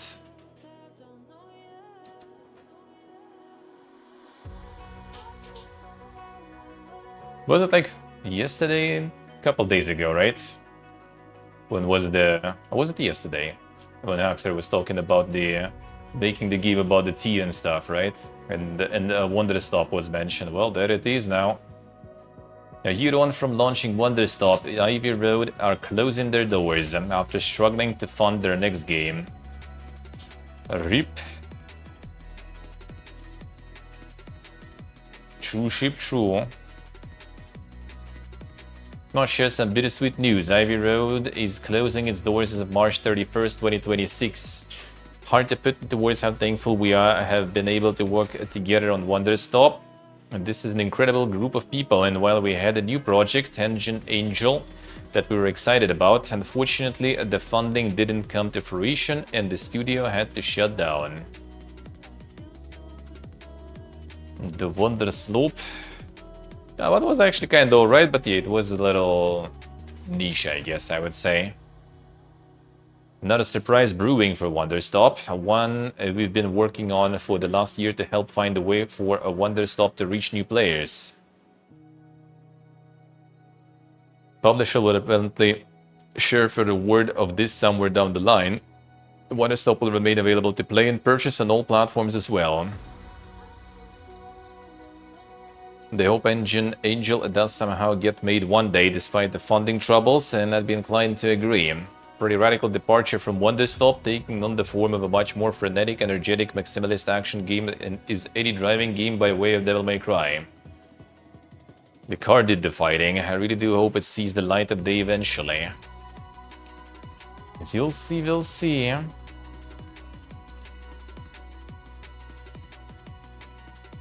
Kingdom Come Deliverance 2 translator claims Warhorse have laid him off in preference of using AI going forward. I want you to know that the growing use of AI greatly affects people in the games industry and many others. Well, there it is, dude. A check to English translator and editor on the developer's most recent game, where he claimed that yesterday, March 27, he was laid off in favor of using AI for all translations going forward. All of them. Oof. Post, which was verified by one of the mods of the subreddit, explained that Hitmanek was invited to a meeting and promptly told that in an effort to make the company more effective and save finances, as of next month, my position in the company would become obsolete. Hitmanek explained that discussions around the usage of AI had come up in the past, something he was always strongly and vocally against, never been to an extent where he was worried about his job security. feel incredibly betrayed by the management of the company I've come to care about greatly these past almost 4 years, and I'm heartbroken I won't get to see my friends and colleagues at the office every day. Want you to know that the growing use of AI greatly affects people in the games industry and many others, and I thought you should know how much the company that makes the games you love valued the work of their employees, and not to mention the environment.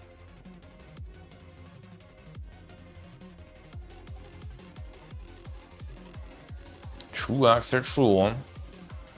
Warhorse haven't publicly commented on the usage of AI at the studio. Co-founder of the studio, Daniel Vavra, has made multiple comments in favor of the tech. He even posted the idea that games could be translated and dubbed into all languages immediately upon release, and using AI making Hatemanix claims sound not particularly far-fetched. Well, yeah, looks like it, looks like it. Sounds like they did probably do it.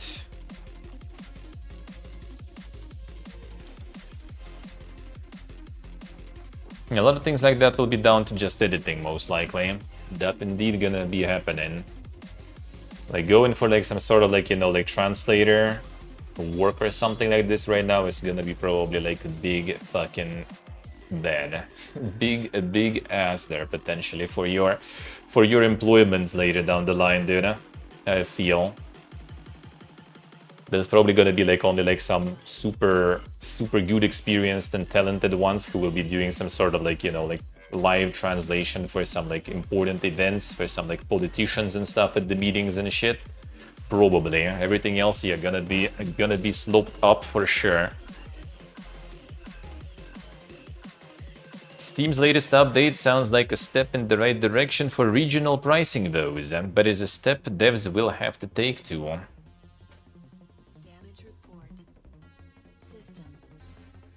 Companies care about their employees deeply. Yeah, no one does.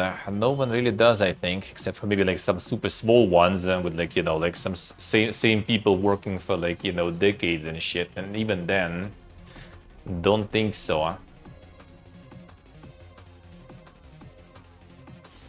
don't really think so.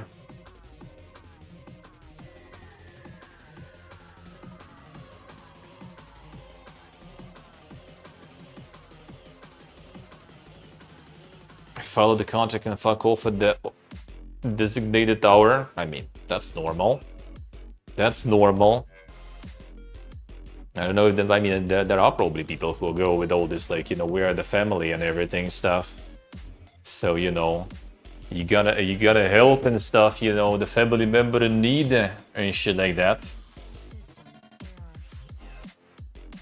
According to this blog post, new pricing data will be available to developers to have better understanding of specific regions and currencies. And as it currently stands, Steam supports 35 different currencies. Not on that LinkedIn grind set, yeah. ADOLO. Bigger aspect for the update, however, is the addition of a few new conversion methods. And first up, a simple exchange rate conversion, which really just changes USD price into given currency based on the exchange rate at the point in time you set it. Second option is purchasing power conversion. According to Valve, this method uses public data about the average purchasing power of customers within a given country and/or region. Well, it's really good, except yeah, devs need to apply this stuff. A lot of indie devs actually kind of do though. A lot of indie games actually have really good regional prices. A lot of AAA shit doesn't even like do any regional pricing whatsoever, or they do it really scuffed way. And actually, according to this stuff, like my friend linked me, like $70 a game should cost like 1,800 ruble, and that is actually kind of like that is better than it was before. Like it used to be 2,000. For in the age when the games were like 50, $60 maybe even sometimes, then it was 2,000. Now they say $70 should be 1,800. I mean, even if it'll be 2,000, that will be at least good pricing. Like the console prices now in like Russian currency, for example, are insane. Like it's like 10,000 and stuff. Like, bro, what the fuck are you smoking there? Was they were using a very old data. Well, I mean, this is the update though. This should be new stuff. Hello, Zodiac. The problem was not even like the old data. The problem was a lot of currencies, a lot of regions had their currencies and everything in such shitfest that they just couldn't update them. So that's why a lot of, not even Valve though, like Steam actually never really removed the regional pricing. It was some of the publishers said like, why should we adjust our prices for like Turkey every like 2 days when their currency is like, you know, like spiraling? We're just gonna remove it there and whatever. We're just not gonna do any regional pricing. And a lot of problems also happen because, you know, in general, the growth of the prices for the game prices, right, and the worsening economical situation in the world led to the situations when suddenly a lot of games are being bought in like Argentina and Turkey and India. And they were kind of like, huh, that's weird. Huh? Why is that happening? People scamming us probably. So not Valve again, not Steam by the way, it was again publishers and stuff who did that. And they started turning off all the regional pricings in all those regions because, you know, a lot of people suddenly started living in Turkey and stuff. And like they don't really like, you know, probably compute in their brains that it's not, you know, that people started doing it because they're so greedy and want to save on the games or something. No, it's kind of other way around. It's them being greedy, and people don't want to spend that much, but just because it shouldn't fucking cost that much for them. And that's why people started moving to other regions. Hey Karakulelo, feeling very Turkish today, yeah. Like before, back in the day, no one bothered with that. Like I remember like when like Discord started pretty much, like 2015, right? Like I remember like the first times, like when I joined like LS Discord, right? And everyone was just kind of like, oh shit, we're from Russia. Oh, yo, dude, you have games like so cheap there in Russia. Like, maybe I should try to, you know, do that and get the Russian prices. I'm like, I mean, go for it. It ain't that simple though, but yeah, it's doable. You can do it. And people were looking into it and all the process, right? And being like, nah, that's not worth, you know, like messing with all these regions, whatever. But then suddenly, you know, like the prices and everything became to the point people started already, you know what, maybe it's not a bad idea, you know. Move to Vietnam for cheaper games? Nah, not really. I mean, I don't have the Vietnamese region. I don't even have that. I have Armenian region, actually. The Armenian region is actually more expensive than Russian region, for example, so... Like, you can check even. Like, let's see, like Slay the Spire, which is indie game, so they probably have really good regional pricing. Usually. That was the price in one.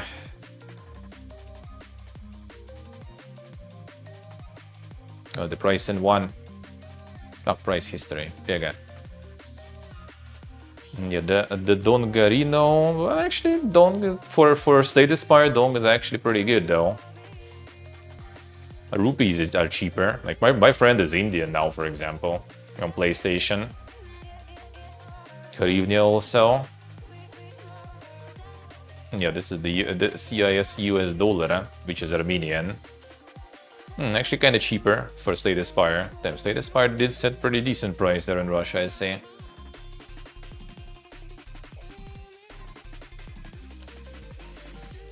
Wait, the AZHC and stuff also got increased? Man, dude, I kind of wanted to get some. Well, maybe I'm not gonna already, we'll see. I think I just didn't take some spares that I had. I need to check, Yeah, I kind of wouldn't mind getting one for camera. But I think I should have some spares at home, though. I think I should, at least. We'll see.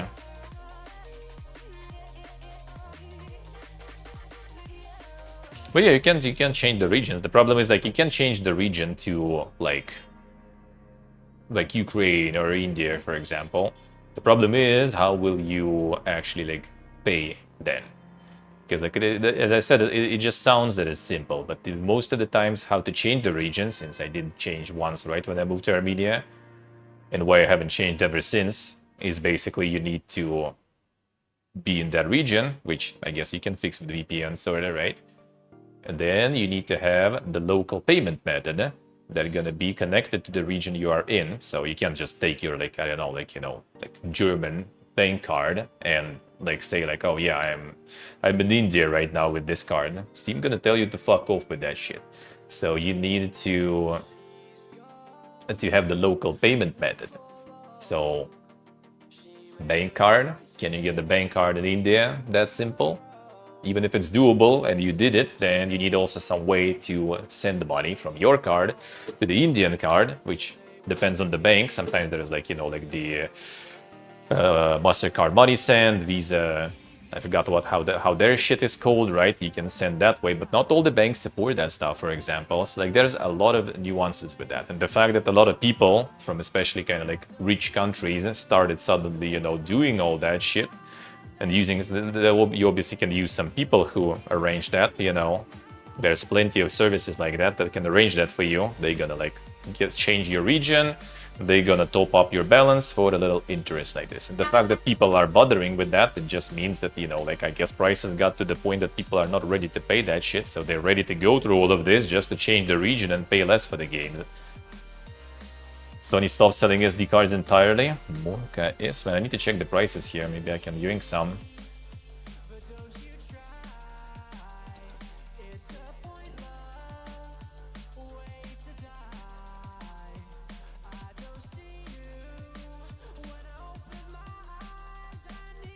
I think it's unfair to kind of geofence the genre. Original Stalker designer talks Eurojank in not-so-Euro games. My favorite games back in the day were Vampire the Masquerade Bloodlines and Arcanum, both built by Troika Games, which was the core team from the Fallout games before them.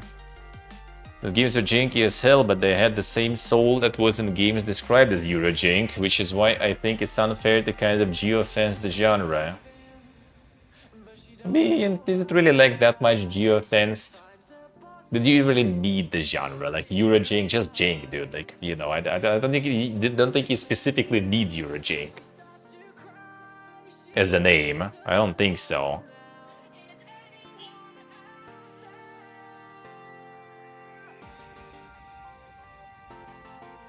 Oh damn, Huxer, alright. I need to check. I need like some massive ones, maybe some smaller would do.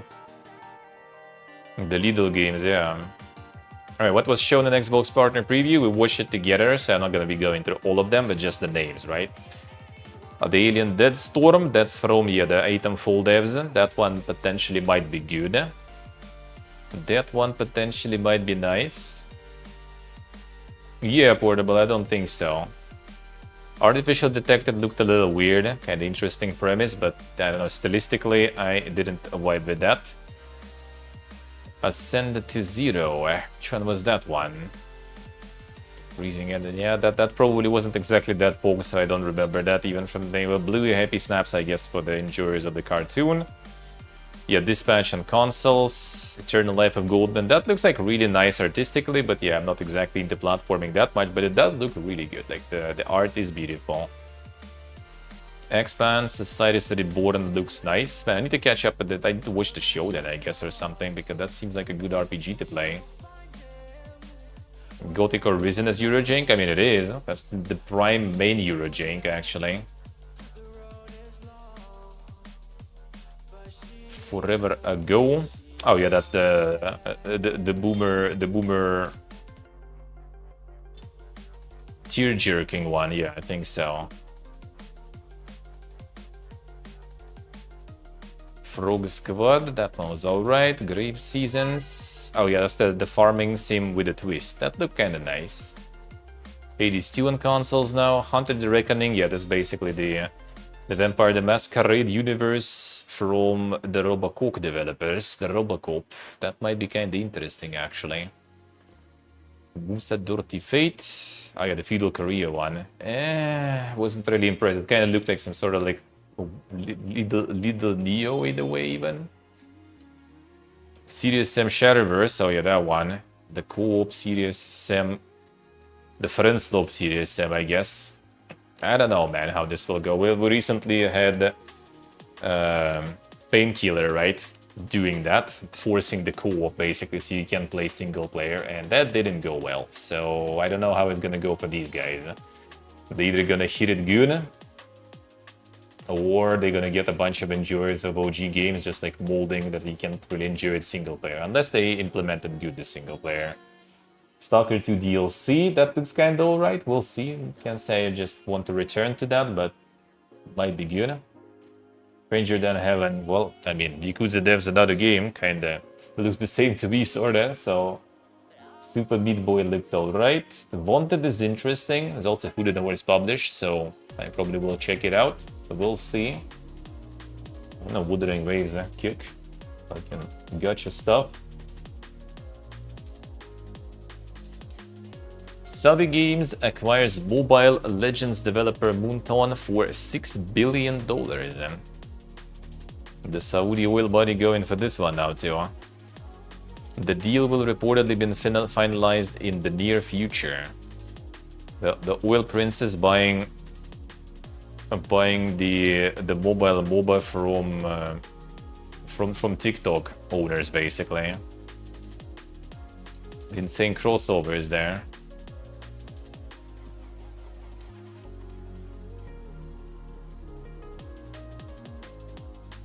Let's see, what did I say? Yeah, it was. I mean, still can make it quite challenging, we'll see. A Just Games Fund wants to support studios building games for the RCS messaging ecosystem. Get up to $1 million in funding to publish your game on Just. Marketplace for messaging apps that use texting protocols, SMS and RCS. The fuck? No equity taken or IPs transferred. Successful bids can make use of the fund and keep 90% of revenue, while Just subsidizes 100% of text delivery costs. What's the catch with that shit, dude? Scheme boasts 3 tiers of funding: Explore, which offers 40,000 investment; Scale, which funds up to 200,000; and Flagship, which helps scale breakout hits up to $1 million. Sounds hyper specialized. Yeah, like, well, what kind of like games are there even for the SMS protocol?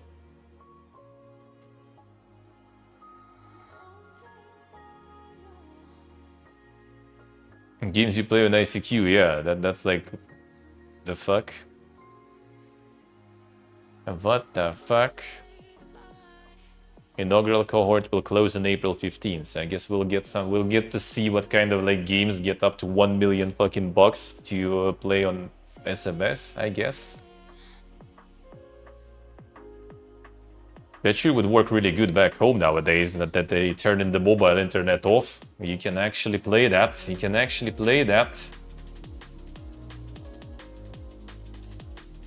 Nintendo reportedly adjusting Switch 2 production after weak holiday sales, and sources say lower production volume is expected to continue in April. Time for console shortage and stuff too. It is time. And more shortages of everything. And Nintendo reportedly planning a revised Switch 2 model with replaceable battery in EU. If implemented, consumers could replace batteries in console and Joy-Con 2 controllers. Now that's really fucking good, dude. That's really good. Even if that shit gonna be like a bit bigger or something, that is really good. And that's what I fucking hate with like modern electronics, is like the batteries are like made the way it's like the hardest possible to replace that shit.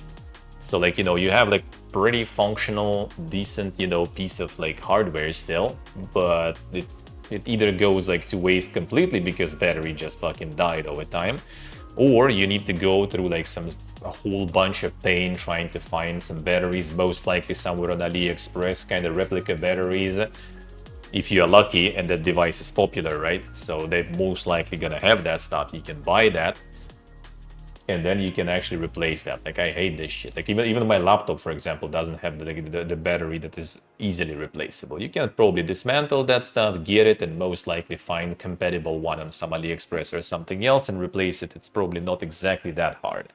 But in some devices, they make it really damn fucking hard. Yeah, Oxer, yeah. Phones with replaceable batteries would be great, dude. Like, I would actually go and replace some on mine, and it will. Well, okay, my main phone right now got like the display actually like a little, like, I don't know where even when Was it after? I think it was with my IRL stream somehow in Malaysia when I was returning somehow. I guess like with all the travel, somewhere I kind of like pressed it a little bit. Maybe there's like one line there at the bottom, so the screen kind of got a bit damaged.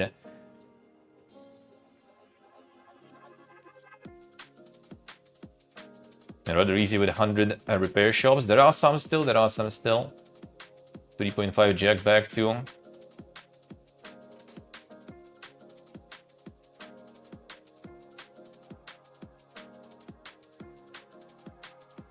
Battery's dead in 2 days. That sounds weird.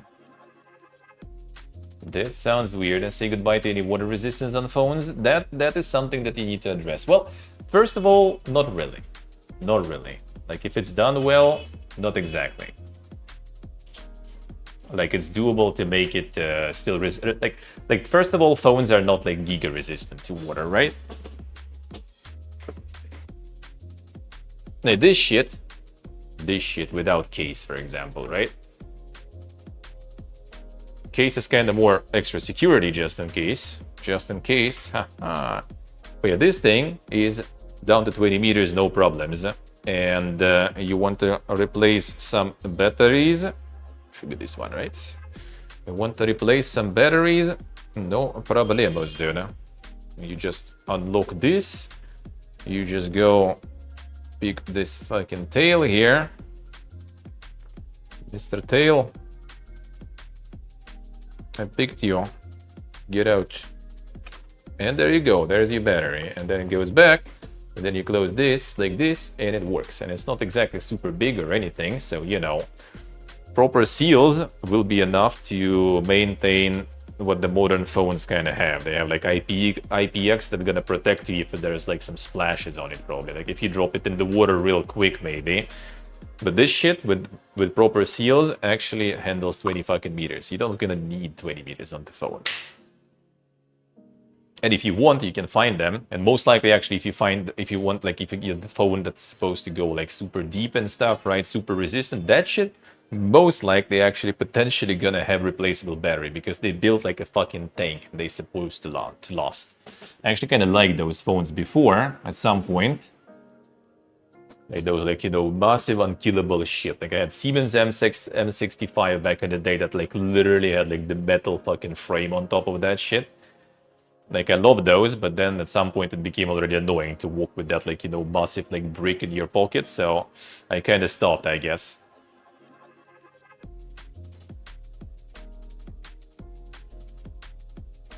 Yeah, Axel, yeah. True.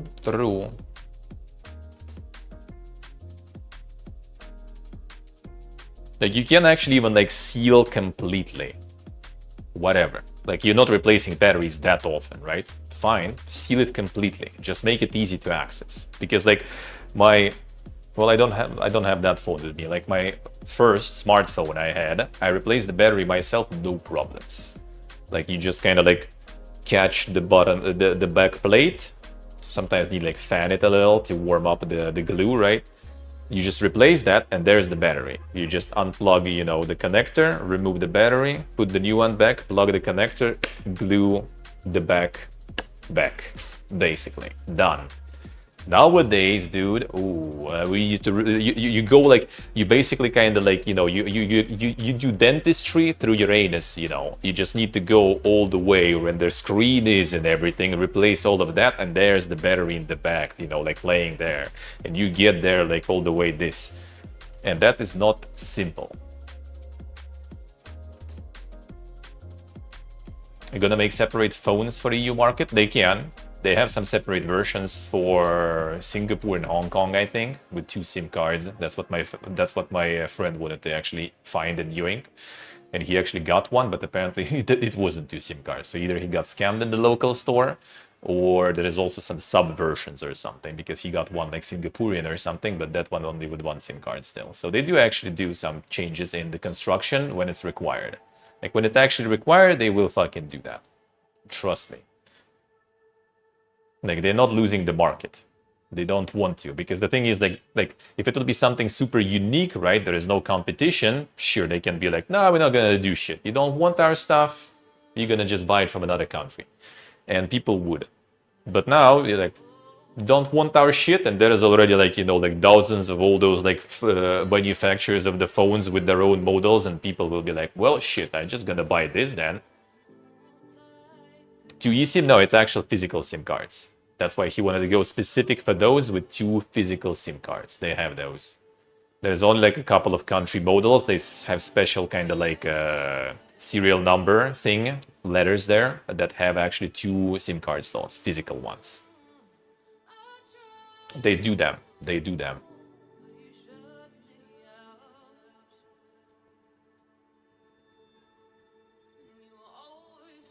Yeah, they resisted the USB-C too. True. True, Neo. iPhone with different region has 2 physical SIM card. I don't know exactly like details. I didn't buy that, but my friend did the whole like research in that shit. You can get actual physical 2 SIM cards, but it should be specific regions on iPhone, on the latest one.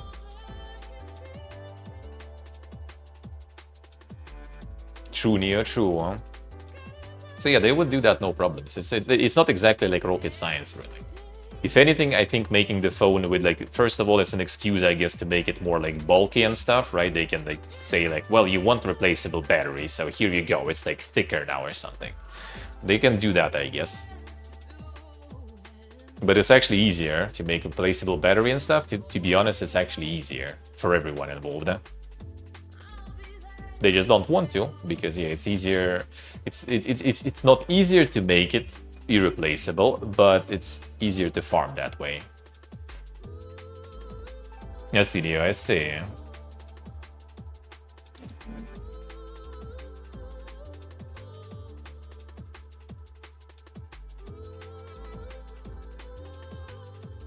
Roblox insists plans to start charging creators for brand integrations is not about revenue at all. Ah, yeah, of course, of course. It's about evolving our responsibility to our users, creators, and brands. Yep, ain't about money, surely. The fee is just part of a broader suite of changes the company has been working on for some time, and will expand creator access to other formats as well as offer more tools to work with brands. So really, it's not about revenue at all. It's about evolving our responsibility to our users, creators, and brands.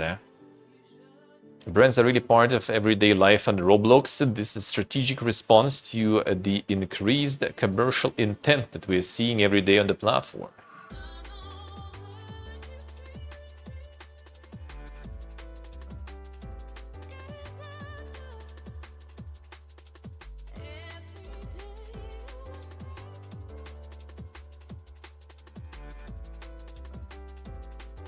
The camera is bad there? I see.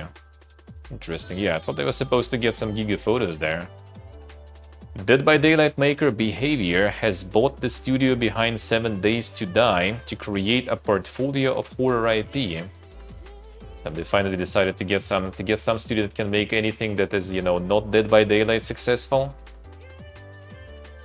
In an exclusive interview, heads of Behavior and the Fun at Pimps explained their plan to grow within the thriving horror genre. It's just like the interview is gonna be a bunch of yapperoo then. But yeah, basically 7 Days to Die now is under the Dead by Daylight. Shit now owns this way. Isn't 7 Days to Die bad? Thought it's kind of nice now. Let's see, Oxford, I see. Well, I mean, that you don't always have on you, though. That's the thing. That's the thing with, like, especially, like... Well, I mean, if you travel with the intent of travel, right? You kind of prepare, probably, with camera on you. But, like, you know, some random photos, it's nice to have something that you can just, like, quickly, you know, whip out. I would even go for, like, separate device like this. Something with better photo. Like, I would need, like, the shittiest phone ever. I wouldn't give a fuck about it, as long as the battery is decent, right? If there would be some sort of, like, separate device that you can just, like, snap photos real quick. Like something kind of like, you know, like the recent DJI Nano or whatever, right? Kind of like this sort of format would be kind of cool. But that one is not exactly that good for photos, though. And I mean, another device for that long, for that much, no, enough. Just something you just whip out, press the button, and it snaps something. That would be amazing. Or something you kind of have always ready there. That would be good. That would be good. True Oxide. Well, to be honest, no, you can get really good cameras way cheaper though. Like the one I'm aiming right now is like basically 200 bucks or something, or 300 bucks pretty much. Pretty cheap phone, and has really good camera apparently. Well, I mean, not like, you know, like super good, but pretty decent. At least according to the ExoMark. Yeah, sì, che could see. Damn, they already were farming there.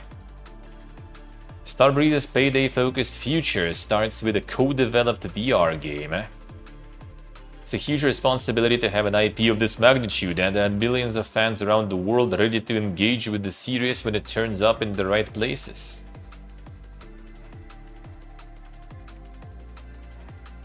Let's see, Axel, let's see. Oh, they also got a whole bunch of Yapperu there, right? So Payday VR now coming in. Let's go. Let's see, Axel, let's see. 4 Nakan subsidiaries file for insolvency. Paris-based Spiders, Kiloton, Cyanide, and Nakan Tech to commence reorganization proceedings. Well, rip fucking Spiders and rip Cyanide also. Oof. So Greedfall did, yeah, I guess. Yeah, and Cyanide the sticks. Oh, and Blood Bowl also, yep. Not Pugin there. Not Pugin. Judicial reorganization proceedings are collective proceedings under French law pursuant to which liabilities arising prior to the opening judgment are frozen for the duration of the observation period, which may last up to 18 months. During this period, the debtor may propose a continuation plan providing for the restructuring of its debt with the view to ensuring the recovery of its business. Don't think you would ever use wired earbuds for a phone? Yeah, same. I kind of went wireless now with that. But to be honest, I don't really even like listen that much on the phone whatsoever. And whenever I do, I guess I kind of don't really care too much about the quality. It's just like, you know, just a little bit of musicus on the background when I walk to the store or something. And I kind of don't really care. And it's the same musicus that I had transferred from phone to phone in actual files since, bro, like since fucking forever, dude. It's the same, some shitty MP3 in such shit quality that even if you use some sort of insane like $5,000 headphones, you're not gonna hear any difference probably with the shittiest earbuds. So yeah, I guess I'm not exactly the audiophile, let's put it that way.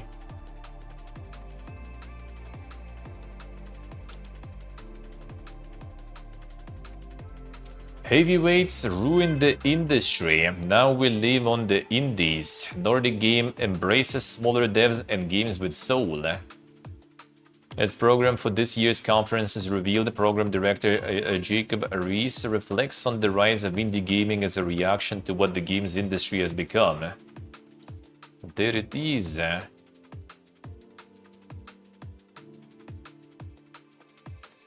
main quote there. Have more than 100 new indie games on the show floor. That one I think already did happen, or did it not yet? When was it?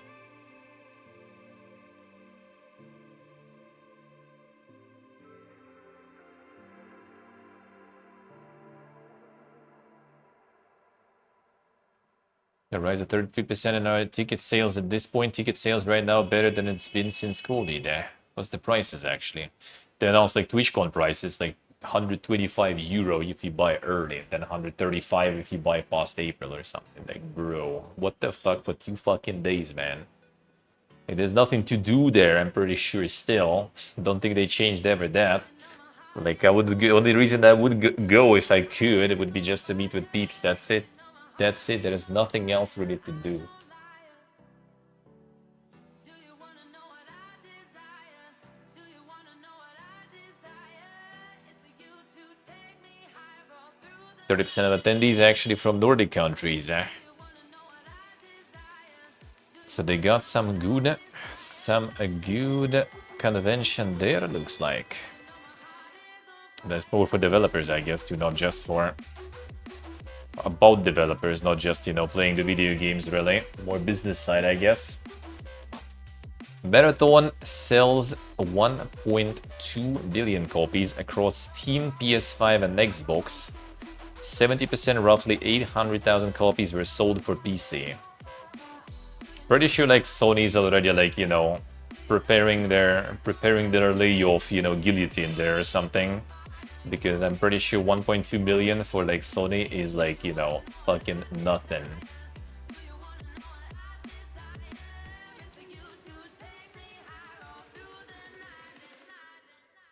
Sony announces global price rises for PS5 consoles. There it is, dude. From April 2nd. Cost of a base and digital consoles rise by $100, while PS5 Pro experiences $150 increase. For 650 bucks for PlayStation 5 and Pro for 900 fucking bucks. Like Portal even got increased. Like who needs this trash even? Like, especially for this money. Like, dude, what the fuck? What the fuck?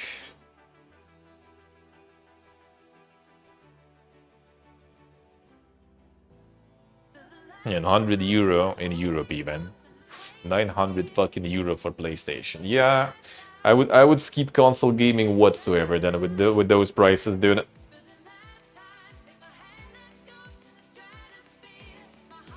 Yeah, Neo, yeah, imagine. And then ask for all the games that cost a shitload too. Nope. That's why the mobile gaming gonna be like on the rise now, even in more regions, right? Just because like it's kind of in developing countries, it's all about mobile. Now it's gonna be in developed countries because like one thing is a phone that everyone already accepted it is like a necessity and stuff, right?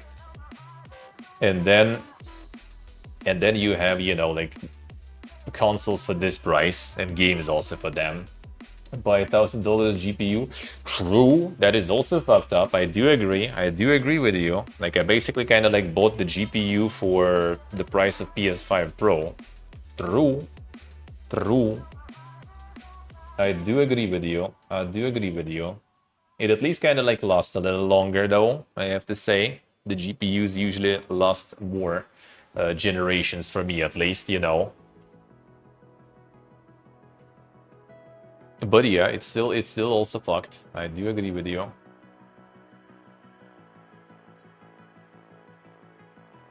Play free games or pirate. A lot of people play free games. There's like a whole, you know, generation of people now just playing like Roblox and shit. That's it. Fortnite, same, right? Like all those live services and everything. That's where people gonna live. But yeah, you still need to play the thing on, play the games on, the thing to play those games on. And yeah, gonna be more mobile gamers for sure with these prices. For sure. PS5 is still the best choice for normie. I mean, I guess. Like, Series S is kinda abandoned and dog shit, otherwise that would be a good choice for the price with the Game Pass, but yeah, I think even like some games already, like just skipping Series S because it's too weak. And Series X, yeah, why would you buy that shit? So yeah, not so sure about the prices and stuff. That's gonna be fun, man. But I mean, it's also kinda like for a normie, that probably will be a skip, honestly. I feel. Like for some normie, it's gonna be like, why would I need to buy like this fucking 900 bucks shit when I just like play, you know, like FIFA and Call of Duty or something? I just gonna like buy like some previous gen used one, play some old FIFA Call of Duty, and it's the same game, right? And done with it.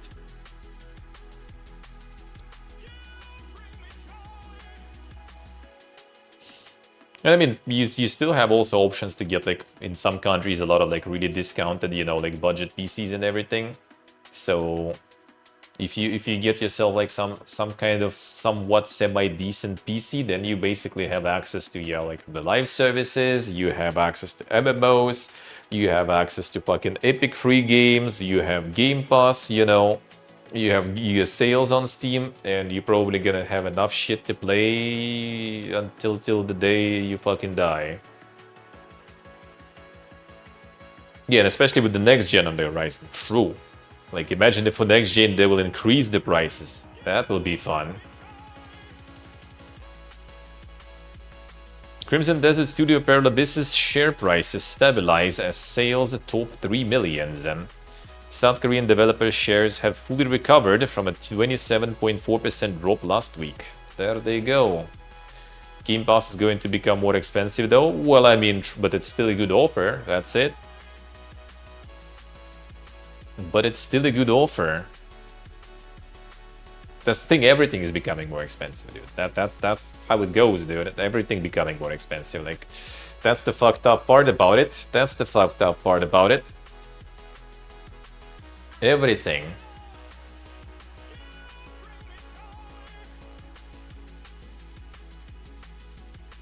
And the price is going up now again.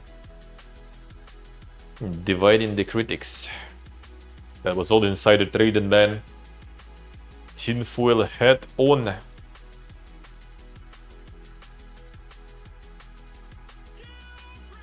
We were there in the 80s for the crash, and this is definitely crash here. John and Brenda Romero reflect on the industry crisis.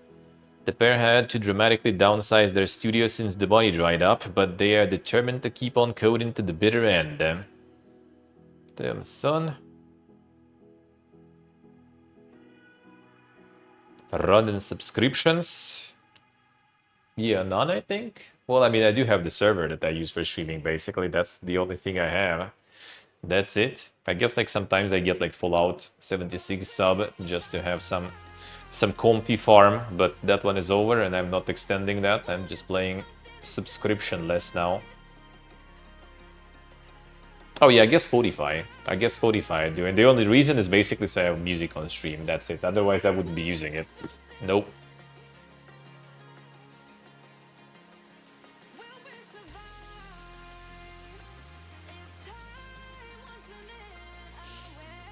Yeah, Romero Games got the Microsoft money cut, right?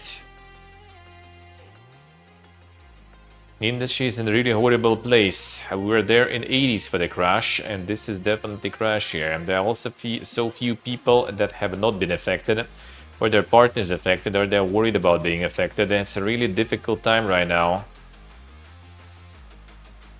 Both agree that it's difficult to see how it will all end, and John points out that Battlefield 6 did really well, only for Electronic Arts to make layoffs and the studios behind it. I don't understand what that's all about. True. Spotify sub tax deductible? Nah, not really. Well, I mean, I don't have tax deduction. You just pay flat on income. That's it. And while I still the Georgian entrepreneur, I pay 1%, so I can't complain really. As long as I stay that.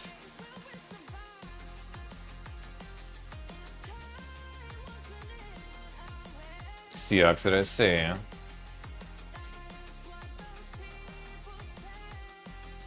Brenda is confident that people are going to keep playing games, but she struggles to comprehend how the industry crisis will be resolved. Really one of those times where I don't know, and you're here behind the scenes. There's tremendous push toward teams using generative AI. There's tremendous pushback from teams and from gamers about using generative AI. And before you ask, we're not using generative AI, so I don't know. I know that we're going to be okay for the next little bit, and if something falls over sideways and 2027 is another exciting year, we've both had a good run. You know? Same, dude. Fucking same. I can say exactly the same shit. Okay for next little bit, if something falls over sideways and 2027 is another exciting year. I had a good run, dude. I can, you know, sign under this phrase for sure. Not going to stop making games, John chips in. Yeah, chuckles Brenda, I say that for him. A win would be he's found dead in his chair coding.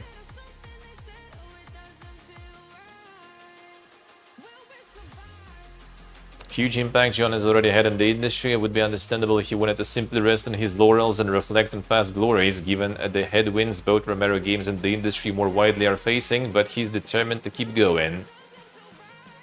There's too much cool stuff to make, he says, Rest on his laurels, dude. I mean, he did all his impact was basically in the ages when like selling like 1 million copies or something was like pog, you know, mega pog.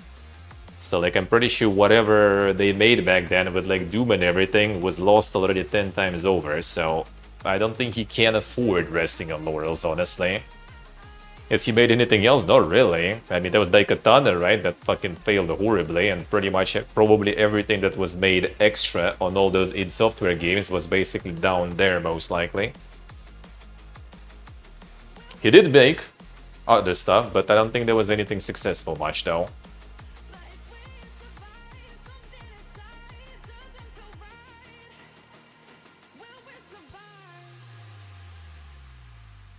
Boshi and John celebrate 2025 coming to an end, the year that plunged Romero Games into an existential crisis. Last summer, the funding was pooled for its upcoming, yet unrevealed shooter. Man, that was last summer already. What the fuck?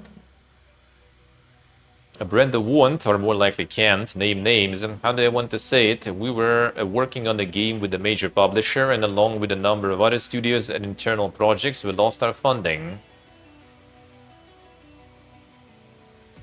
That was frustrating because what happened is an Irish media site said Romero Games has shuttered its doors, which in fact we'd not done. They reached out to me at 8:15 on Friday night.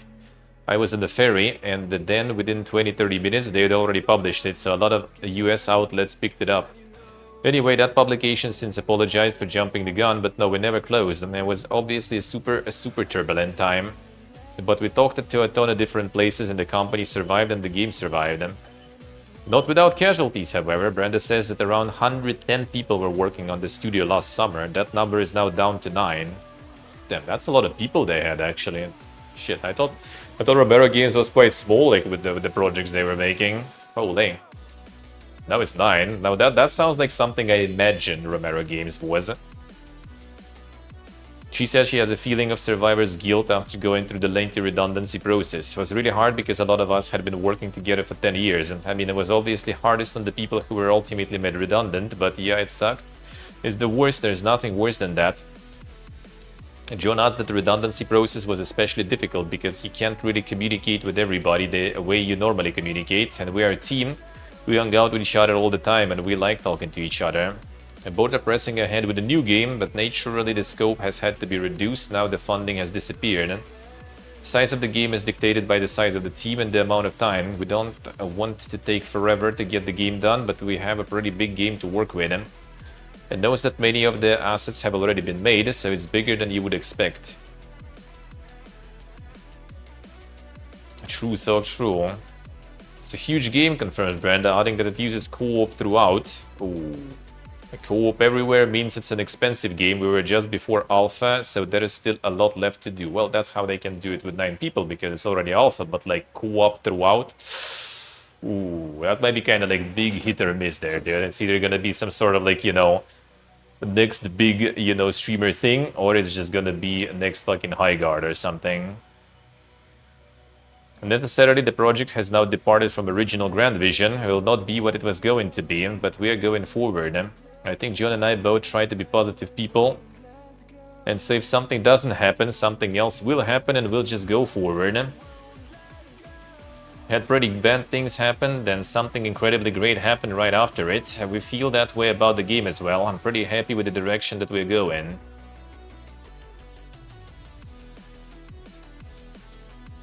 And let's see.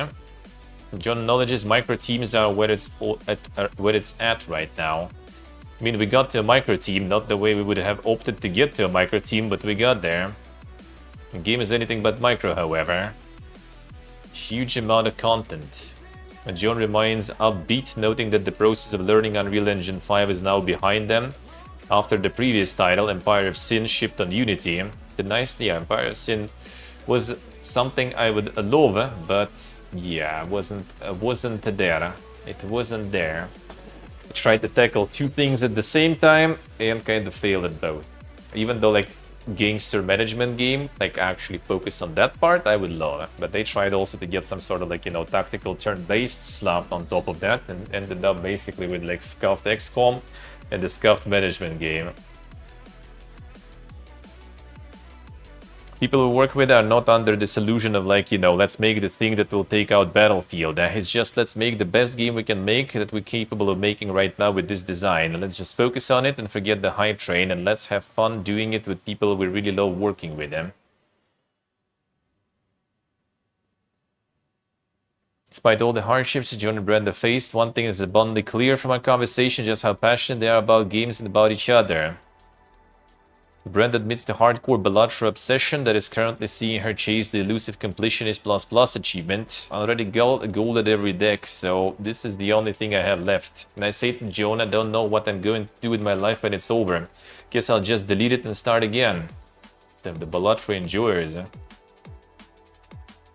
In short, she says we still get a lot of joy from games. Play Minecraft a lot, asks Joan, who love Minecraft. Brenda says they often play together online when John's traveling. John says he likes to kill stuff, while Brenda is more about looking for diamonds. When they first went nearly 40 years ago, obvious that they still very much enjoy each other's company. Love working together, we're lucky that way, we're together all the time, and we also work with 2 of our kids. We're fundamentally just ridiculous nerds, and we've basically given rise to a family of ridiculous nerds. Always talking about games unless we have somebody over who is not into them. And then the whole family tries to have a conversation about whatever, which will eventually return to games. And even though it feels like the games industry is burning down around their ears right now, they still have hope for the future. There are people like Local Thunk, there are people like Ed McMillan, there are people who are still going to make games, concludes Brenda. It can't stay like this forever. True.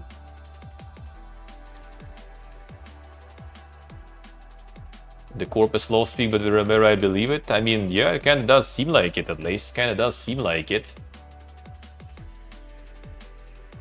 Popular streamer Jinxie temporarily banned from Steam Market. Then you can get banned from Steam Market? The fuck? Steam allows users to deposit up to $2,000 a day as part of the Steam subscriber agreement. Alright, after depositing money late in the previous stream, Jinxie was unable to directly add more to his Steam wallet until 24-hour window had passed. Instead of waiting, streamer arranged with his longtime streaming partner, Highwise, to receive Steam gift cards, which are added to the Steam wallet, allowing a streamer to buy more cases. Okay, cases then, alright.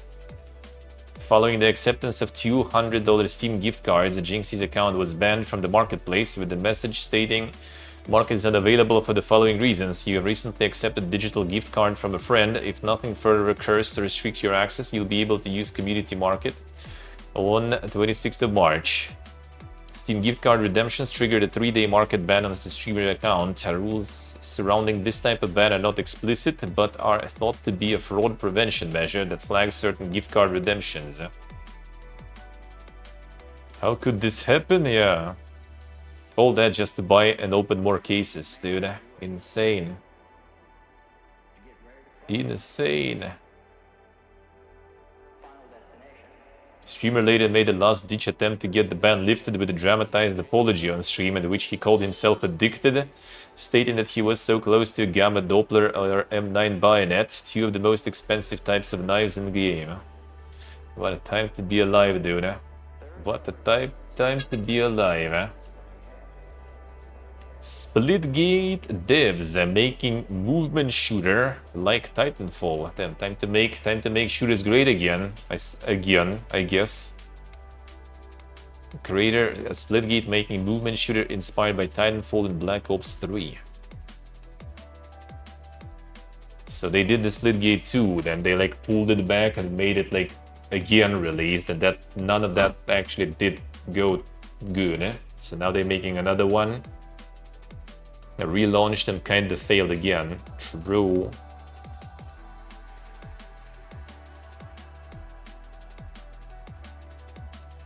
Got some layoffs. A new game is in development. Alright, well, we'll see, I guess.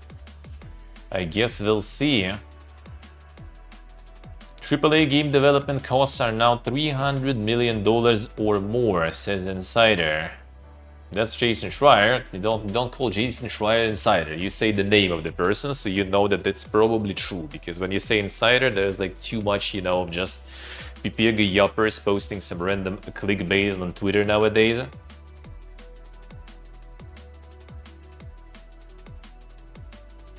Schreier states it would be easier if studios posted their exact budgets. However, the numbers he has heard floating around are 300 million or more, sometimes much more. Schreier clarified that these are the costs for studios based in the United States or Canada. Games that cost less to develop are probably somewhere else. Also explained that the numbers shared are based on salaries plus overhead and have nothing to do with executive compensation, which is mostly stock. Let's see.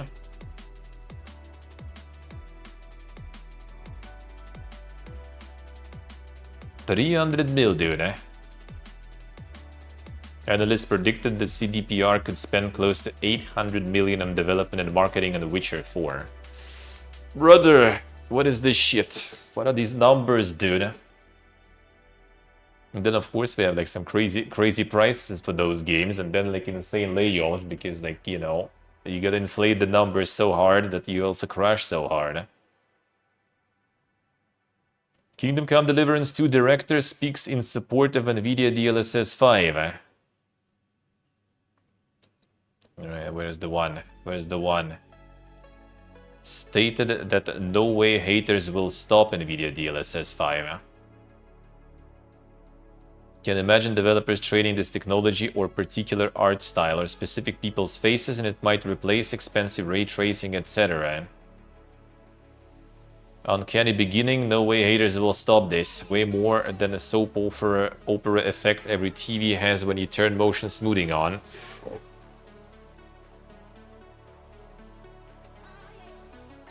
Shooting both legs this week. Maybe they actually kind of were like, you know, trying to send him. He went to make a movie now, right? He's like not gonna be in the studio anymore, I guess. So sounds kinda that they probably happy that he gone there. Maybe.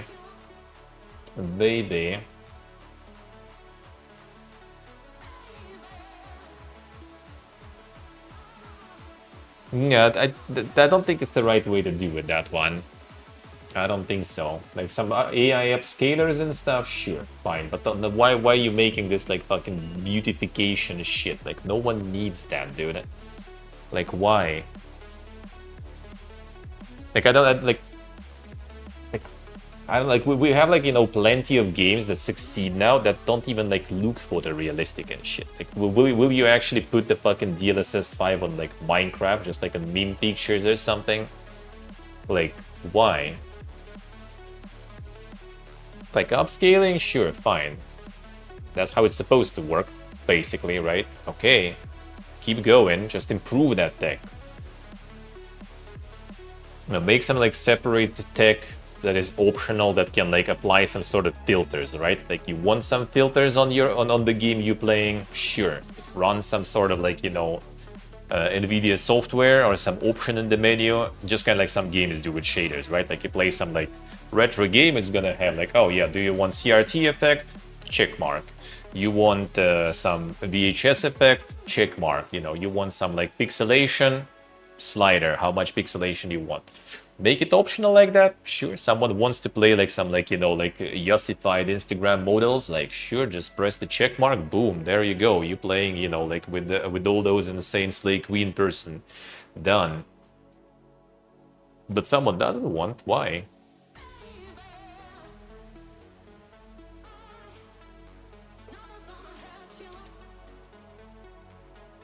Microsoft defeats Sony and Nintendo in Metacritic publisher rankings. Damn, son.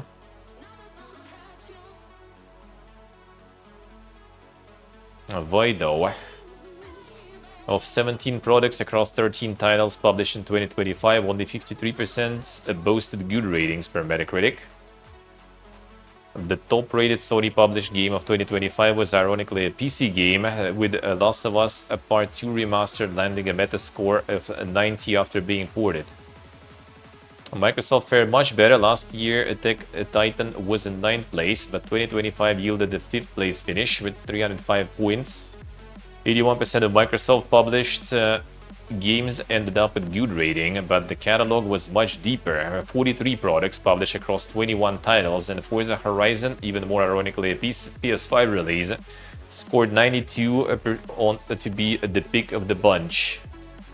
Nintendo found the 12th place finish with a 300 points and 68% good rating from 19 products across 18 titles. Tears of the Kingdom on Switch 2 was the gem of Nintendo's crown, pulling in an admirable Metascore of 95. Square Enix took the #1 spot. Didn't I say Microsoft did? Oh, it's defeated Sony and Nintendo. Well, yeah, when you see like Square took the first spot when they didn't even like really do much except some remasters, you know it's dog, eh? You know it's dog, eh? Then. Jason Blundell speaks on PlayStation closing Dark Outlaw games. He was like yapping on stream even. So apparently it wasn't a live service even. Well, I mean, maybe that kind of explains why they canceled that one in the whole studio. I don't know. Reassuring has been reassured to me. Just times change, focus changed, the project we were doing and what we were doing. Fans would have been very excited. Fire also said he'd been working in game development for 5 years and that all that time had been spent on things people would never get to play, saying they are down but not out. Imagine like working for years in the industry but you still have nothing to your name. Like, oh yeah, I kind of like work already here for a while but I can't show you anything because yeah, everything was fucking cancelled and other NDAs. The United States banning new foreign-made routers. Well, there's another one now. More shortages in Fiestas going or something.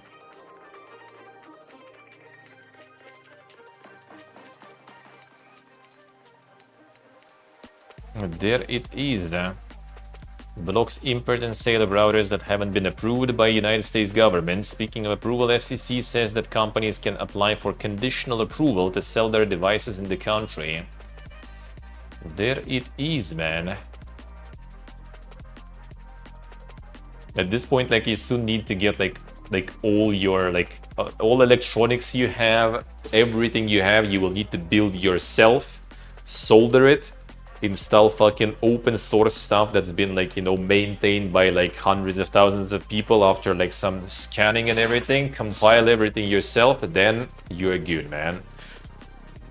Everything's fucking already cybersecurity risk and stuff.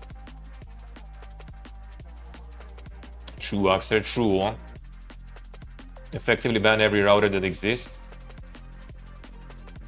Entirely 100% US made with that don't exist, I see. Yeah, I mean, like pretty much all the players on the router market are like Chinese mostly, right? So, a rip.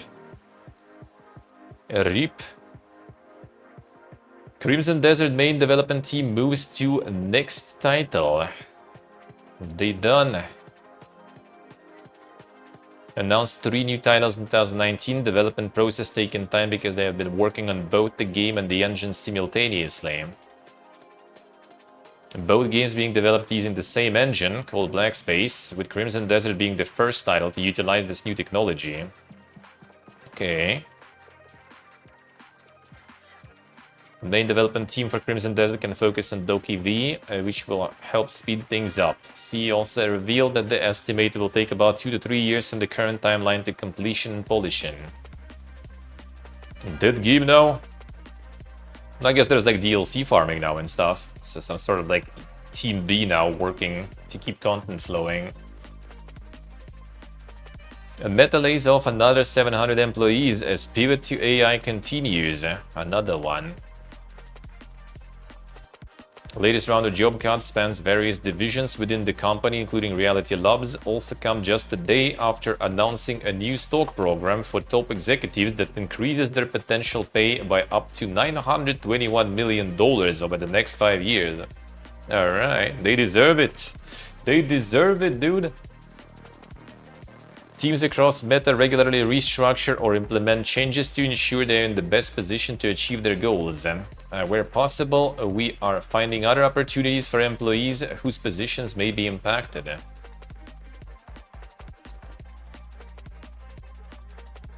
Asha Sharma thought this is an Xbox campaign, didn't feel like Xbox.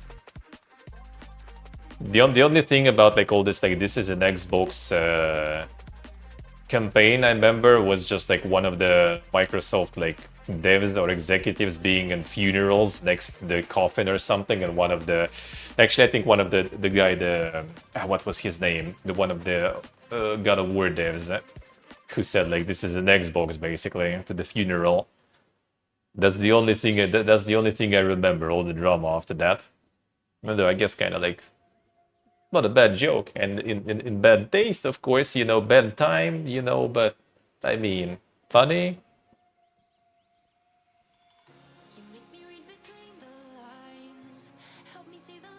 Asha retired. This is an Xbox because it didn't feel like Xbox. A Microsoft spokesperson explained that she's personally leading a reset of how we show up as a brand.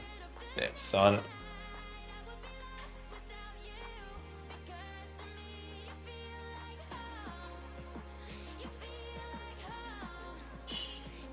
Having one-on-ones fighting thousands of people, yeah. I mean, from we've seen so far, it's just like basically people like opening their email and they just like see, well, yeah, don't go. You can you know skip the office today, brother.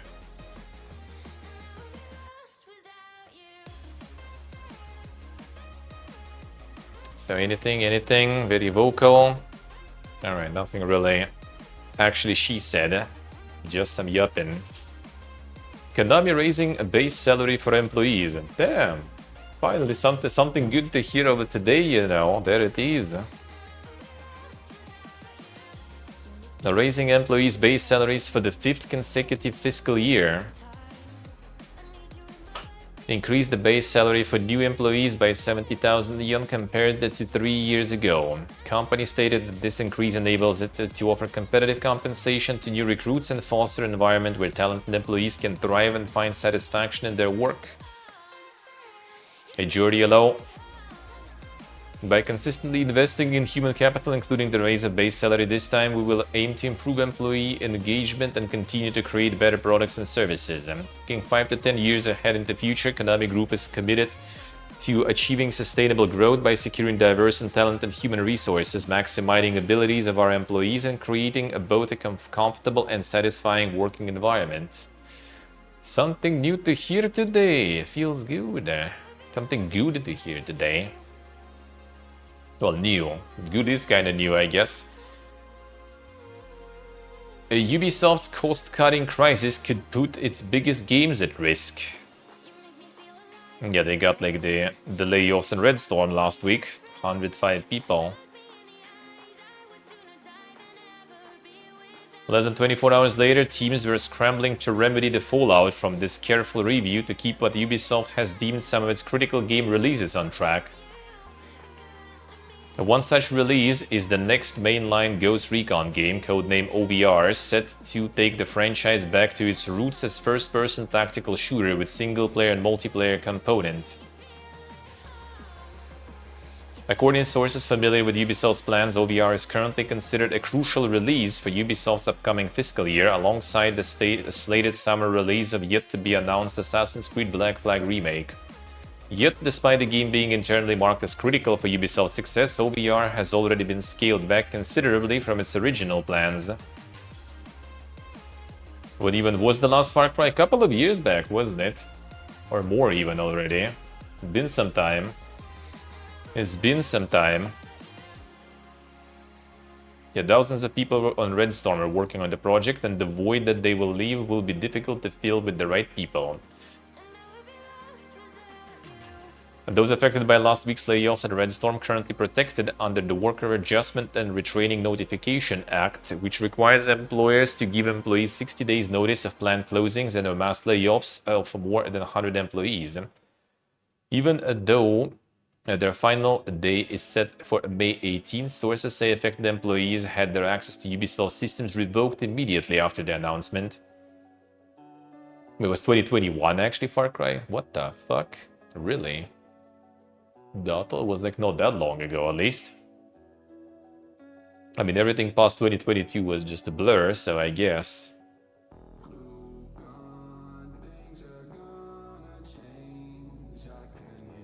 Team was working on approximately 10 projects at Ubisoft, including hotly anticipated Splinter Cell remake, another game at Ubisoft that has had its issues and was said to be well over budget, according to people familiar. The gun? No.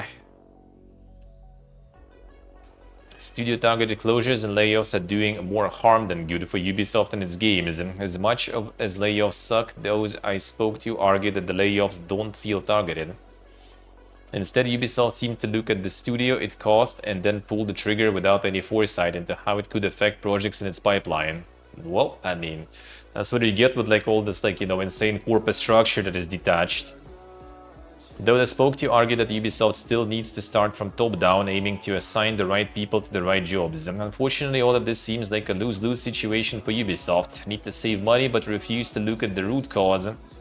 But at the very least are in denial about what is causing the issues in the first place. I feel like denial is quite like the common thing. There's like so much misunderstanding behind like the reasons why something's happening in the industry, I feel. And they just kind of like, you know, deny quite the obvious things sometimes. Just refuse to believe, you know. Kind of like same with like Starfield and stuff. How long were they in denial that the game actually needs a lot of fucking work and stuff, and like now it's you problem, not us problem.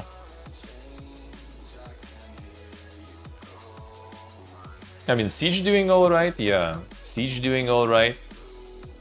What else was there? What else was there? Division actually is kind of doing okay, surprisingly, at the moment. And that one is kind of okay. What else they had there? What else was there? The live services that they do have still kind of, you know, do something at least. Kinda. Yeah, but what else was there even?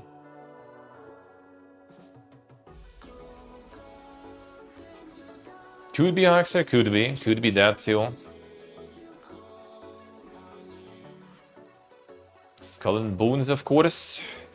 Well, I mean, that one is still afloat somehow, so, you know, even if it's not like, you know, making much, I guess it's not losing that much either, so they kind of keeping it alive. Looks like, at least looks like. Yeah, there is the, what's the name, the Avatar game, that also went like very under the radars, but apparently wasn't too bad. Maybe it's still alive, kinda. Epic layoffs hit employee battling terminal brain cancer. Monka is... And many people to lose jobs. Battling terminal brain cancer as an Epic Games employee. He received a life insurance as a benefit. Now that he's lost his job, a benefit goes away. And because his cancer is viewed as a pre-existing condition by insurance companies, he's not eligible to gain new coverage.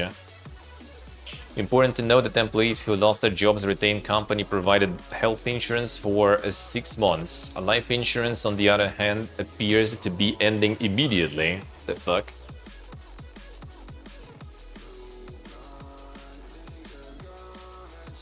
No, there was one recently, actually, Jordy. I think there was one recently. As I face reality of losing my husband, I'm also facing reality of what type of funeral burial I can afford. How we will keep a roof over our heads, how we'll protect our son and the life we built together, what will happen to our dogs. Not just a number, he's a father, a husband, a person deeply loved. It's hoping that by sharing this message it reaches those at Epic who made the decision. Nah, that probably not gonna. She believes that, had those making decision known the full human impact, they would have done something to protect Brinke. They would not.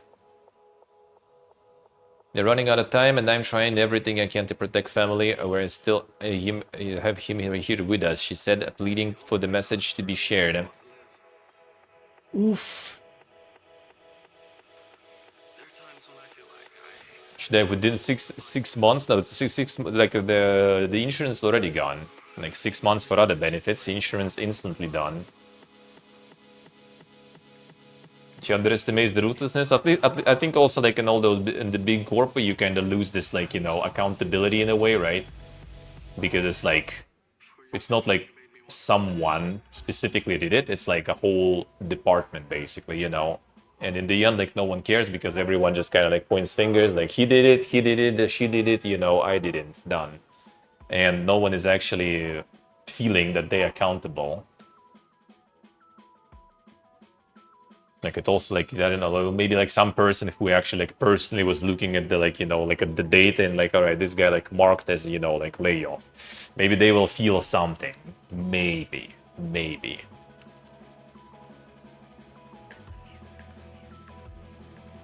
But I mean, there's also kind of like some person who is like just like executing the plan that was like thrown down. Like they didn't have like they could like okay fine they could lay off this guy and this guy like has like some other form of cancer and like okay another guy and this guy has also something else. Like dude, I got like orders to like fire that many people from this department and I need to fire them. I can't not fire because they will fire me and maybe they also have cancer or something. Like it's really fucking complicated, this shit, man.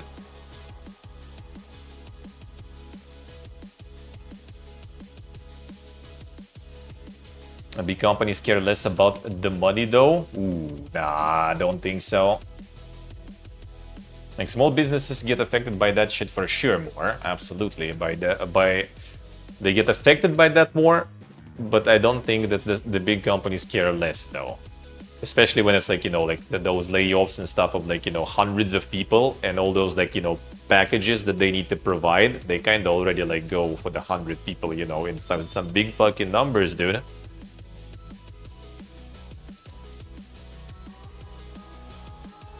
Albion Online's Xbox X and S launch is coming April 21st with full PC and mobile crossplay. That is good. Game fully optimized for Xbox Series S X with a brand new UI navigation flow, dedicated controller scheme, and specifically adapt the key screens like the marketplace and player inventory. Combat also been overhauled to work smoothly with controllers, and new accessibility features been developed with console players in mind. Very dang, dude. That Beyond is going ham. The cross progression everywhere and stuff is still going. Remember, no, it's just released. People were kind of molding about it. Like, it's not exactly, what people expected. But, I mean, it's still going. It's still going.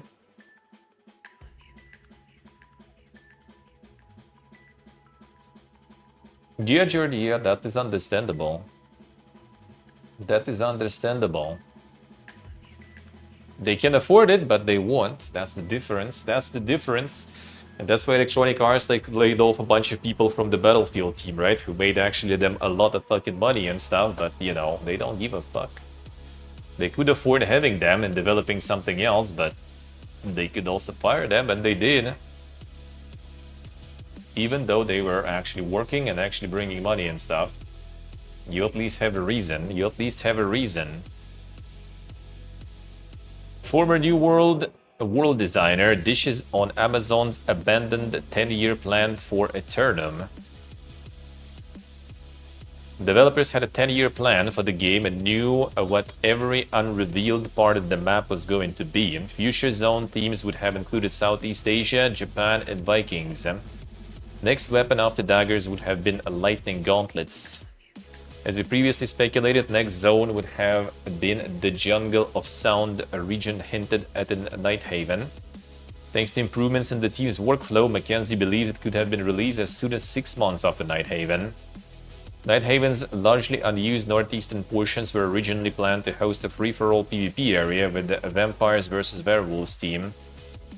The reason Nighthaven's voice acting sounded unprofessional is because it literally wasn't done by professional voice actors. Amazon's leadership had cut the voiceover budget for New World and wanted the devs to use AI, but developers objected to that on moral grounds and thus opted to do the voices themselves.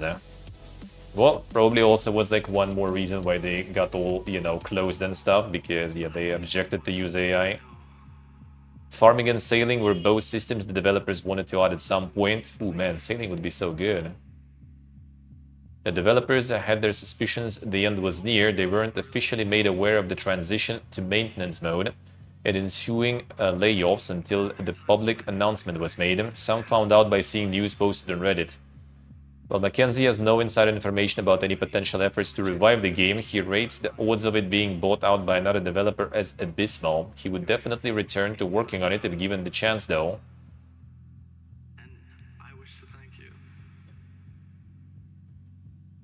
For you're the one who made me want to stay. Seizure SC. MMO Raven Dawn suffers content drought as blockchain spin-off Raven Quest preps extraction mode.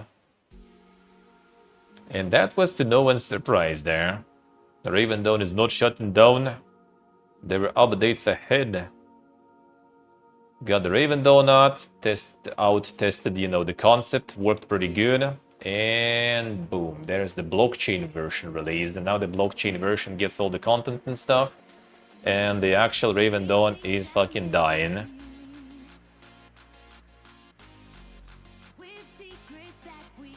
The blockchain gaming, dude. A year without real content news. The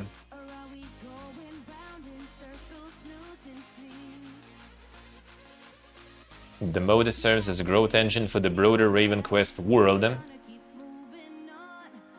with a seasonal reward pool that benefits top performance and strengthens the game's player-driven economy, and by economy it just means crypto. So Raven Dawn ended up kinda dead, yeah. So not actually investing more time into that, I guess, was a good decision there. Camelot Unchained enters early access for existing backers. Drops a spring content roadmap. Damn. It's actually alive.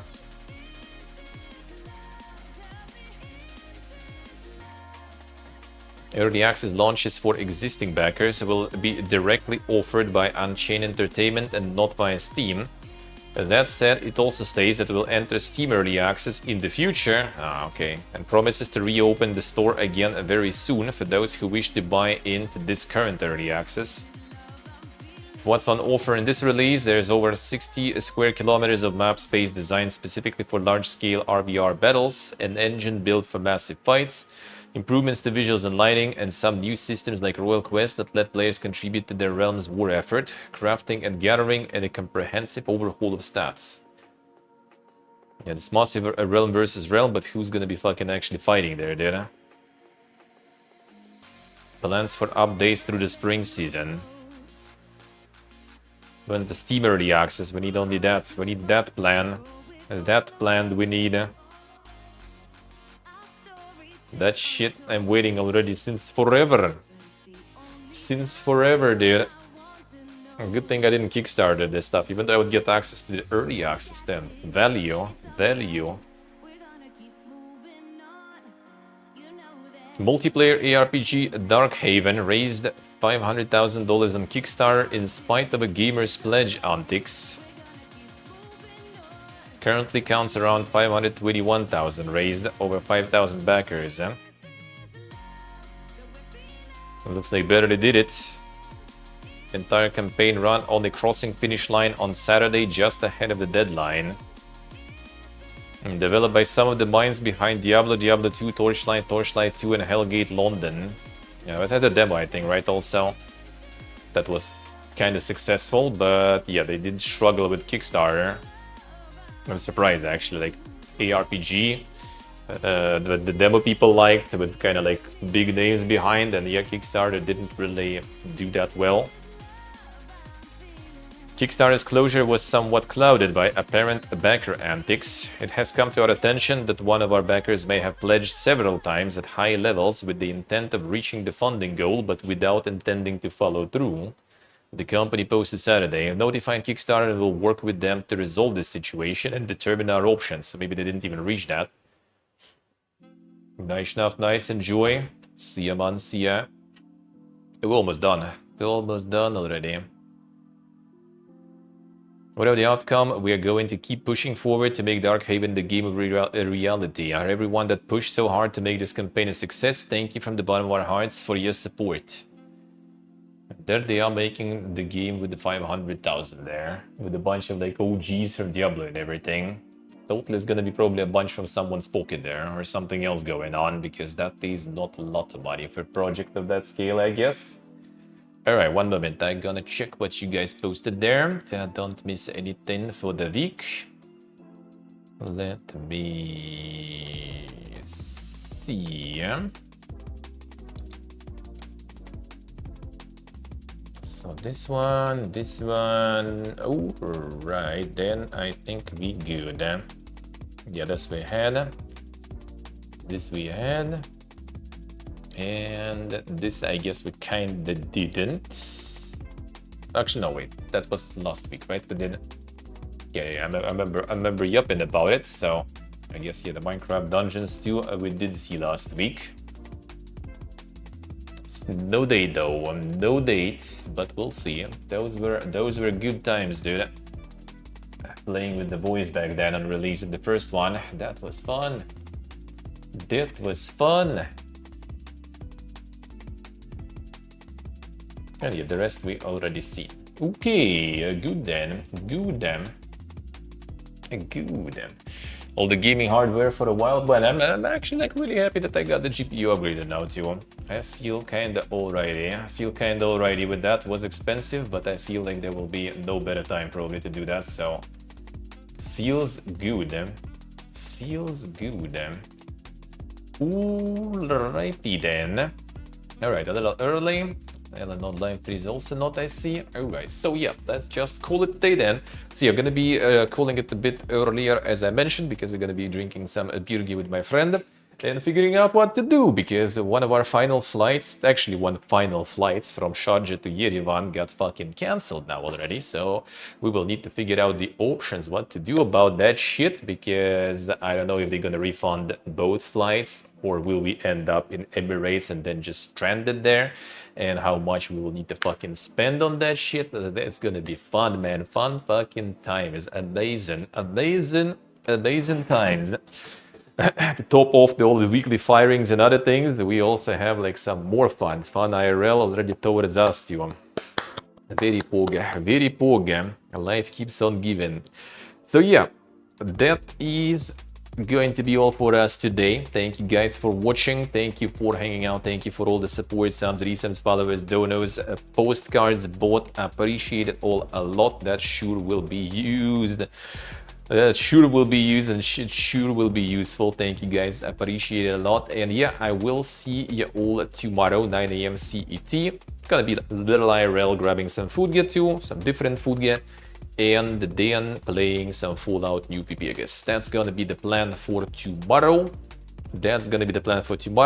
Next week gonna be Wednesday off, most likely.